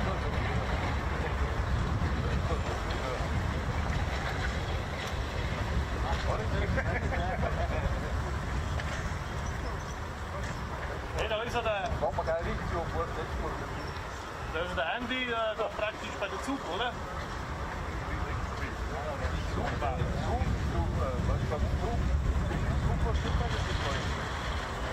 Ja. Ja, und bei der GT Masters, und ich habe sie GT Masters, ist auch nicht mehr dabei dazu. Vor Corona war er dabei und nach Corona war er weg. Vielleicht was gleich gemacht ist.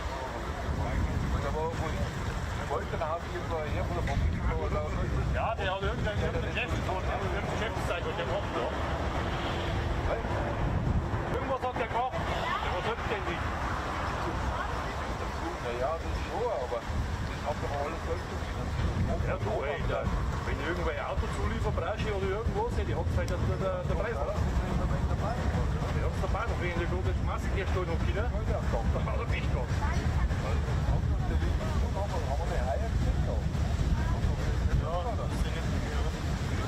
Bei der DV ist dabei.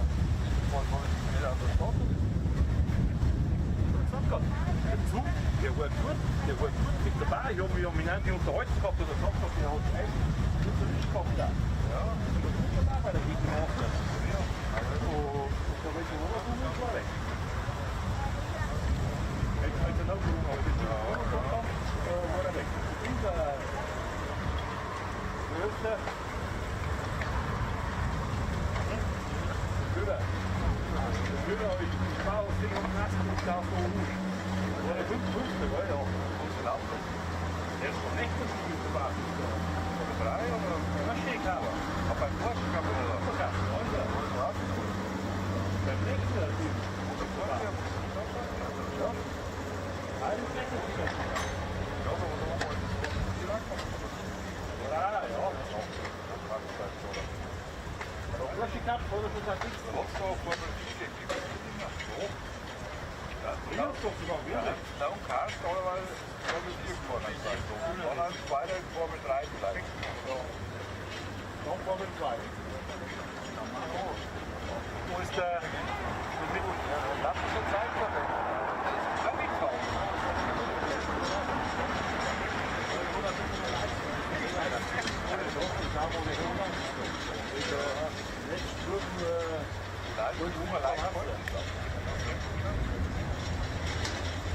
Noch nicht so racing auf der andere über Gruppen beigefahren, aber das auch.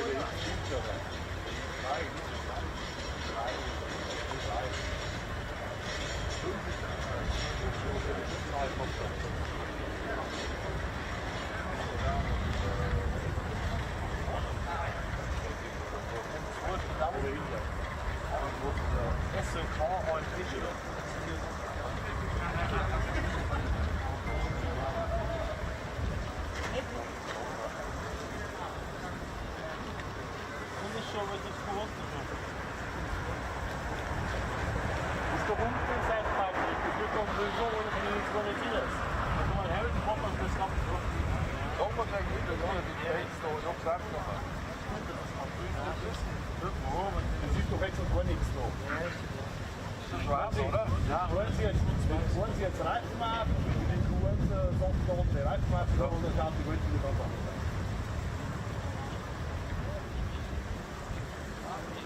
Das wollte wieder genauso aus wie Lebensform. Wenn jeder Schuss fahren, der verbund wenn Null ist fortgerauft und der Ricardo ist ein nicht drauf. Die Auto oder Ricardo?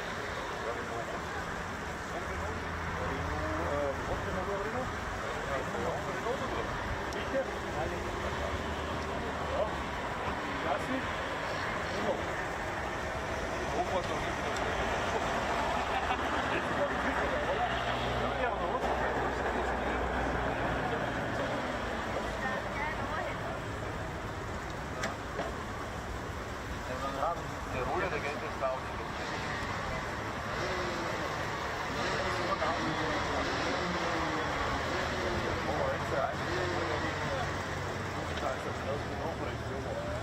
Ja, muss schauen, dass der Roller, der Roller wechselt und dann kann man die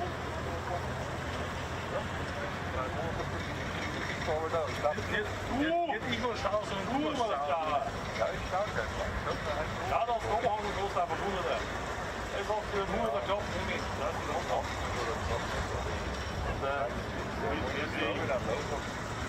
Und der bringt doch, der brachte Gold.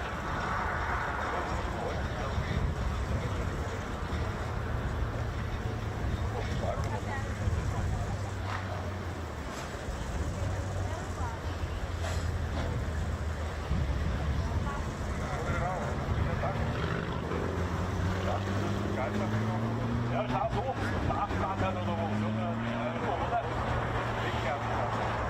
Hä?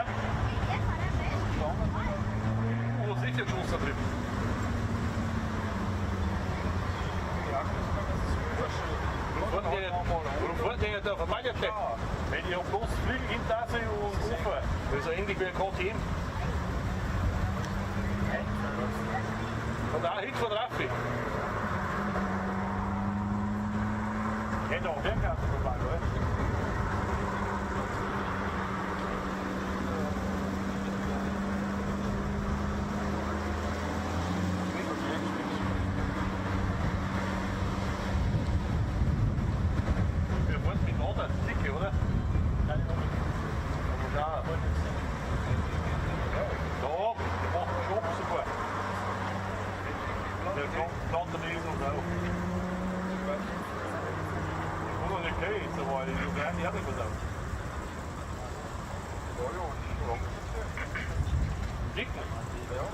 Ja, wo der macht, wo er zum Wahlgeschäft drin hat.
So schön, wie wir hinten eingenommen haben. Das macht er jetzt mit dem Radlader runter, das alles. Und Schei gibt es nicht wegschmeißen. Vorfahren oder herfahren hin. Sonst auch so klar.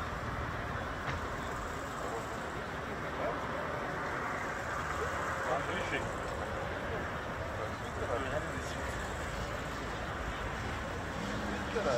Ja, das war auch, weißt du, selber Sonntag von der Piste.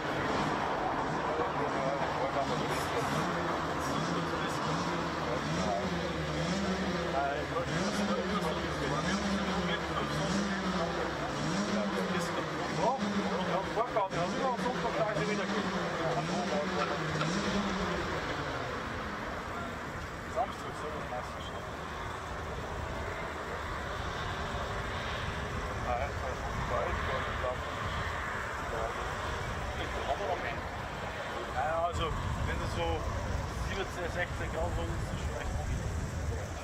Ja, und dann mal, wo es so gekocht war, haben wir über 30 gehabt, da wurde ich erschreckt, weil das ist da wie.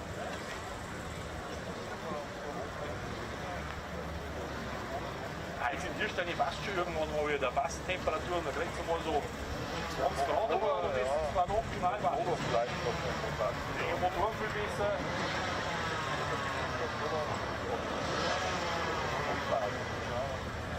Bad? Ich glaube, es war Notbad. Ja. Also 18.10. ist SAKC, ADAC. Dann am 24. 25.10. ist ADAC Kampf.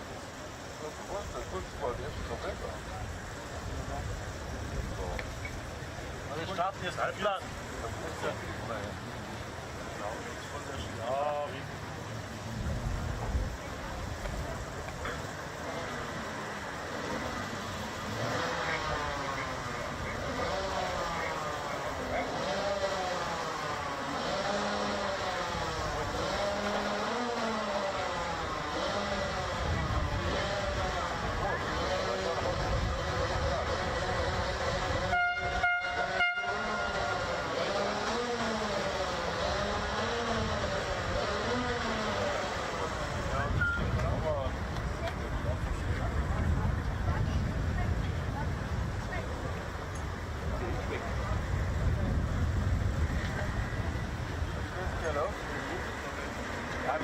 Jetzt haben wir vorher geschaut, ob das Ding da ist.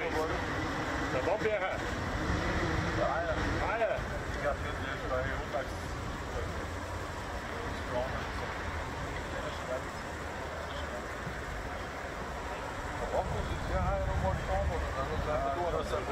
mal durchgerottet dort. Ja, schon einmal eine Glück.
Irgendwann werden sie mal ein Bericht bringen, aber...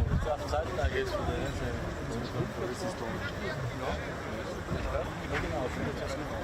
Ab und zu bringen sie auch mal so von der Firma Zusammenfassungen. Aber Rotax habe ich noch nichts gesehen am Fernsehen. DKM, so. Und dann schon mal 2 Ringe selbst los.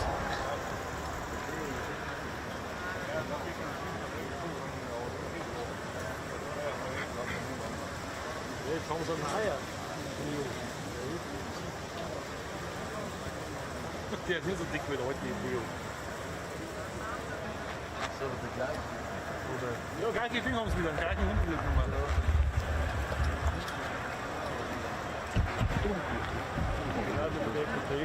We now go into our final throws of the qualifying heats day here at Wackersdorf for the second round of the Rotax Max Euro Trophy, which also incorporates the second round of the Deutsche Elektrokardmeisterschaft. Our third and final junior Rotax heat gets underway, and the grid is as follows. Tim Gerhards once again will start on pole position, alongside will be Germany's Raphael Renhofer, followed by Eliska Babikova and Kai Helitz, representing the Czech Republic, and Kai Helitz from Belgium. Bruno Mulders and Lukas Schoenmakers representing the Netherlands complete row 3, with Christian de Klein and Nikita Genza on row 4. Max Knappen and Valentin Klus complete the top 10.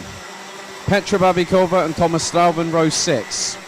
Thomas Martins, Mathis Turlo row 7, with Karol Schultz. Looks like Mikkel Pedersen might not be taking any further part in this afternoon's proceedings, so Magnus Pedersen will start ahead of Maurice Schmeis, Theo Eriksson, Kian Agasade, Gilles Clouet, Maximilian Angelard from Poland, Austin Lee, Adrian Labuda, Fahin Mega, Nick Gerhards with Freddie Spindlow and Rafael Gvicak. Well, it looks like Spindlow hasn't appeared on the grid either, I think. I'm not too sure why. So 26 out of the 28 drivers set to go into battle for one final time this afternoon. 7 minutes plus an additional lap set on the timer. Red lights are ignited on the starting gantry.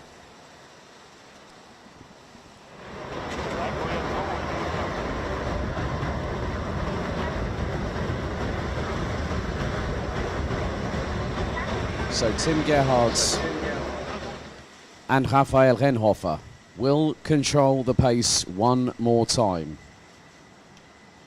And then we will find out tomorrow who will be in the respective grid positions for both finals. They split. Heading to the tram lines, revs rise, and it's a clean start. We're off and away and racing as Renhofer hits the front. Quickly followed, looks by Kai Gilatz, as now they head their way into turn 4 for the first time. Drivers trying to make it through at the moment, as now the top 5 were quite literally line astern, as up the inside goes Lukas Schoenmakers on Kai Gilatz. Up into second goes the Dutch driver. Gerhard's now down into 4th place. Just behind is Eliska Babikova in the 2.96. As now the 2.01 of Valentin Klus tries to shut the door on Christian Decline, but he gets through. As now Decline tries to go up the inside of Gerhards, but Gerhards doesn't let him pass through turn 13. So Henhofer has a clear lead of over 6.5 tenths of a second. As now, multiple drivers trying to change positions. Looks like Tim Gerhards has got up the inside of Christian Decline. Valentin Klus trying to go up the inside of Bruno Molders and makes the move. Then it's Nikita Gensu who bumps Molders from behind. And then you've also got, I think that might have been the 2.38 of Magnus Pedersen also getting involved. And that was through 6 and into 7.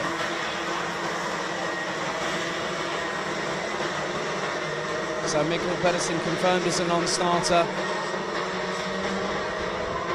And some of the other drivers languishing in the back part of the field, which includes the likes of Maximilian Angelard. Oh, there's been contact. Oh! 2 karts involved, and some karts are having nowhere to go. 5 karts off of turn 12, stricken, literally on top of one another. It carambolaged very, very quickly indeed.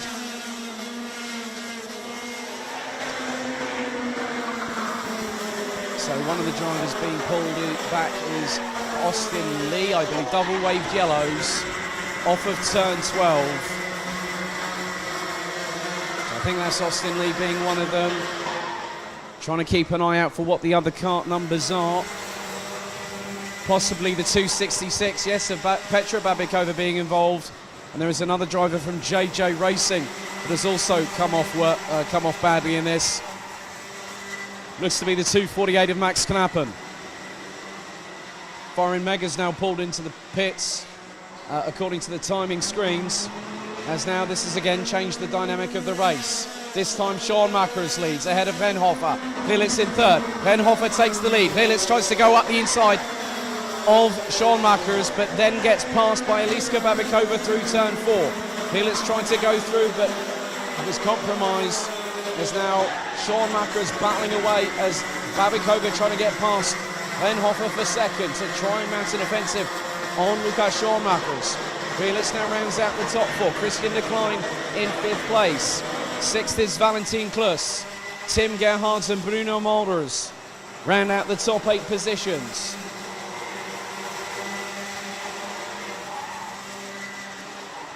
And then Magnus Pedersen. Yep, so Farin Mega is a confirmed retirement. Max Knappen, Petra Babikova and Austin Lee won't take any further part in the race. But now Sean Makers has a bit of a gap. He has nearly half a second of an advantage ahead of Eliska Babikova. As the 2.55 of Karl Schultz tries to go up the inside of Matisse Turlo. Looks like he's made the move. And then Thomas Martins has also tried to get through and also has done so. And just behind them, and just keeping an eye on what's going on, because it looks like quite a few drivers out of regular positioning.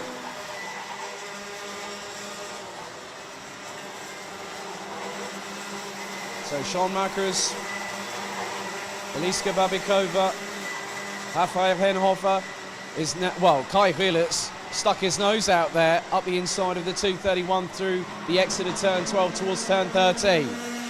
Gets a good run under the gantry. Gets towards the inside and gets past Renhofer before the apex of turn 3. Renhofer counters, but Vilitz keeps it pinned to the outside. Still holds on to 3rd place. But now the battle really heats up as Babikova goes up the inside of Sean Makers through into turn 6, gets the lead. Now Vilitz, Henhofer and Decline literally line astern for the top 5. 2 minutes and 7 seconds, plus an additional lap still to go. Valentin Klus not too far behind this battle, and if they keep on fighting, the 2.01 from RS Competition representing Germany will have a chance to strike, as will Bruno Molders, as will Tim Gerhards. Magnus Pedersen and Karl Schultz round out the top 10. So we have 23 drivers still circulating, which is being rounded off by Freddie Spindlow, who had 2 great races earlier on today, but it hasn't gone this this time around it hasn't gone much better than he probably would have hoped.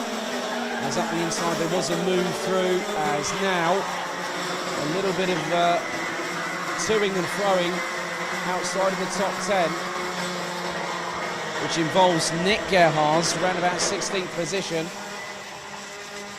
So quite a few drivers around. I count four drivers, and who is leading them at the moment? And that is the 285 of Theo Eriksson on the Cosmic chassis.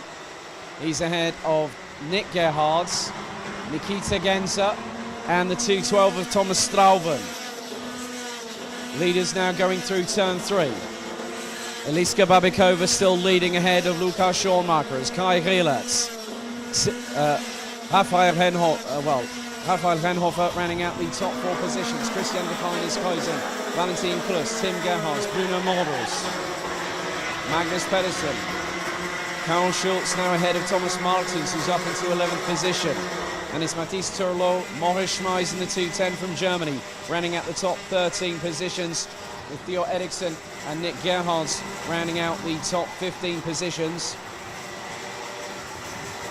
As now Gerhards gets closed in on by that's Kian Agasade from Germany in the 225, teammate to Nikita Genza.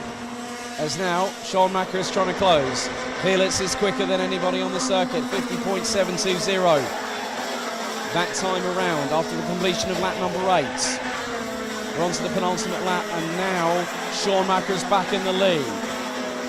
Babikova, Rielertz, Renhofer, de Klein. We'll get one more lap after this one. And this is going to be interesting to see who is going to hold station and who is simply going to go for it in the final race of the day here for Junior Rotax. Renhofer goes ultra defensive on de Klein, who then tries to attack up the inside through turn 12. The Dutch driver gets through. Then Valentin Klus trying to get past Raphael Renhofer. Will get the inside run going into the next corner as Kai Rielertz came out of the corner a little bit slowly. Well, I'm just looking. No, it's Schoonmaker's. Schoonmaker's drops the 4th as Rielertz goes up the inside of Babikova to take the lead through turn 3. Going on to the final lap, the points leader now decides, I want a victory too, and absolutely flew past Eliska Babikova as up the inside. Oh, Lukas Schoonmaker's clashes wheels goes Valentin Klus. Very haphazard there from the German, and that compromises the Dutch driver in the 202, who now drops behind Bruno Molders. But with 3 more corners after this one, Rielertz has just got to hang on for the victory. Babikova's already had a win today, as has Christian de Klein, who is looking menacing. Babikova goes towards the inside, through towards the final double right-hander. Babikova's got past Rielertz. Christian de Klein could make it a 3-way run to the line. Who's going to get it? It's Rielertz! Rielertz takes it ahead of Babikova, and de Klein rounding out the top 3, who were covered by 0.225 seconds at the end of that drag race to the finish. Raphael Renhofer takes 4th ahead of Tim Gerhards. Valentin Klus rounds out the top 6. Molders ahead of Lukas Schoonmaker, who completes the top 8, with Magnus Pedersen from Denmark and Francis Karl Schultz in the 255, completing the top 10. Thomas Martins in 11th ahead of Mathis Turlo, Morris Schmeis, Nikita Genza and Theo Eriksson rounding out the top 15. Thomas Strauben 16th ahead of Nick Gerhards, Kian Agastade, Maximilian Angelard, Adrian Labuda, Rafael Kvitschak, Freddie Spindlow, with Gilles Chloé being the 23rd and final driver classified in that race. With a non-starter from Mikkel Pedersen, from what I understand, to be medical grounds, with Max Klappen, Petra Babikova and Austin Lee eliminated on the very second lap at turn 12. And Farin Merger having a retirement after the very first lap.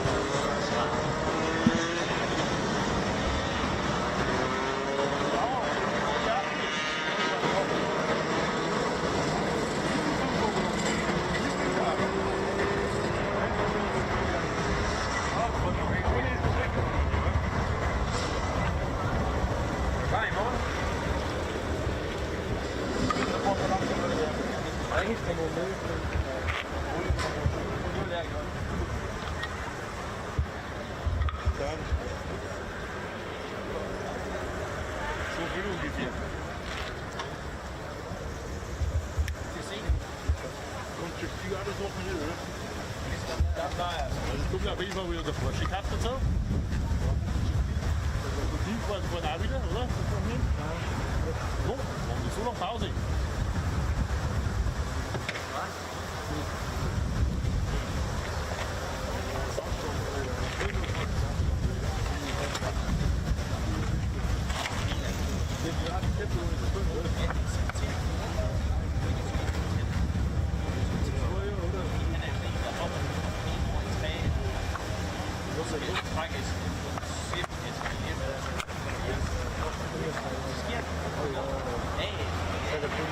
Diese Wurzel, die werden auch dunkel. Das ist auch immer groß, oder 6 oder groß, die nur abwärts drauf rücken. Wo stehst du da machen das? Alle 4 jetzt. Pulver geht aber, oder? Die hochkommen. Ja, das hat ganz schwarz gemacht. Ganz klar mal drüber gehen.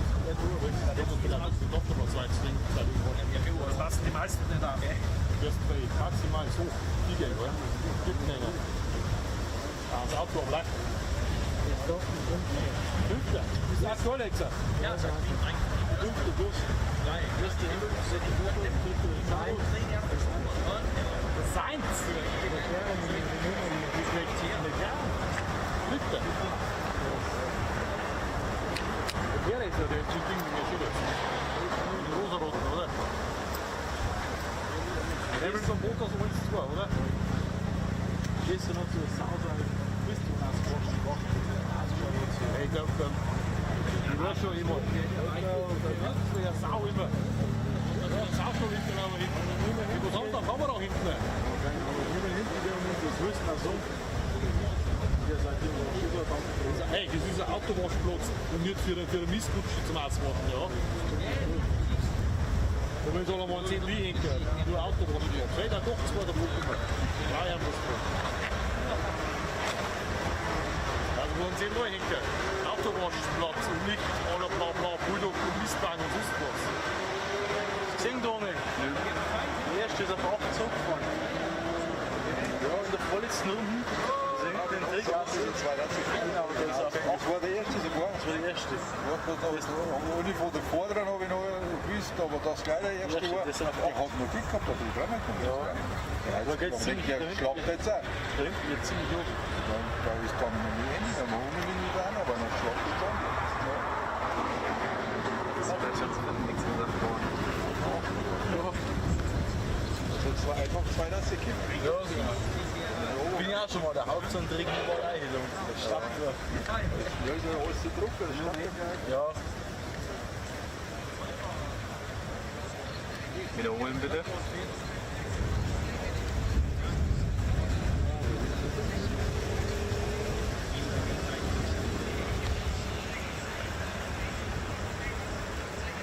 Die elektrischen Schalen von immer zum Schluss kommen, oder? Ja, wir haben die Küche da.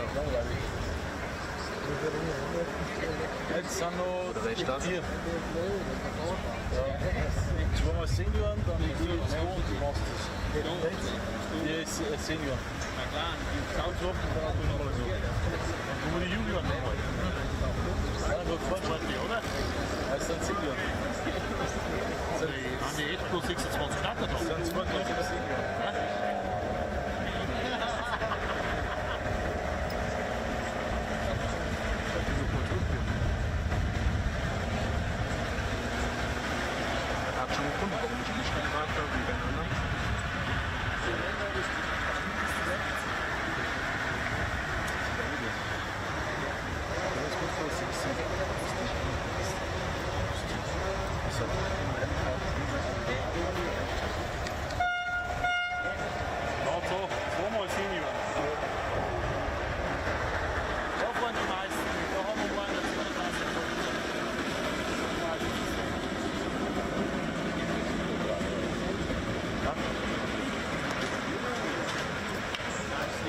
Patrick, der hat ziehen lassen.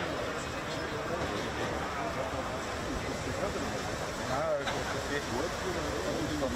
Wer hier, ne? Das war jetzt 2010. Das ist doch 4, das ist okay. Der Weg.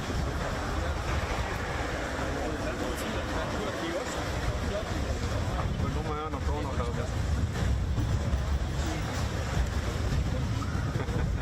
Wo schreibst du chinesische Gummilatschen? Kein Problem. Die ist ein Urlaubsschuh. Ach so, fürs Geschäft, das will ich schon wissen. So zum Futter, ja. Zu Futter.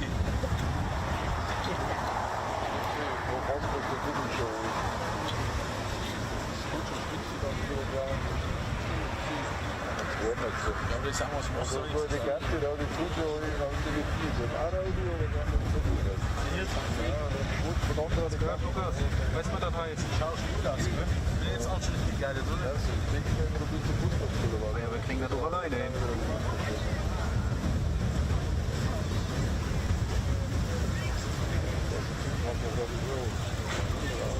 Das war ein Spaß.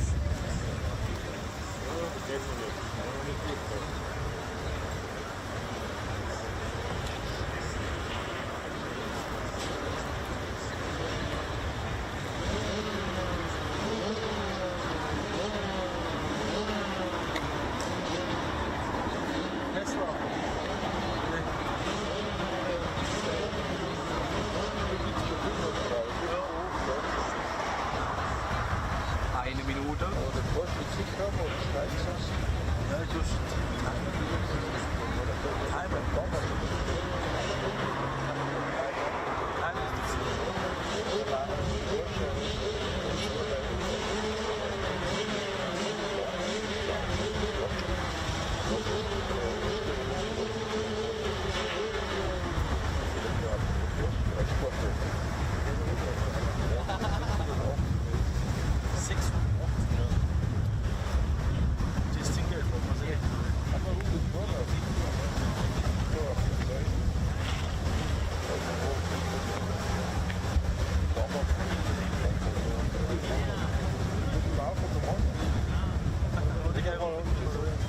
Just 5 more races to go until we conclude all 17 races here at Wackersdorf, as the green flag waves at the end of the pre-grid for Senior Rotax Heat 5, Groups A and D, race 13 of the meeting. Here is your grid. From the UAE, Lachlan Robinson will start on pole position and will be joined by Luca Leistra. Luna Blom from the Netherlands and Karol Kret from Poland round out row 2. They'll be ahead of Lewis Gilbert and Charlie Turner.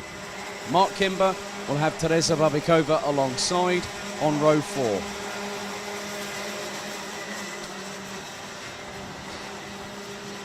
Again, a non-starter for Ollie Pilker, as Fabian Bock will have Kian Sang alongside for company. Then it's James Johnson, Felix Jansson, Emily de Hoys, Linus Henson, Mario Sidler, Bart de Witt, Bradley Barrett and Dylan LaHaye.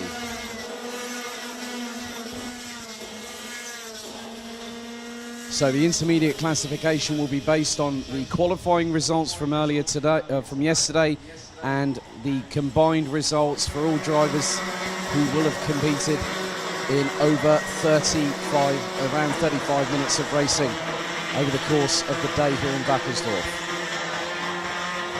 10 minutes plus an additional lap set on the timer for the penultimate Senior Rotax Heat here on Saturday. Lights are on the gantry, ready to go out once we get the signal to go racing.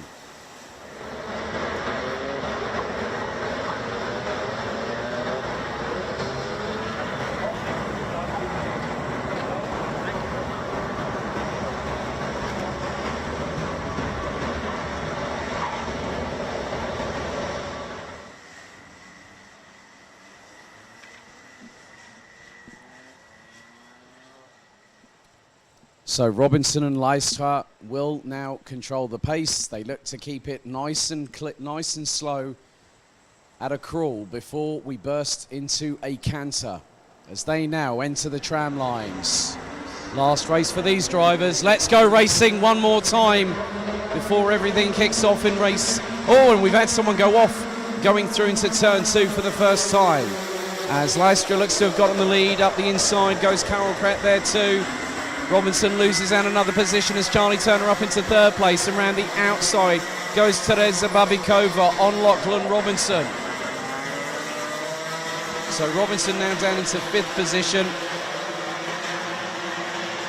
And he's got Lewis Gilbert, I think, not too far behind. Well, he's got him a further cart behind because Mark Kimber is just behind, but he's got past. Kimber up into 5th place. Robinson down into 6th. As the number 385 of Felix Jansson definitely fancies a chance of trying to get past one of the other drivers up in front. So leading at the moment is Luca Lystra. Kret in 2nd, Turner in 3rd, Babikova in 4th. As now Turner gets run wide a little bit there and goes grass tracking. Not through any fault of his own. I think he either ran wide or whether there might have been a slight amount of contact between him and Karel Kret.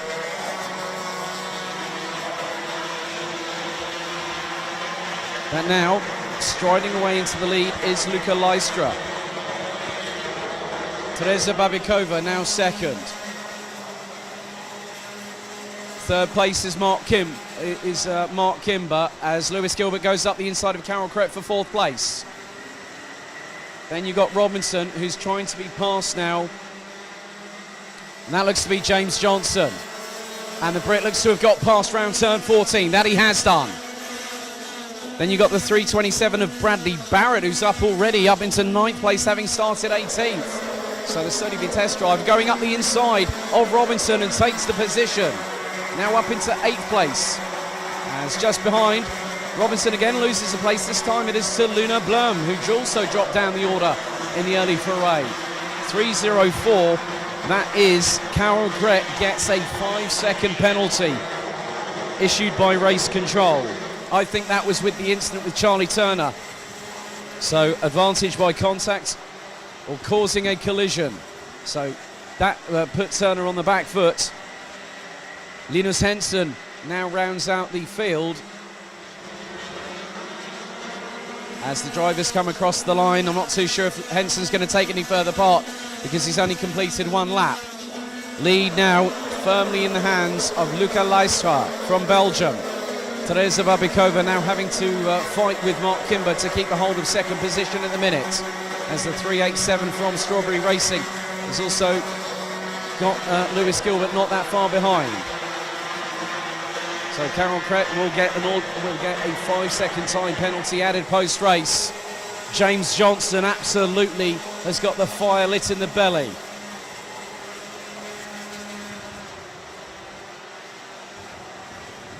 And then you've got the 385 just behind of Felix Jansson, who's being closed in on by Bradley Barrett from Sony Vitesse. As the 327 from Great Britain now trying to close on the back bumper of the Swede as the 319 of Luna Blom gets passed by Lachlan Robinson into turn 3. Teresa Babikova still holding on. 4-second position ahead of Mark Kimber. Gilbert, Kret, Johnson, Jansson, Barrett, Robinson, Luna Blom, Emily de Hoys now rounds out the top 11 positions. Fabian Bock and Mario Sidner not too far behind. Dylan LaHaye now down, is still in 14th. Charlie Turner is trying to make a comeback from 15th position. Linus Henson is out and a confirmed retirement after just 1 lap in this race. Lystra's lead is now 0.758 of a second because, well, the driver that's on the mission wanted to get back up towards the sharp end of the grid and then gets past Bradley Barrett is Lachlan Robinson, who in the process has set the fastest lap of the race at 50.057 seconds. So back up to 8th goes the driver from the UAE.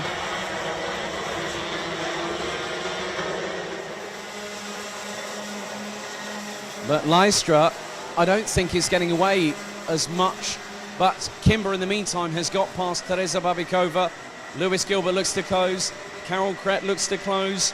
But then Karel Kret, on the basis of that 5-second penalty post-race, will put the Polish driver out of the top 15. On to lap number 7 we go. Kimber not able to break away from Teresa Babikova. Lewis Gilbert looking rather racy in the 329 from Potenza Racing Engines. James Johnson having done a great job so far.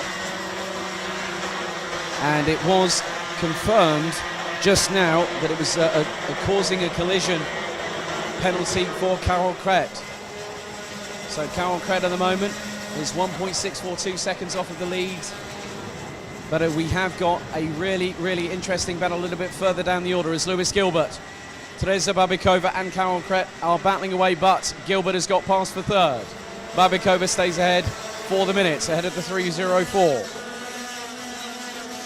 James Johnson trying to close. Lachlan Robinson trying to close. They've dropped Felix Jansson from Sweden. Bradley Barrett rounds out the top 9 positions and is trying to close on the Swede from Dan Holland Racing. Emily de Hoys is now ahead of Luna Blum. Now hits the top 10 in the 3:39 entry. Another 5-second penalty being issued. This time it is to Dylan LaHaye.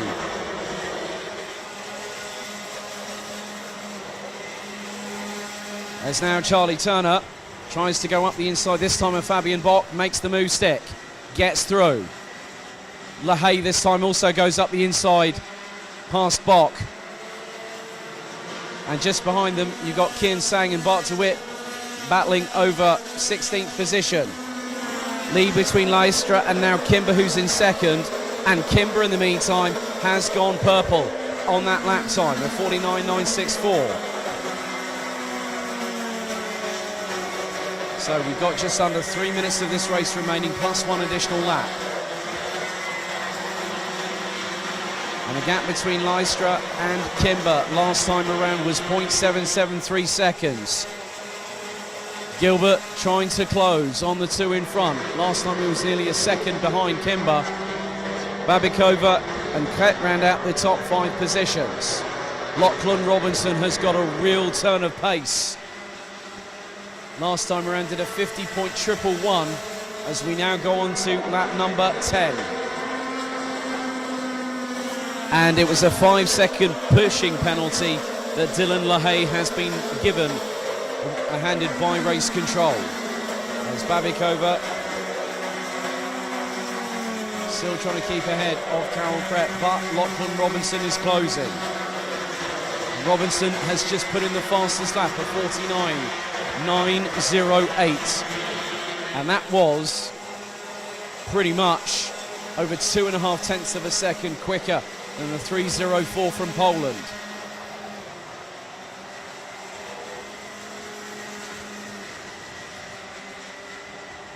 So James Johnson, Felix Jansson, Bradley Barrett and Emily de Hoys still round out the top 10.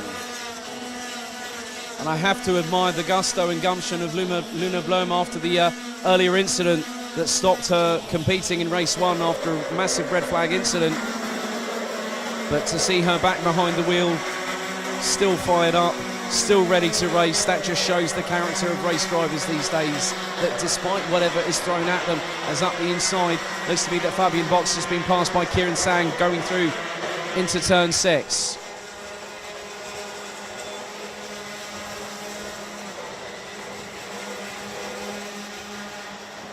And now I'm keeping an eye on what's been happening as Lewis Gilbert now puts in the fastest lap of anybody. 49.904 from the number 329 from Scotland.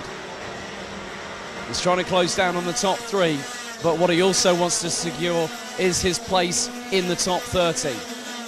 As now the 339 of Emily de Hoys tries to go up the inside of Bradley Barrett, goes through on turn 3. Barrett retaliates on turn 4, gets past the driver from JJ Racing, and then up through turn 6. De Hoys does it.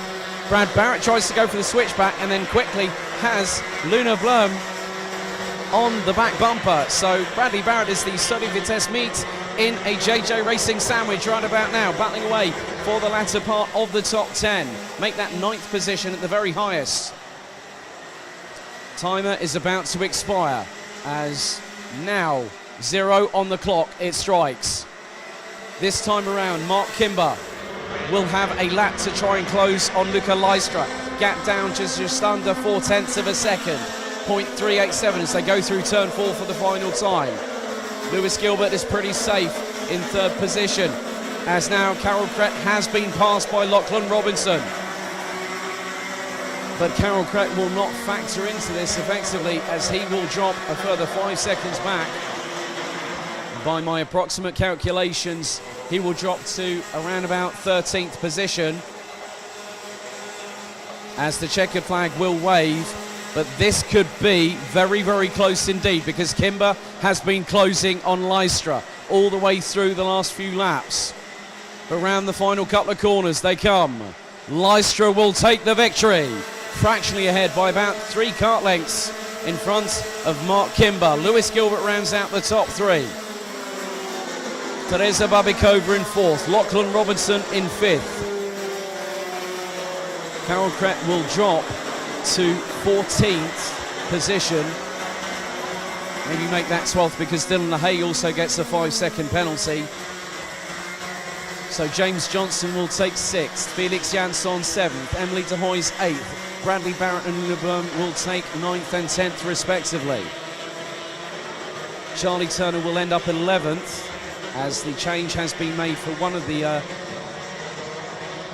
penalties, with Carol Crack going down to 14th at the end of it all. Dylan LaHaye will probably be, that's now changed, so Dylan LaHaye will end up 16th, so Turner takes 11th, Sang takes 12th, Crack takes 13th ahead of Fabian Bock, Mario Sidler, Dylan LaHaye and Bart de Wit rounding out the 17 that finished, with Linus Henson and having his race ended on lap number 1 with Olli Pilka, a non-starter.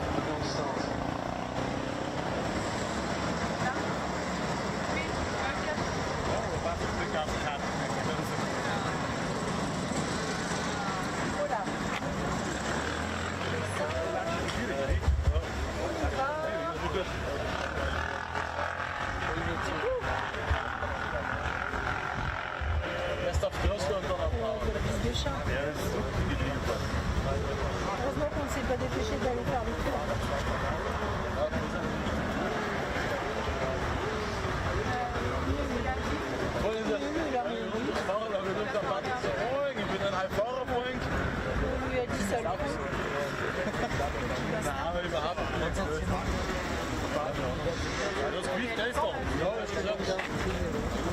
Also, frühestens ja, 11 Uhr Momos na, ich glaube auch für das letzte Chance. Auch Chance? Der höchste ist, was ist das höchste? Hoffnungslauf. Second Chance jetzt. 10:20 Uhr. Ja, da haben wir 10 nicht da sein. Von Weg ein paar Rücken. Ja, das ist alles investiert.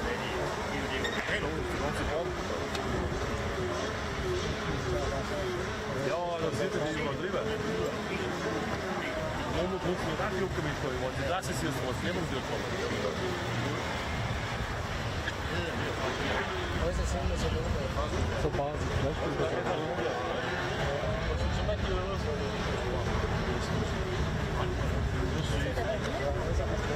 Ja, ciao.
Jeg kiggede lige, og så så de der stik.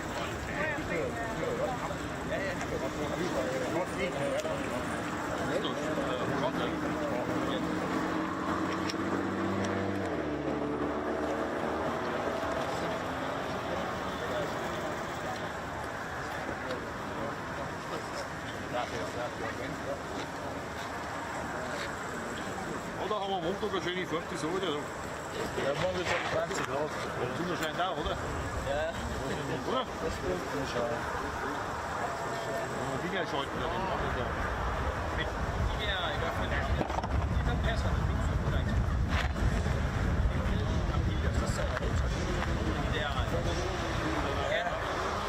Spielt mein Handy komplett, das sagt mein Standard dort drin. Aktuell. Nein, nicht Luxemburg. Belgien. Mein Standort. Mein Handy ist gerade in Belgien. Belgien Standort. Wird man eigentlich Spar? Nein. Keiner oder Gens. Stückchen nach Aachen. Stückchen nach Aachen. Hey, das ringt morgen früh erst mal. Ui. Oh, bewölkt haben wir es aber mal. Bin immer noch in Aachen, bei Aachen. Aber das ist mal eine riesen fette Wolke. Das Handy. Wann in der Familie? Zwischen 6 Uhr. In Genk bin ich. Genk? Ja, das ist klar, oder? Ja, Genk ist Kaffee.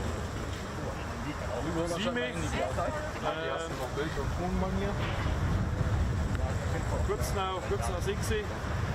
Aber es ist ein halblauerig. Ja, das ist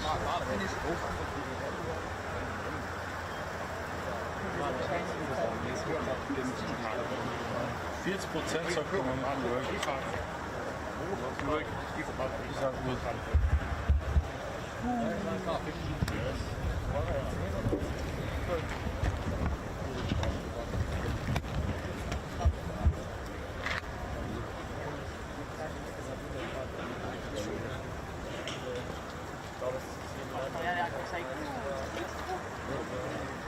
Du kannst nicht zählen, wo? Das ist ein Supra. Der alte Supra, die muss ich aber kaufen.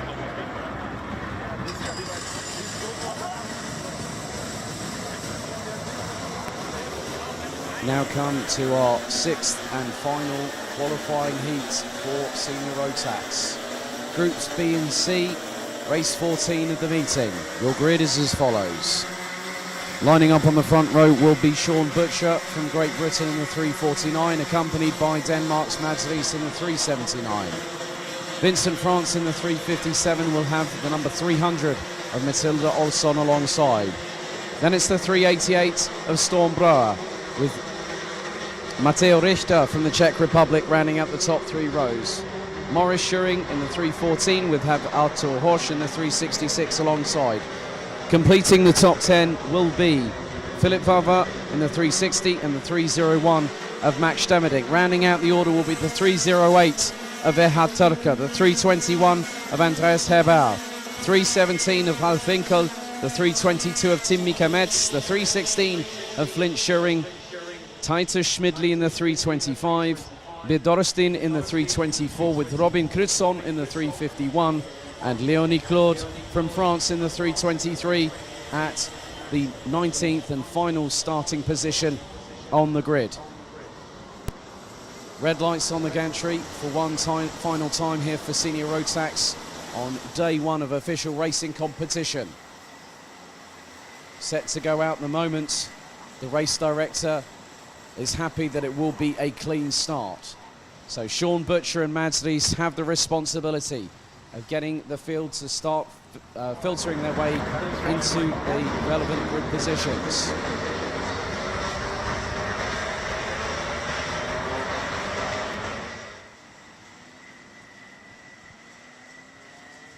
The rest of the field now scrambles to get towards the back of the grid itself. 19 drivers set to go racing. After this, the intermediate classification will be decided after post-session technical and sporting checks have been carried out. Revs rise, lights are out, we go off and away. As Vincent France gets the jump on Mads Riis going into turn 3 for the first time. Matilda Olsson drops down into what is now 6th position, but she's going around the outside of turn 4, trying to keep her place here, manages to stay ahead of Morris Schuring. And then Storm Brouwer up into 4th position on the early skirmishes here in the race as the 351 of Robin Crutzon and the I think that was the 301 of Max Stemerding, I believe, It might be at the back, but now Vincent France going up the inside of Sean Butcher to take the lead through turn 11. Mathilde Olsson just ahead of Stormbroer.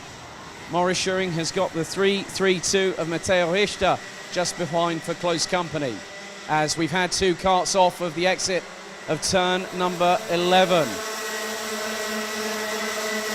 So both drivers okay, double waved yellows at turn 11 at the moment, but Sean Butcher looking to close on Vincent France, who currently leads the race. Mads Lies in third, Mathilde Olsson in fourth, as Maurice Schuring trying to find every which way, but I can't get past manoeuvre through on Stormbroer. Just behind them is the 3-32, and that is Matteo Richter. But then Philip Vavre looks to try and go up the inside of that driver through turn 11, can't get through. It's the 366. Oh, steamrolls in and spins around. That's Arthur Horsch trying to go up the inside of Philip Vavre, and it spat the 366 out, pointed in the right direction, but actually heading towards the apex. As now Mads Lies tries to go up the inside of Sean Butcher through turn 3. The Dane gets through. Olsson closes up on the braking zone into turn 4 to look to see if she can get past Butcher. As now Stormbroer has got the 3-3-2 of Matteo Richter just behind, as it looks like Philip Vavre is just losing a handful of places.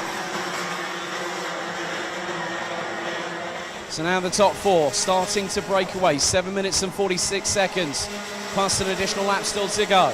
France still leads from Ries, as Olsson goes up the inside through turn 12 on Sean Butcher, who instantly goes right up towards the back bumper of the 300 from Strawberry Racing. They now go to complete lap number 3. Vincent France trying to stretch an advantage here over Mads Ries, who sets the fastest lap of a 50.895. As a little bit further down the order, I just spotted that Maurice Schuring is up on the back bumper of Philip Vavre, trying to battle for 10th position and gets past the Spaniard, I think, through turn number 4.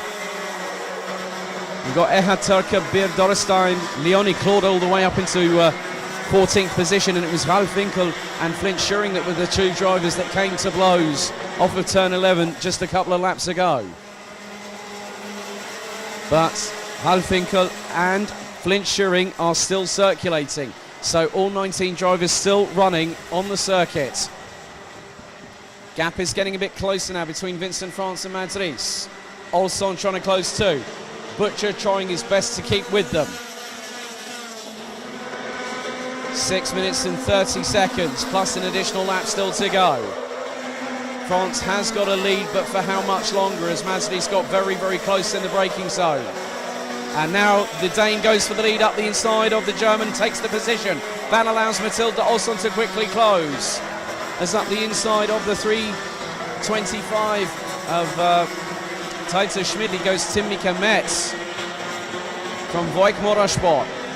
So that's a change for position. That was for 8th place. As now Olsson biding her time to see if she can get past Vincent France.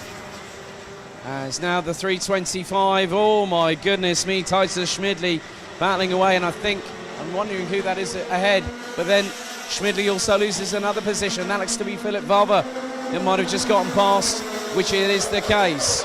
And then just behind is the sole Turkish entrant, Erhard Turker, in the 308, who goes up the inside of Schmidli into turn 4. The Swiss driver has no alternative but to run wide through the corner, and round the outside looks like Beer Dorrestein trying to get past, and does so.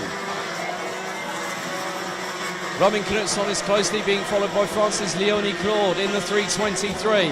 So the battle for the last 4 positions in the top 15 definitely being hotly contested. As now Vincent France has lost out to Mathilde Olsson for 2nd position. So it's Denmark leading Sweden, leading Germany, leading Great Britain. That's the top 4. Stormbroer will cross the line in 5th position, with Matteo Richter from the Czech Republic, then Andreas Heber, Timmika Metz, Maurice Schuring and Philip Vavre from Spain. So the top 4 now literally concertinaed, and they are just over 9/10 of a second, covering those top four. And at the moment, Mads Riis is the one that has been setting the fastest lap so far. He's just put in a 50.291. Matilda Olsson not too far adrift in the 300.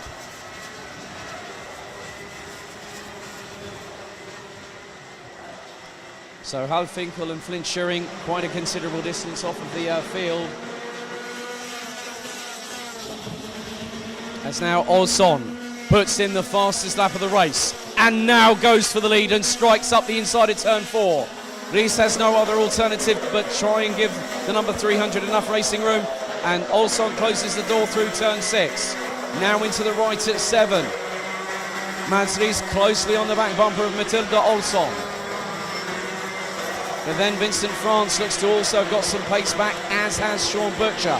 And in my honest opinion here, Sean Butcher has got the ringside seat because it depends on what happens with the 3 in front.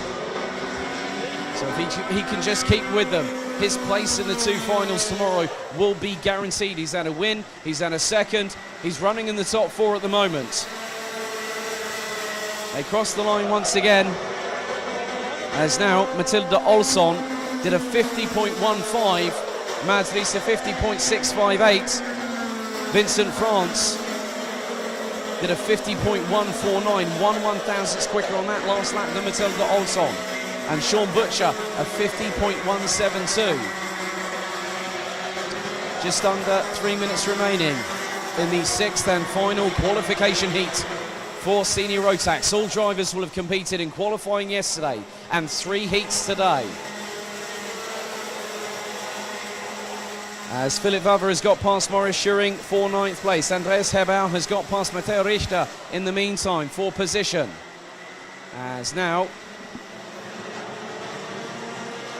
Titus Schmidli battling away with Beard Dorestein for position at the bottom part of the top 15. As Matilda Olsson has got the lead and puts in the fastest lap of the race. The Swede lighting up the timesheets once again, consistently running in the 49-second bracket, the 49.876 from the number 300 based out of Uppsala in Sweden. Mads Riis, 50.032. Vincent France in third, a 50.093. Sean Butcher is not far off that pace either, a 50.061.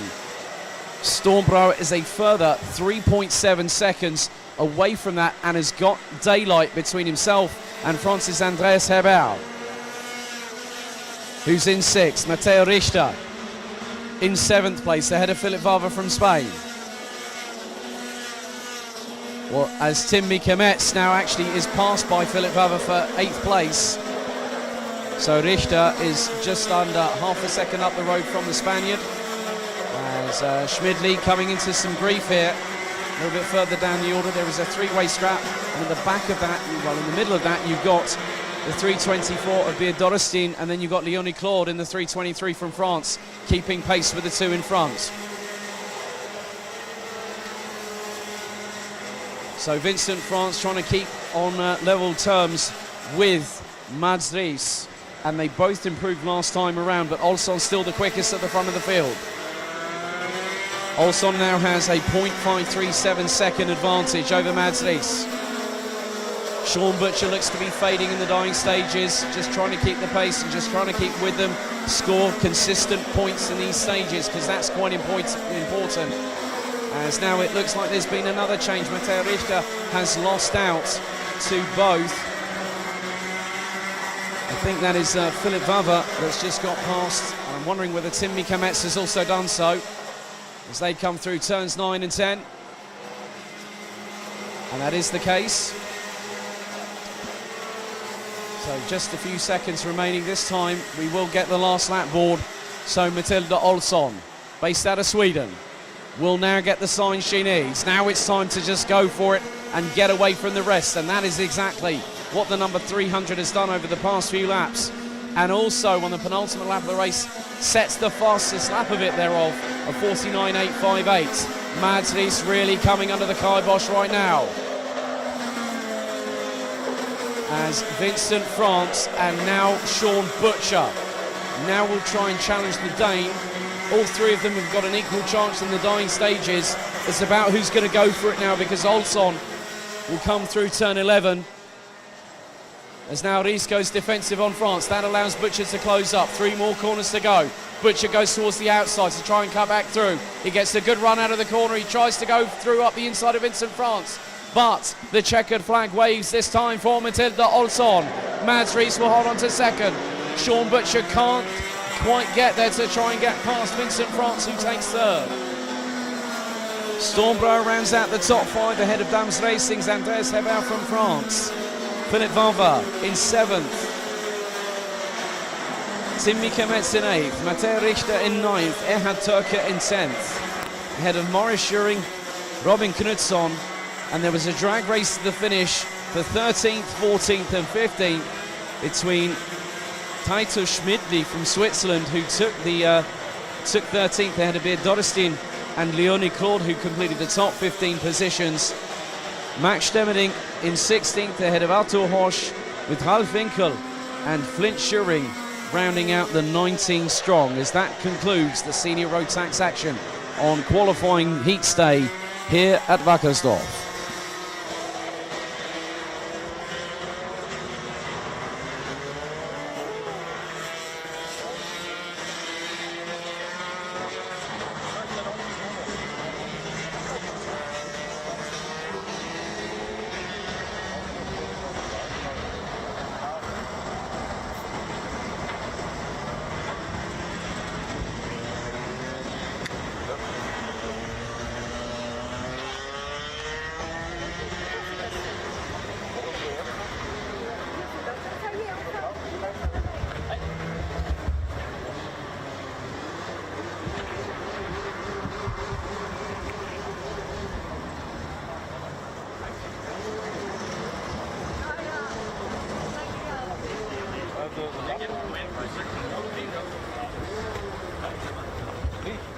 Das stimmt wirklich, also um 30 ist dann seine neue Frau wieder ausgezogen ist.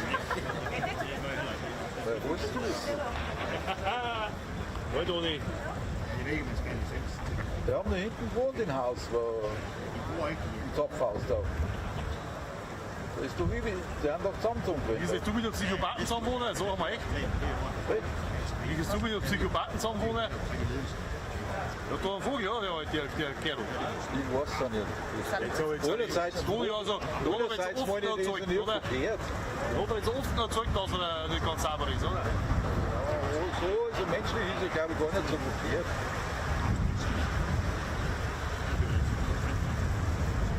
Also ich kann jetzt so nichts sagen, aber aufpassen, was der von Zeus passt. Weil der tratscht gleich wieder weiter.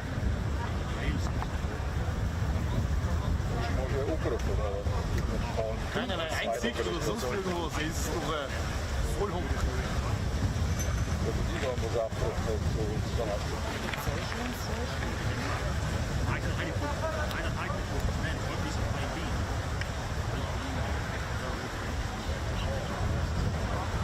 Schönes Hemmos drüber.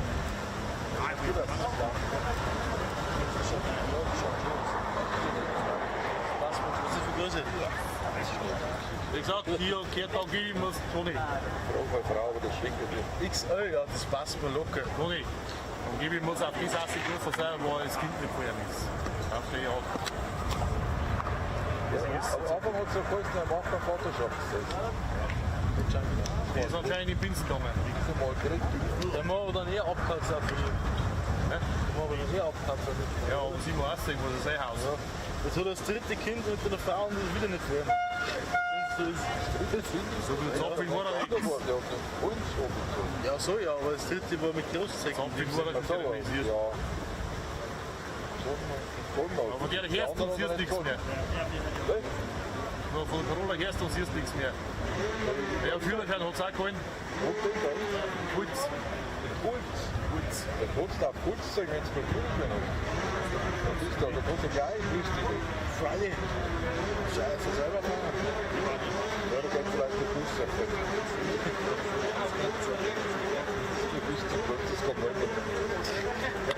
Das kostet nicht so viel Lasse aus. Essen braten ist so völlig am Mühe. Ja, das Wasser. Irgendwann mal der Wasser finden. Ja. Da haben wir auch kommen.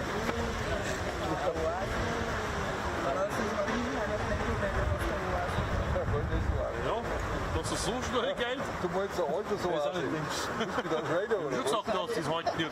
Ja, das sagen wir. Wolltest du auch so haben? Ja, kann ich jetzt. Der nie eigentlich, da stehe ich davor. Der alte sein beliebt jetzt. Wie soll er wegen schneller gehen, mal wegen Roller? Das ist trotzdem noch die Stimme. Gingen schon wieder zusammen dann einmal kurz, das singen wir wieder, weil du das Druckkasse das nie, ja? Sehen Sie es? Ich war noch nie in ein altes sein drin, nicht auf Besuch oder sonst was. Das hat keiner gewusst, der Johann hat sich gewusst, der Feier hat gewusst, wie mal der Dominik hat es gewusst, da hat Schmarrn, dass die zusammen haben. Aber in der Veranstaltung haben sie ja noch das weiß er aber auch alles. Das weiß er alles, das weiß er nicht. So, wenn die dann alle sitzen sich und schauen. So, da hockt man nicht jetzt. Da hockst du lieber ins Krater am Fuß. Ja, weil ich da Vollgas ab, nicht im Club. Oase, Wellness-Oase gibt es alle, da nennen wir den. Mit der Moped? Ja, hast noch andere Oasenvorschläge vielleicht? Ich meine, da in der Wüste, da sonst nicht so was jetzt. Also wir haben einen Wellnessbereich auf der Station. Auf der Station bist du? Du bist die Stationsschwester. Was gehen? Die Station. Ich wollte nicht sein, aber Wellnessbereich. Achso, du bist doch schon alt. Ja.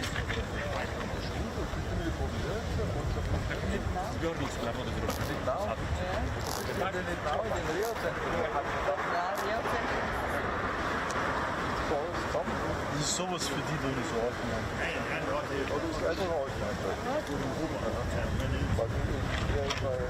Wir haben sogar 100 Jahre. Nicht genau, ist auch so ein Rio. Ja, aber da läuft der Check. Du hast ja so kommen.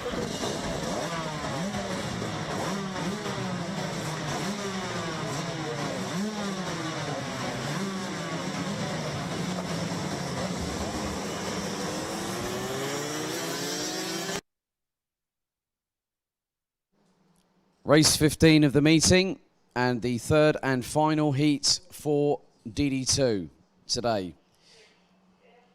Niklas Krenz will start on the, well, it's Sebastian Janchevsky that will start on pole position ahead of race 2 winner Niklas Krenz from Germany.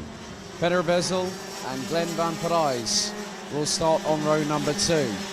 Parijs will have to do his utmost to get the best result possible after the last lap incident just off of turn 10 in heat 2 earlier on. Yanni Gustens and Manuel Tenscher ran out the top 3 rows ahead of Jakob Bezel and Mick Knowlton. Sander Friblak and Matthias Lund complete the top 10.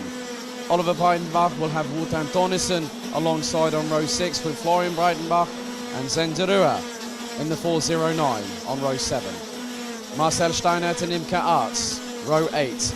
Maxime Dehiche and Nicolas Picot, row 9, with Mark Bartels and Luke Schiepers rounding out the top 20 positions.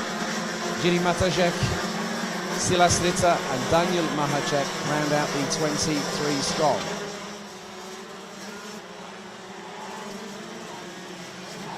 So red lights on the starting gantry for one final time for DD2 here on Saturday afternoon. 10 minutes plus an additional lap set on the timer. So it's 1 to Janchevsky, 1 to Krenz. Who will win heat 3 here? We'll find out in the next 11 or so minutes.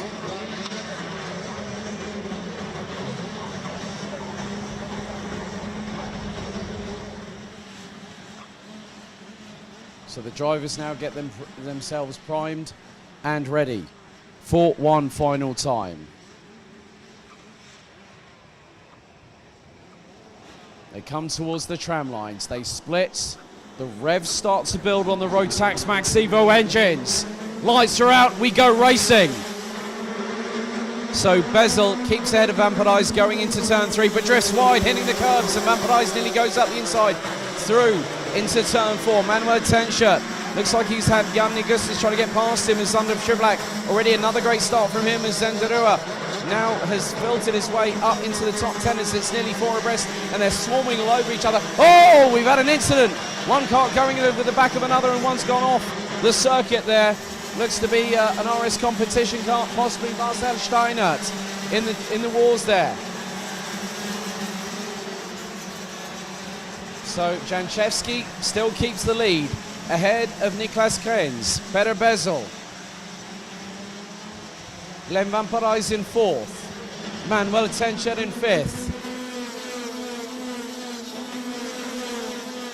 And 6th is now Sander Schublak with Zen de Rua in the 4.09 up into 7th ahead of Jakob Bezel.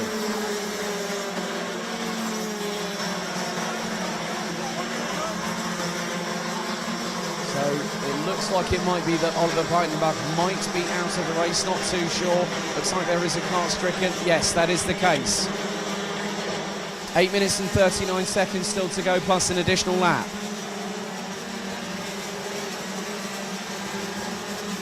So Janchevsky last time around had a 3.5 of a second lead.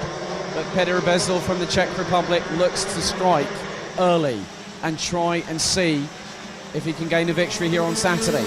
Van Parijs trying to keep Tencher at bay for 4th position.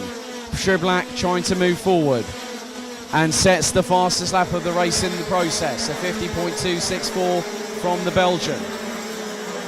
As now Tencher gets past Van Parijs through turn 4. Van Parijs goes up the inside of the Austrian through turn 6. As now Peter Bezel gets past Niklas Krenz for 2nd position. Just a corner later. Now through 9 and 10.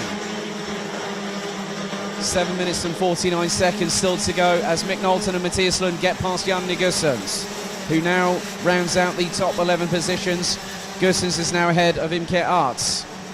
More positional changes as Manuel Tencher loses out not just 1 but 2 positions, and then gets a bump from behind thanks to Mick Knowlton. And one of them would have been, I think, Jakob Bezel, as he's now ahead of Zen de Rua. So de Rua initially got past, then Bezel got through, and I think he made the move, as now Mick Knowlton also gets past Manuel Tencher. Just behind them is Matthias Lund. Janne Gusten still rounding out the top 11 positions at the minute. As now up the inside tries to get, now that was Florian Breitenbach, and I think it was Daniel Mahacek trying to get past in the 4:30. Mahacek again showing that pace that we saw in quali. He was underweight as a found to be underweight post session, as now the 4:23 of Marcel Steiler gets past RS competition teammate Silas Ritter. So over the right hand shoulder looks Sebastian Janchevsky, sees how far Peter Bezel is behind. The gap now 0.728 seconds. Niklas Krenz being closed in on, I think, by Glenn Van Parijs. Nicola Pico down in 18th, sets the fastest lap of the race of 49.733.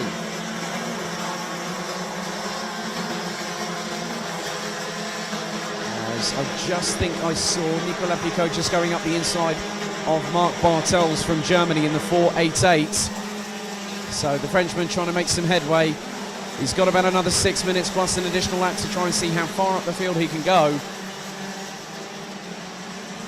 Because we saw that Pico was making moves up the order very, very quickly. As we had an incident last time around in the early proceedings.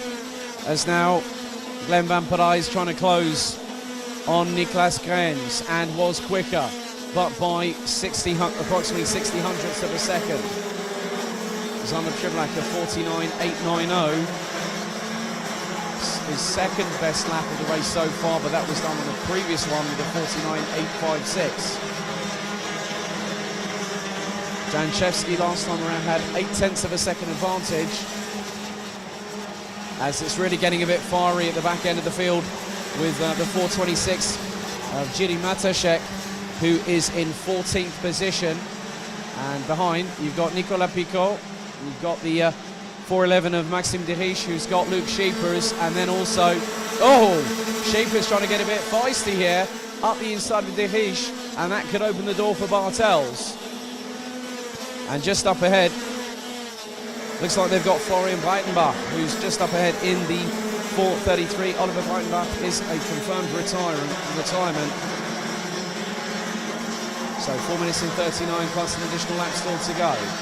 Nicola Pico down through turn 6, trying to get past Jiri Matacek for 14th position, and he gets right up the back bumper. Oh, nearly loses the back end slightly going through the exit of turn 8. But that's how committed the Frenchman is.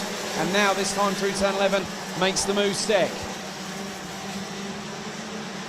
But then Niklas Grains is falling a little bit further back than he would probably like behind Peter Bezel. So Janchevsky leads. Peter Bezel second. Niklas Grains, Glenn Van Parijs, Sander Schiblak, Jakob Bezel, Zenderua, Mick Knowlton, Manuel Tenschert, as that's a great move up the inside of Glenn Van Parijs by Sander Schiblak. For 4th position is now Jakob Bezel trying to get his way past, and does so through turn 6, but then Van Parijs tries to hold back one of the other drivers. Now that was Zenderua, so Van Parijs got passed by Jakob Bezel, and then Zenderua tried to go past, but Van Parijs was sort of like, oh no you don't, I'm sorry, door's not open for you. If you want to get past me, you're going to have to do it. As Manuel Tenschert throws it up the inside of Mick Knowlton through turn 12, but then the Dutchman with GKS Lemon's power manages to return the favour through the very next corner and gets past. So now Jakob Bezel up into 5th place ahead of Glenn Van Parijs. Sander Schiblak in 4th place. As a little bit further down the order, the likes of Luke Scheepers has got past Florian Breitenbach in the 4:33. They're battling tooth and nail through turn 4. Breitenbach gets the position. And just behind is Maxime de Hisch, who now who's getting closed in on by Marcel Steiner, who's got past Mark Bartels for 18th position. Battles all the way up and down the order as they try and secure the highest grid slot possible for the 2 finals tomorrow.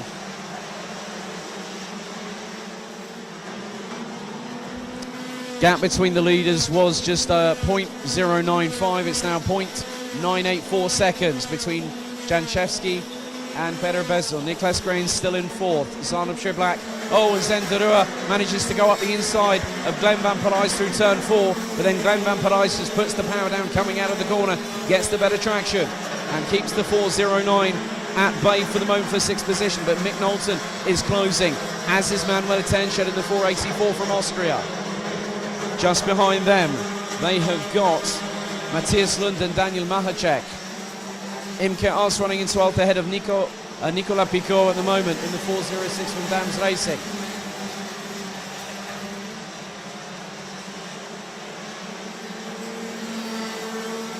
So we are now on to lap number 11. And Janchevsky now has nearly a 1.1 second lead. As Matthias Lund trying to close on Daniel Mahacek, who now is in 10th position.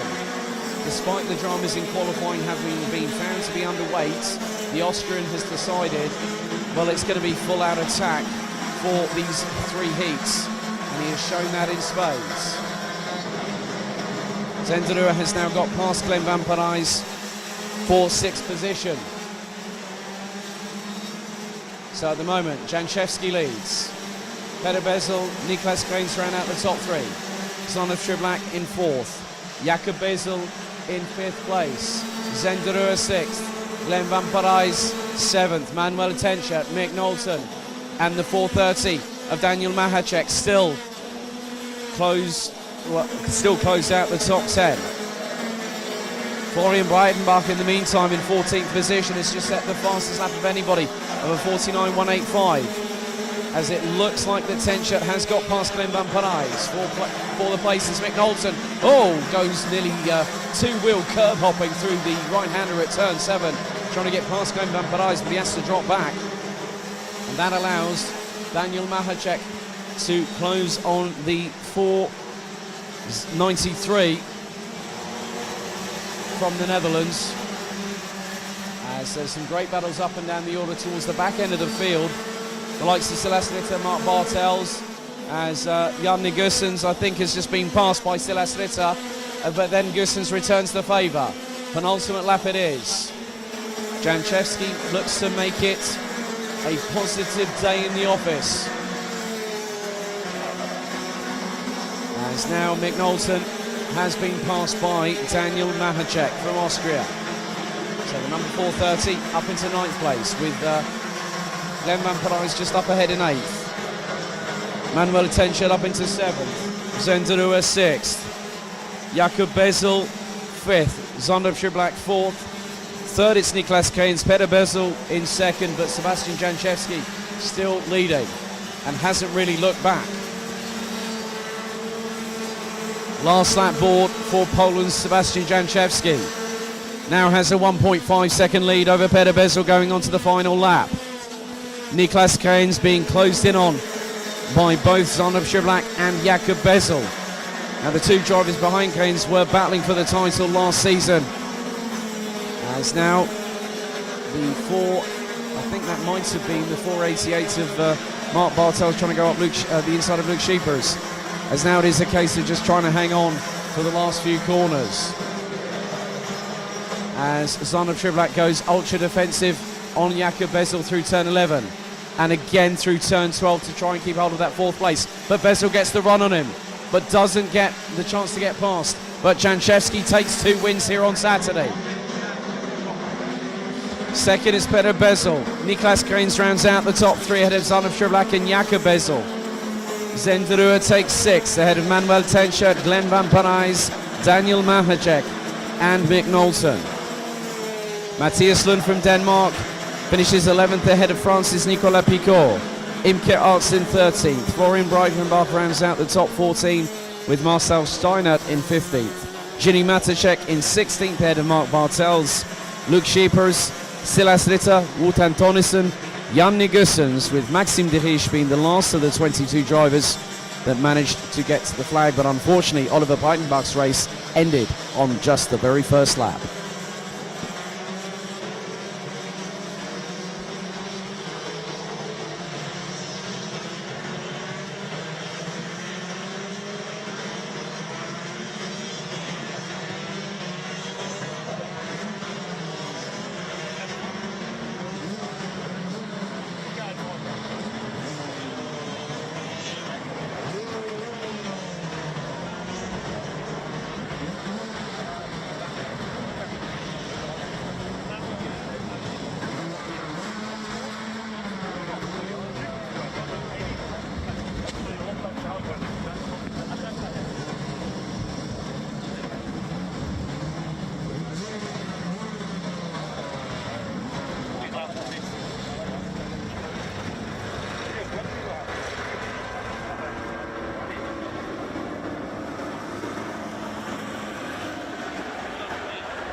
Beim Rolfus, wo er beim Einschild.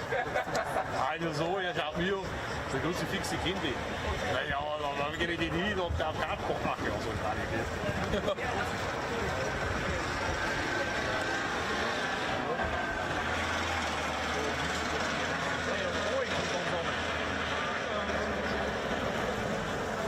Ja, das andere ist jetzt schöner. Das sieht das alles aus.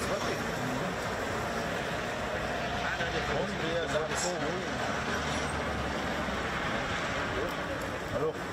Mal schauen, da hat der Auto. Hey Toni, was ist mit der Klappnase? Wo ist denn die gekommen? Klappnase? Ja, was Ja, wenn es berührt, dann wird es zurückgefallen. Du hast noch gedacht, da hast du ein Ding gekriegt, eine Zeitstrafe gekriegt. Ja. Keine Ahnung, wollte nicht drüber. Ich sehe immer noch mal. Meinst du, dass es nicht mehr gibt? Ich weiß nicht, ob sie die gehabt haben, Rotax. Ja.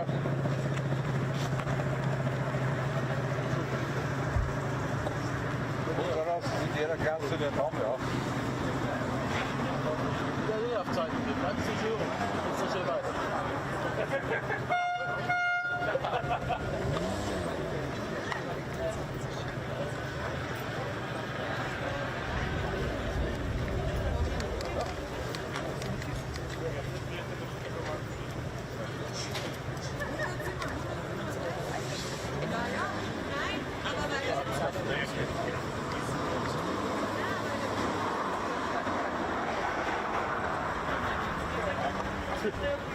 Das Blöde ist so drauf gewesen und überholt. Echt jetzt? Ja. Wir fahren am Dienstag weiter.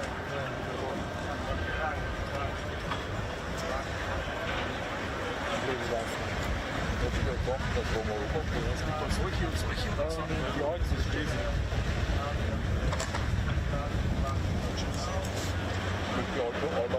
Ja, die sind da. Alles ist der Chef von abgepasst. Sonntag kommt er immer. Vormittag. Jetzt miteinander und dann haut er wieder ab. Ja, jetzt vor 2 oder 3 Tagen habe ich Feier geschrieben auf die Nacht, ich habe mir 3 Sperren abgefahren gehabt. Sagt er, ja, ich habe auf den alten Parkplatz mit einer offen. Das war um 10 Uhr im Dreh, da hat er gesagt, dass da uns wieder die Alten, der Chef, der immer so.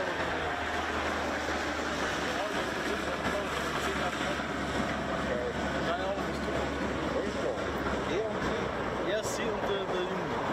Der alte Alter. In der Hall, nicht im Büro. Ah, in der Halle.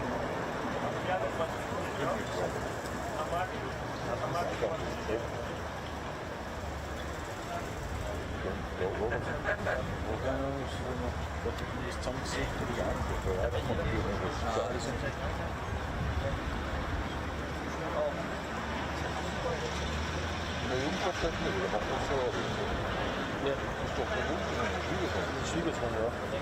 Ja, der schafft schon einmal durch, aber sie hat es halt Chef.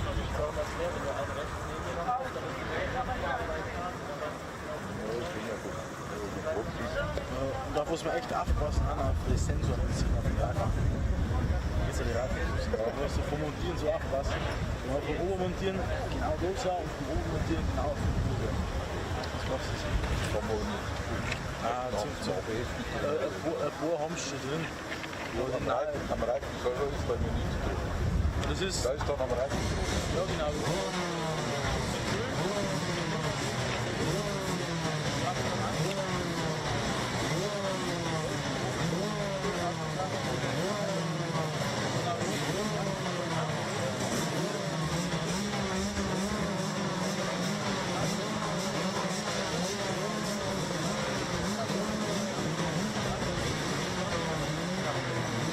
Penultimate race of the day set to get underway here at Wackersdorf, the Pro Kart Raceline circuit in Bavaria.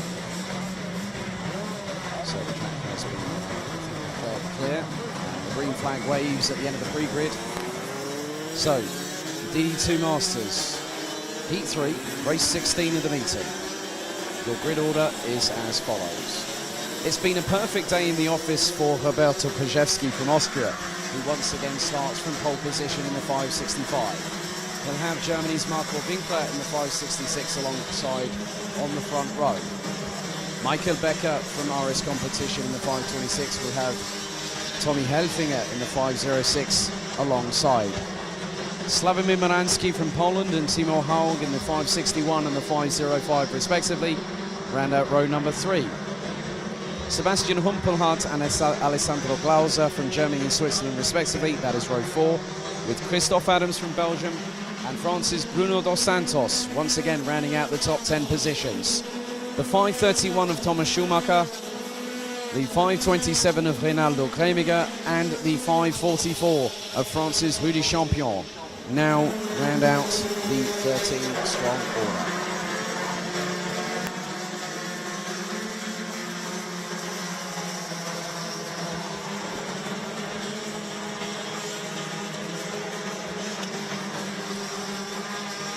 So the red lights ignited on the starting gantry for one final time for DD2 Masters here at Wackersdorf. 10 minutes set on the timer.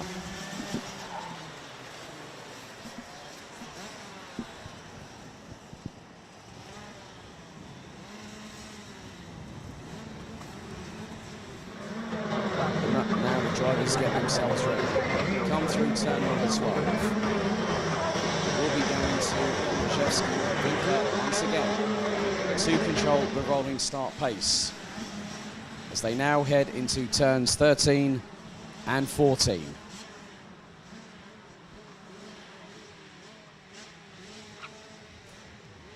Let's see if we get lights out first time on the third and final heat. They split, they go into the tram lines. Red lights go out, we go racing. As Winkler tries to hold on to keep second, but Becker quickly up the inside through turn 3.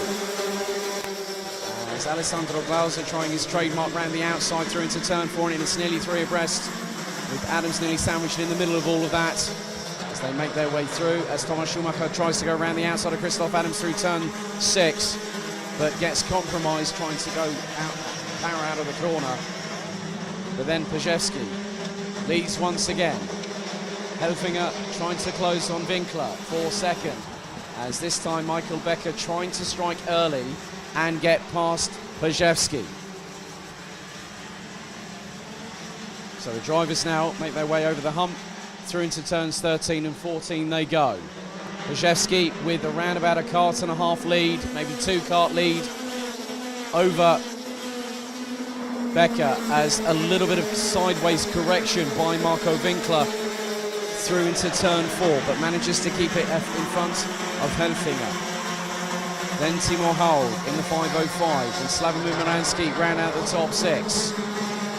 Sebastian Humpelhardt and Alessandro Glauser now in close quarter combat once again, but they've got the 555 of Belgium's Christoph Adams just behind. Then Rudi Champion has managed to get his way up to 10th position ahead of Schumacher, Gremiger and Dos Santos from France. And it's not been an easy day for Bruno Dos Santos here in the qualifying heat stages, as now the top 2 have started to canter away from the rest of the field. This time Becker's close enough to strike. He's run on the back bumper of Pajewski, and he makes the move for the lead through into turn 4, gets past the Austrian.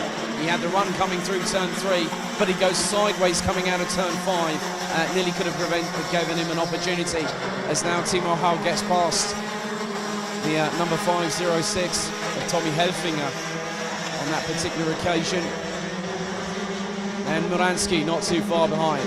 Humpelhardt, Glauser, as Christoph Adams tries to put the block on, tries to block Rudi Champion, who tried to get the run coming out of turn 10 on the Belgian. The field split covered by about 4 seconds on that last lap. The 2 leaders now, it's Becker this time leading ahead of Pajewski.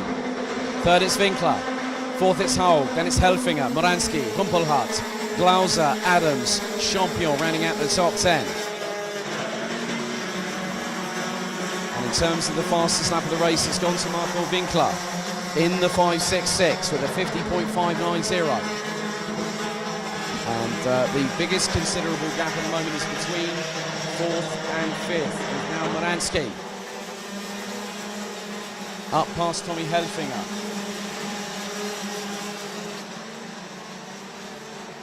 So the gap between Michael Becker and Roberto Pajewski was 0.236 seconds, as Reinaldo Gremiger goes up the inside of Bruno Dos Santos to take 12th position.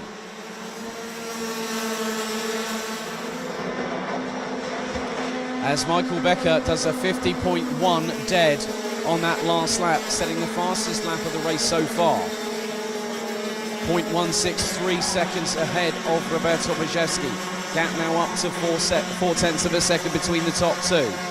Winkler nearly a nigh on a 7/10 of a second gap behind Pajewski, as Timo Haug nearly goes sideways and controls it neatly through the right-hander at turn 9, but Moranski is trying to close. Glauser now trying to close on Helfinger. Goes through towards turn 12. Adams now ahead of Rudi Champion in the 5.44. As it looks like that Sebastian Humpelhardt has dropped out of the top 8. Looks to be in 11th position at the moment. And that is the case as Adams, Champion and Schumacher now go and complete the top 10 with 5 minutes and 30 seconds still to go, plus 1 lap.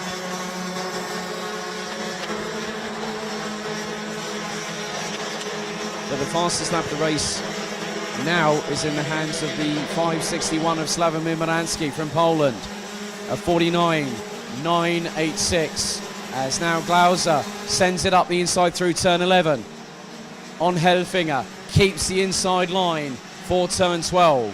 Helfinger's trying to strike back at the Swiss driver, can't get through, as now Moranski getting into close quarter combat with Timo Haug. Nearly got the run on him coming through into the final double right. here at Wackersdorf.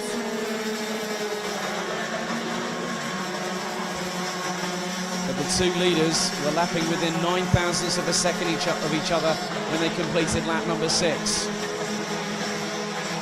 As now Sebastian Humpelhardt drops to 11th, then to, well, he dropped to 12th, and he just got past Reinaldo Kremiger on the inside of turn 6. With now Timo Haug having to go defensive very, very quickly on Slavomir Moransky. Those two battling for 4th position at the minute.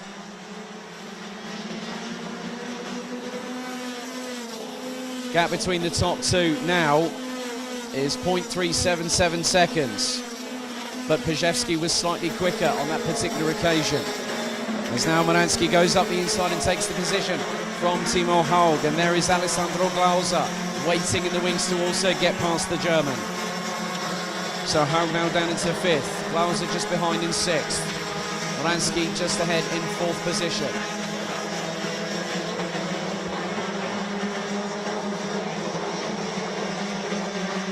So the top two, Becker and Pajewski, still leading, and they've got nearly a second advantage over Marco Winkler, who rounds out the top 3. Leaders now come across the start-finish line to complete lap number 8. Michael Becker has just set the fastest lap of anybody, as Timo Haug run on the back bumper of Alessandro Glauser. Now these two are teammates at FM Racing. And just behind them they've got Tommy Helfinger in the 506, then Christoph Adams trying to close up in the 555. And you've got Rudy Champion, who's now up into 9th, having started 13th. The gap between Pajewski and Winkler last time around was 1.1 seconds. So Pajewski has got a pole position and 2 wins so far to his credit. And Becker did get the jump on him very early on in the race, and that was the strategy from the 526 in the last race, but couldn't make it work. This time he has done so. As now Moransky goes sub 49.7 seconds by 2 1,000ths of a second of 49.698 second lap time from the pole. He took the inaugural title 2 years ago at this very circuit, having fought his way through a difficult mid part of the season. Just under 2 minutes to go. As a little bit further down the order, there are still battles raging on. As now Schumacher being pressurised by Humpelhardt going into turn 12. That is for 10th position.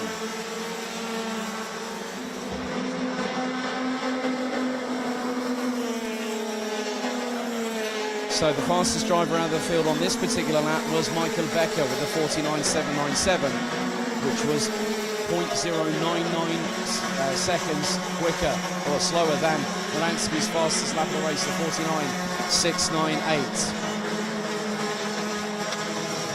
So we have just over 65 seconds plus a lap remaining. Becker, having taken the lead initially in the first few laps of this race, has kept doing what he needed to do. As now, now that was very, very close there between Thomas Schumacher and Reinaldo Kremiger, who tried to go up the inside of the German through into turn 11, and that nearly opened the door for Bruno Dos Santos from France, who has been able to keep with them. Michael Becker gets to within 6 1,000ths off of the fastest lap of the race with a 49.704 on the completion of lap number 11. 30 seconds still remaining on the clock. It might be nip and tuck whether Becker will be able to get, well, he might have another lap to do on top of the one that he, on this and also the final lap of the race. So we will just see. Coming through into turn 12, 10 seconds on the clock. I think this time the final lap board will be shown. Coming through turn 13. Final lap board now being shown. So Michael Becker has just over 1,000 metres to negotiate. Over half a second advantage between himself and Roberto Pajewski. who will, by my estimation, start on pole position for the first of two finals tomorrow. Marco Winkler has been able to keep himself in some form of contention for tomorrow's first final, which for DD2 Masters starts at 12:10 local time. Moransky and Glauser round out the top 5 positions ahead of Timo Hull. Christoph Adams rounds out the top 7 with Helfinger ahead of Champion, whilst Rumpelhart completes the top 10. But this time the checkered flag waves from Michael Becker from Germany in the 526 Rumaris competition, with KSCA Sodi Europe's Austrian hotshot that is Roberto Pajewski, the defending champion from last season. We didn't see him at Genk, but it's a welcome surprise to see him back with us here at Wackersdorf. Marco Winkler rounds out the top 3 ahead of Slavomir Moransky, with Alessandro Glauser from Switzerland rounding out the top 5 positions. Timo Haug in 6th ahead of Christoph Adams, Tommy Helfinger, Rudi Champion and Germany's Sebastian Humpelhardt rounding out the top 10. Thomas Schumacher in 11th ahead of Reinaldo Gremiger, with Bruno Dos Santos managing to keep with the field and completing his first race today after 2 non-finishes in the first 2 heats.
Also wenn du den vom Nahen sitzt, ist der sehr detailreich. Wenn du Akkus oder was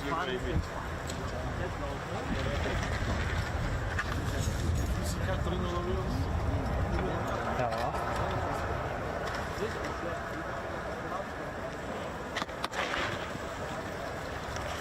Die Sadix kostet auftanken und weiterfahren.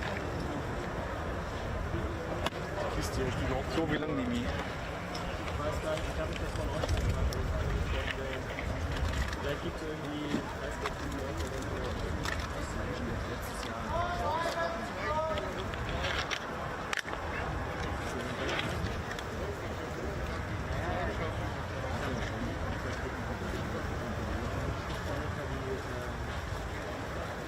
Aber vorher müssen wir die Chefin jetzt mal fragen, ob wir uns das überhaupt verdient haben.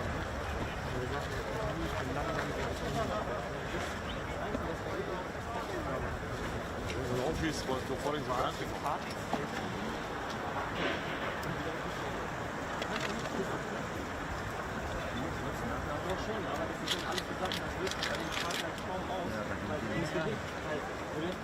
Ich habe nur die Hälfte verstanden.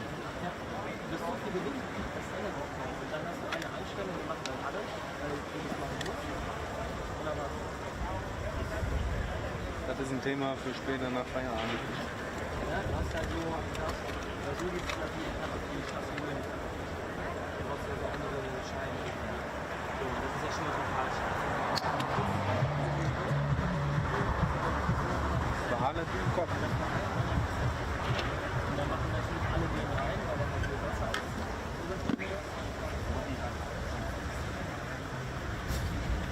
Deswegen ist gut, dass du erwähnt hast.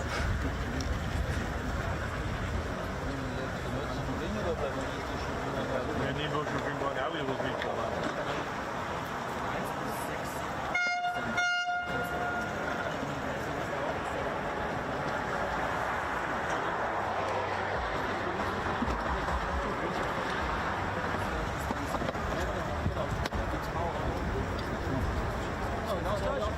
Steffi, sag mal, kannst du mir sagen, was das für ein Alter ist?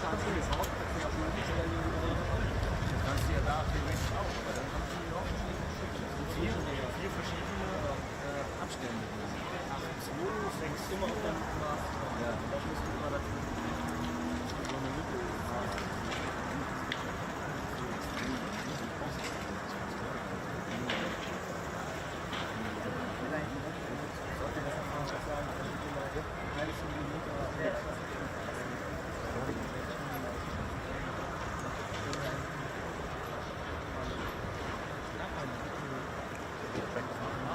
Das ist mir klar, dass du mir das sagen kannst, weil ich bin ja ziemlich weit weg vom Schuss.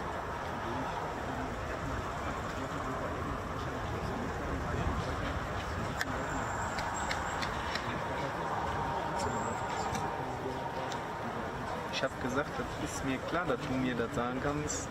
Ich bin ja ziemlich weit weg vom Schuss.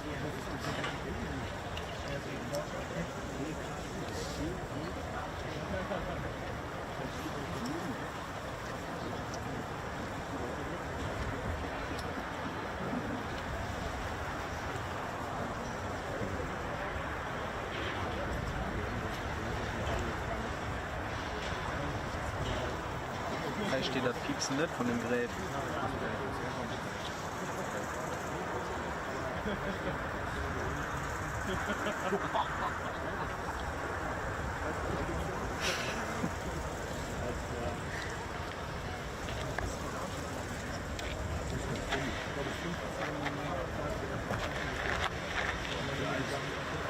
Ich komme dir gleich over darüber.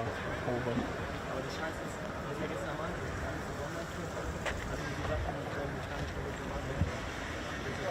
Wiederholen bitte.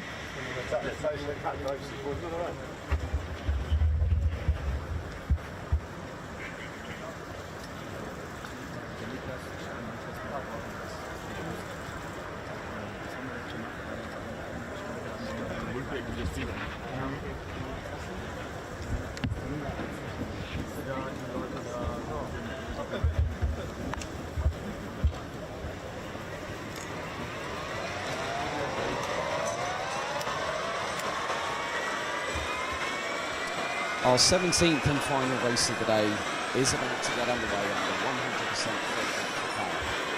So, Project C20 and the Deutsche Elektrokart-Meisterschaft now go into battle for their first final of the weekend. They'll have a pre-final, they'll have a qualifying practice, a pre-final and a final tomorrow. Soll es dafür dann auch die verschiedenen Klassen geben, Mini, Mikro und so weiter? So, here is the grid for our final, with Luca Vloma taking the win in the pre-final a bit earlier on. Axel Laflamme from Great Britain will be alongside. Yolmesh and Diego Stifter round out row number 2. Sebastian Kraft and Elijah Alessandro Saya will round out row number 3. Then we'll have Valentin Wiesender and Philipp Wieskirchen on row 4 with Mika Mosika and Ellis Spiezia rounding out the top 10, with Jasmin Stein and our guest driver for this weekend in the E99 representing Germany, Kartmagazin.de's Björn Niemann.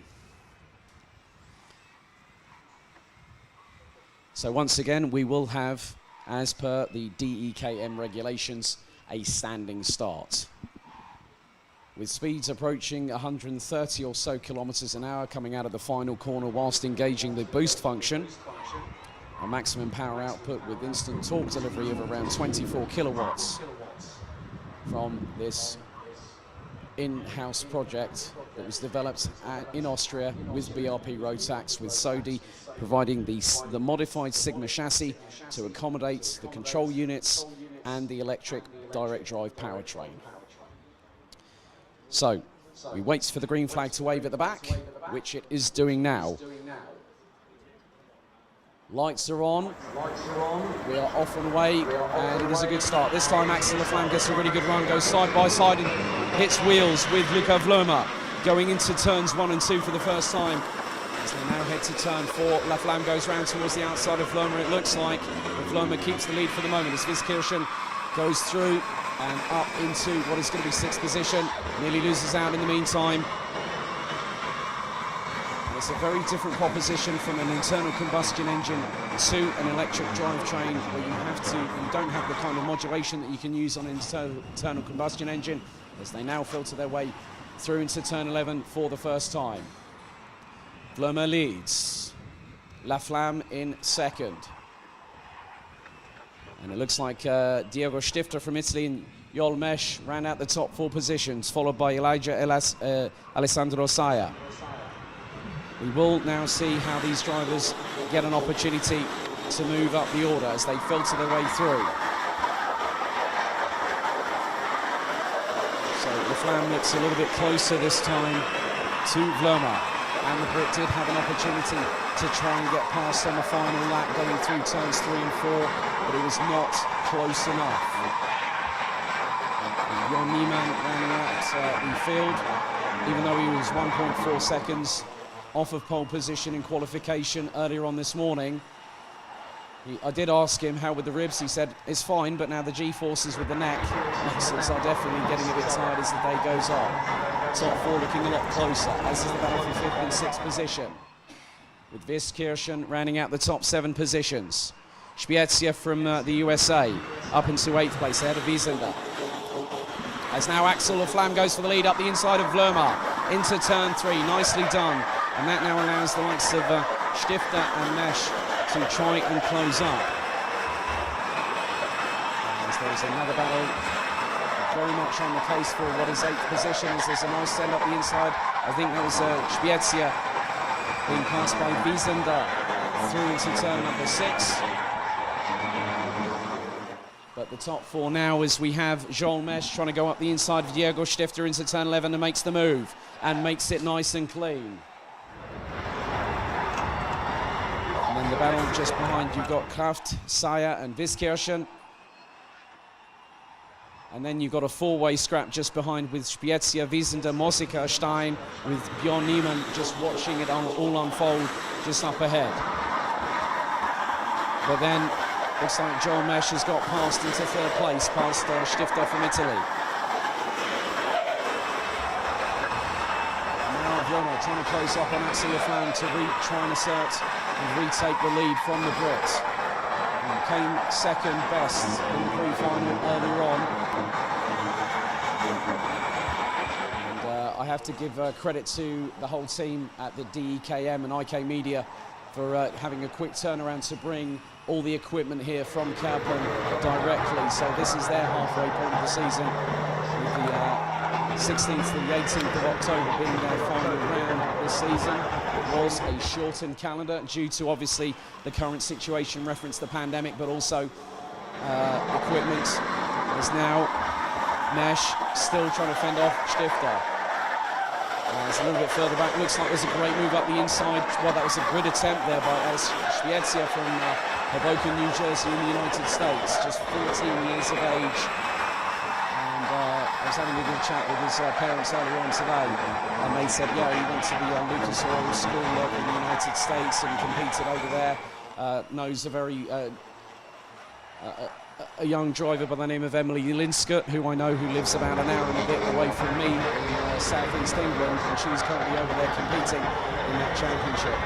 But Axel Laflamme still keeping the head down. 6 minutes and 46 seconds still to go, plus an additional lap. Laflamme still trying to hold on.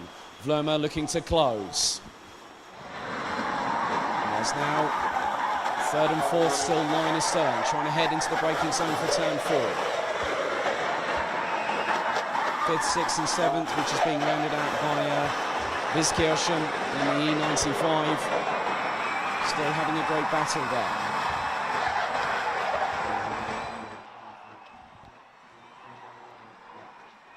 So 6 minutes and 15 seconds still to go. Vlerma looks to be closing on Laflamme and retakes the lead through into turn number 11. As Laflamme tried to get through to the corner and rotate the car, the back end stepped out to the right-hand side. But now he's on the back bumper. He's going through to turn 13. It's a nice switchback attempt a couple of corners later. They're now going to hit the boost button. It's nearly side by side between the two for the lead. But Laflamme keeps in front of Vlerma. Now they head into turn 3. Down into turn 4 as, oh my goodness me. I think that was a change for second, and Vlerma now drops down into 3rd position, now goes to retake the place. And that would have been on Joel Mesh, who tried to go up the inside of Vlerma.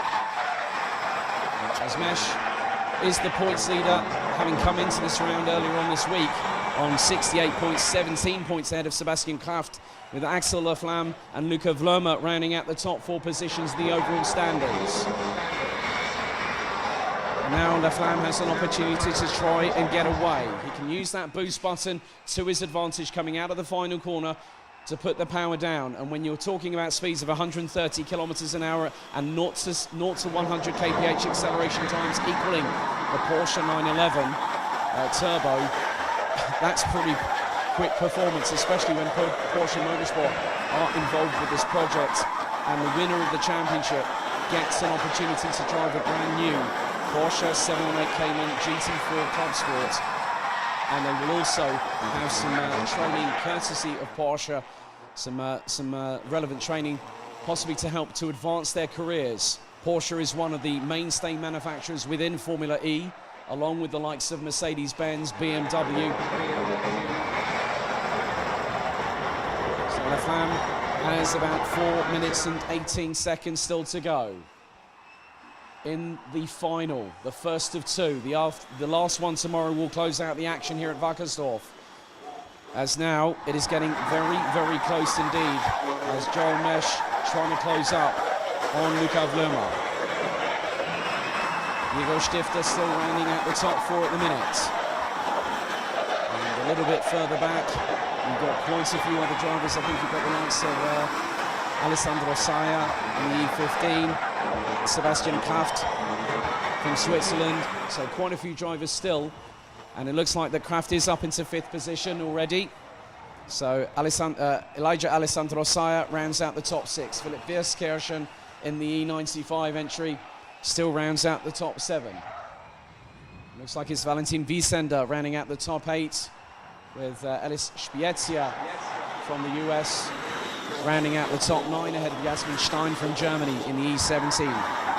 Mika Mosika rounds out the top 11 positions, with Bjorn Niemann still able to keep a relatively good form of pace. His best lap so far was a 51.740, which in layman's terms is effectively 1.4 seconds off. Well, that's a good effort from the E99, our guest driver here this weekend.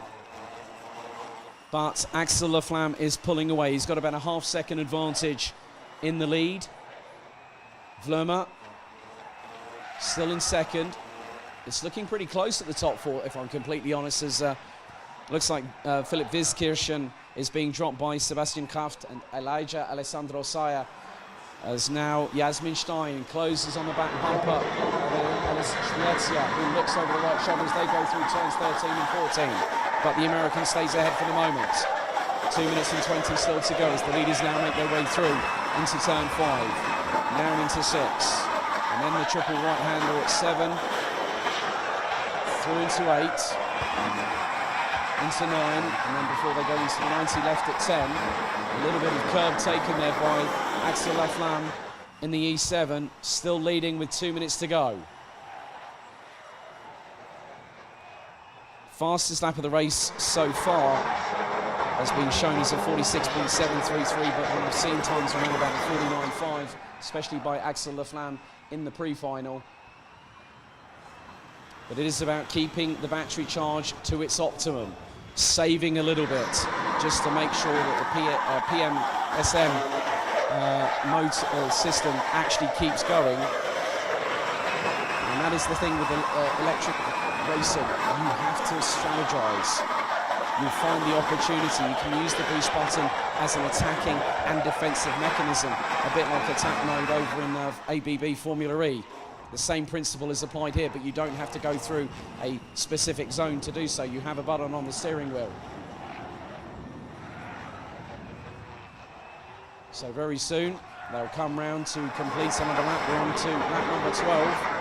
Laflamme still leading.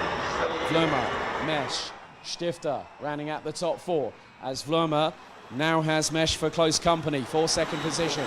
They cross the line with around 50 seconds left on the clock. So the time could be very, very nip and tuck depending on how quickly the drivers get round the circuit. Through into turn 5 and then into 6 as Vlerma goes defensive. And Vlerma's now having to make that ultimate decision of whether he sacrifices the win to keep second and puts himself into contention in terms of the point standings.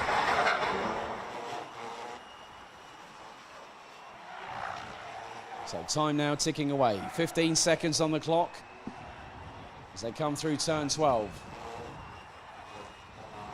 Top four have pretty much been within each other's sights all the way through this race, as La Flamme will get the final lap board. So the Brit goes on to the final lap. Vlerma in second, Mesh in third. Stifter, Kraft, Alessandro Sayer, Wiskirchen. Then it's Wiesender, Spiezia, Stein. Well, it looks like Stein is still in 10th position. Mosika and Niemann. As now, we've got a great battle here. That is between Kraft and Elijah Alessandro Sayer. As now the top four make their way towards the two last right-hand, the two hairpins for the final time. And it was the opportunity that presented itself when Axel Laflamme got past Luca Vlerma and has not looked back. Round the final couple of corners they come. This time, it doesn't wait for Luca Vlerma. It's Axel Laflamme from Great Britain that wins the final on day one of competition for the DEKM. Luca Vlerma takes second position ahead of Diego Stifter. Well, no, it was Jon Mesh with Diego Stifter taking fourth as the E95 of Philip Wiskirchen pulls to the side just past the finish line. Taking seventh behind the fifth place driver, Sebastian Kraft, with Valentin Wiesender. Alice Spiezia, Jasmin Stein, Mika Mosika, and also Bjorn Niemann round out the 12 strong. But Axel Laflamme goes into tomorrow with a bag full of confidence here in the Deutsche Elektrokart-Meisterschaft.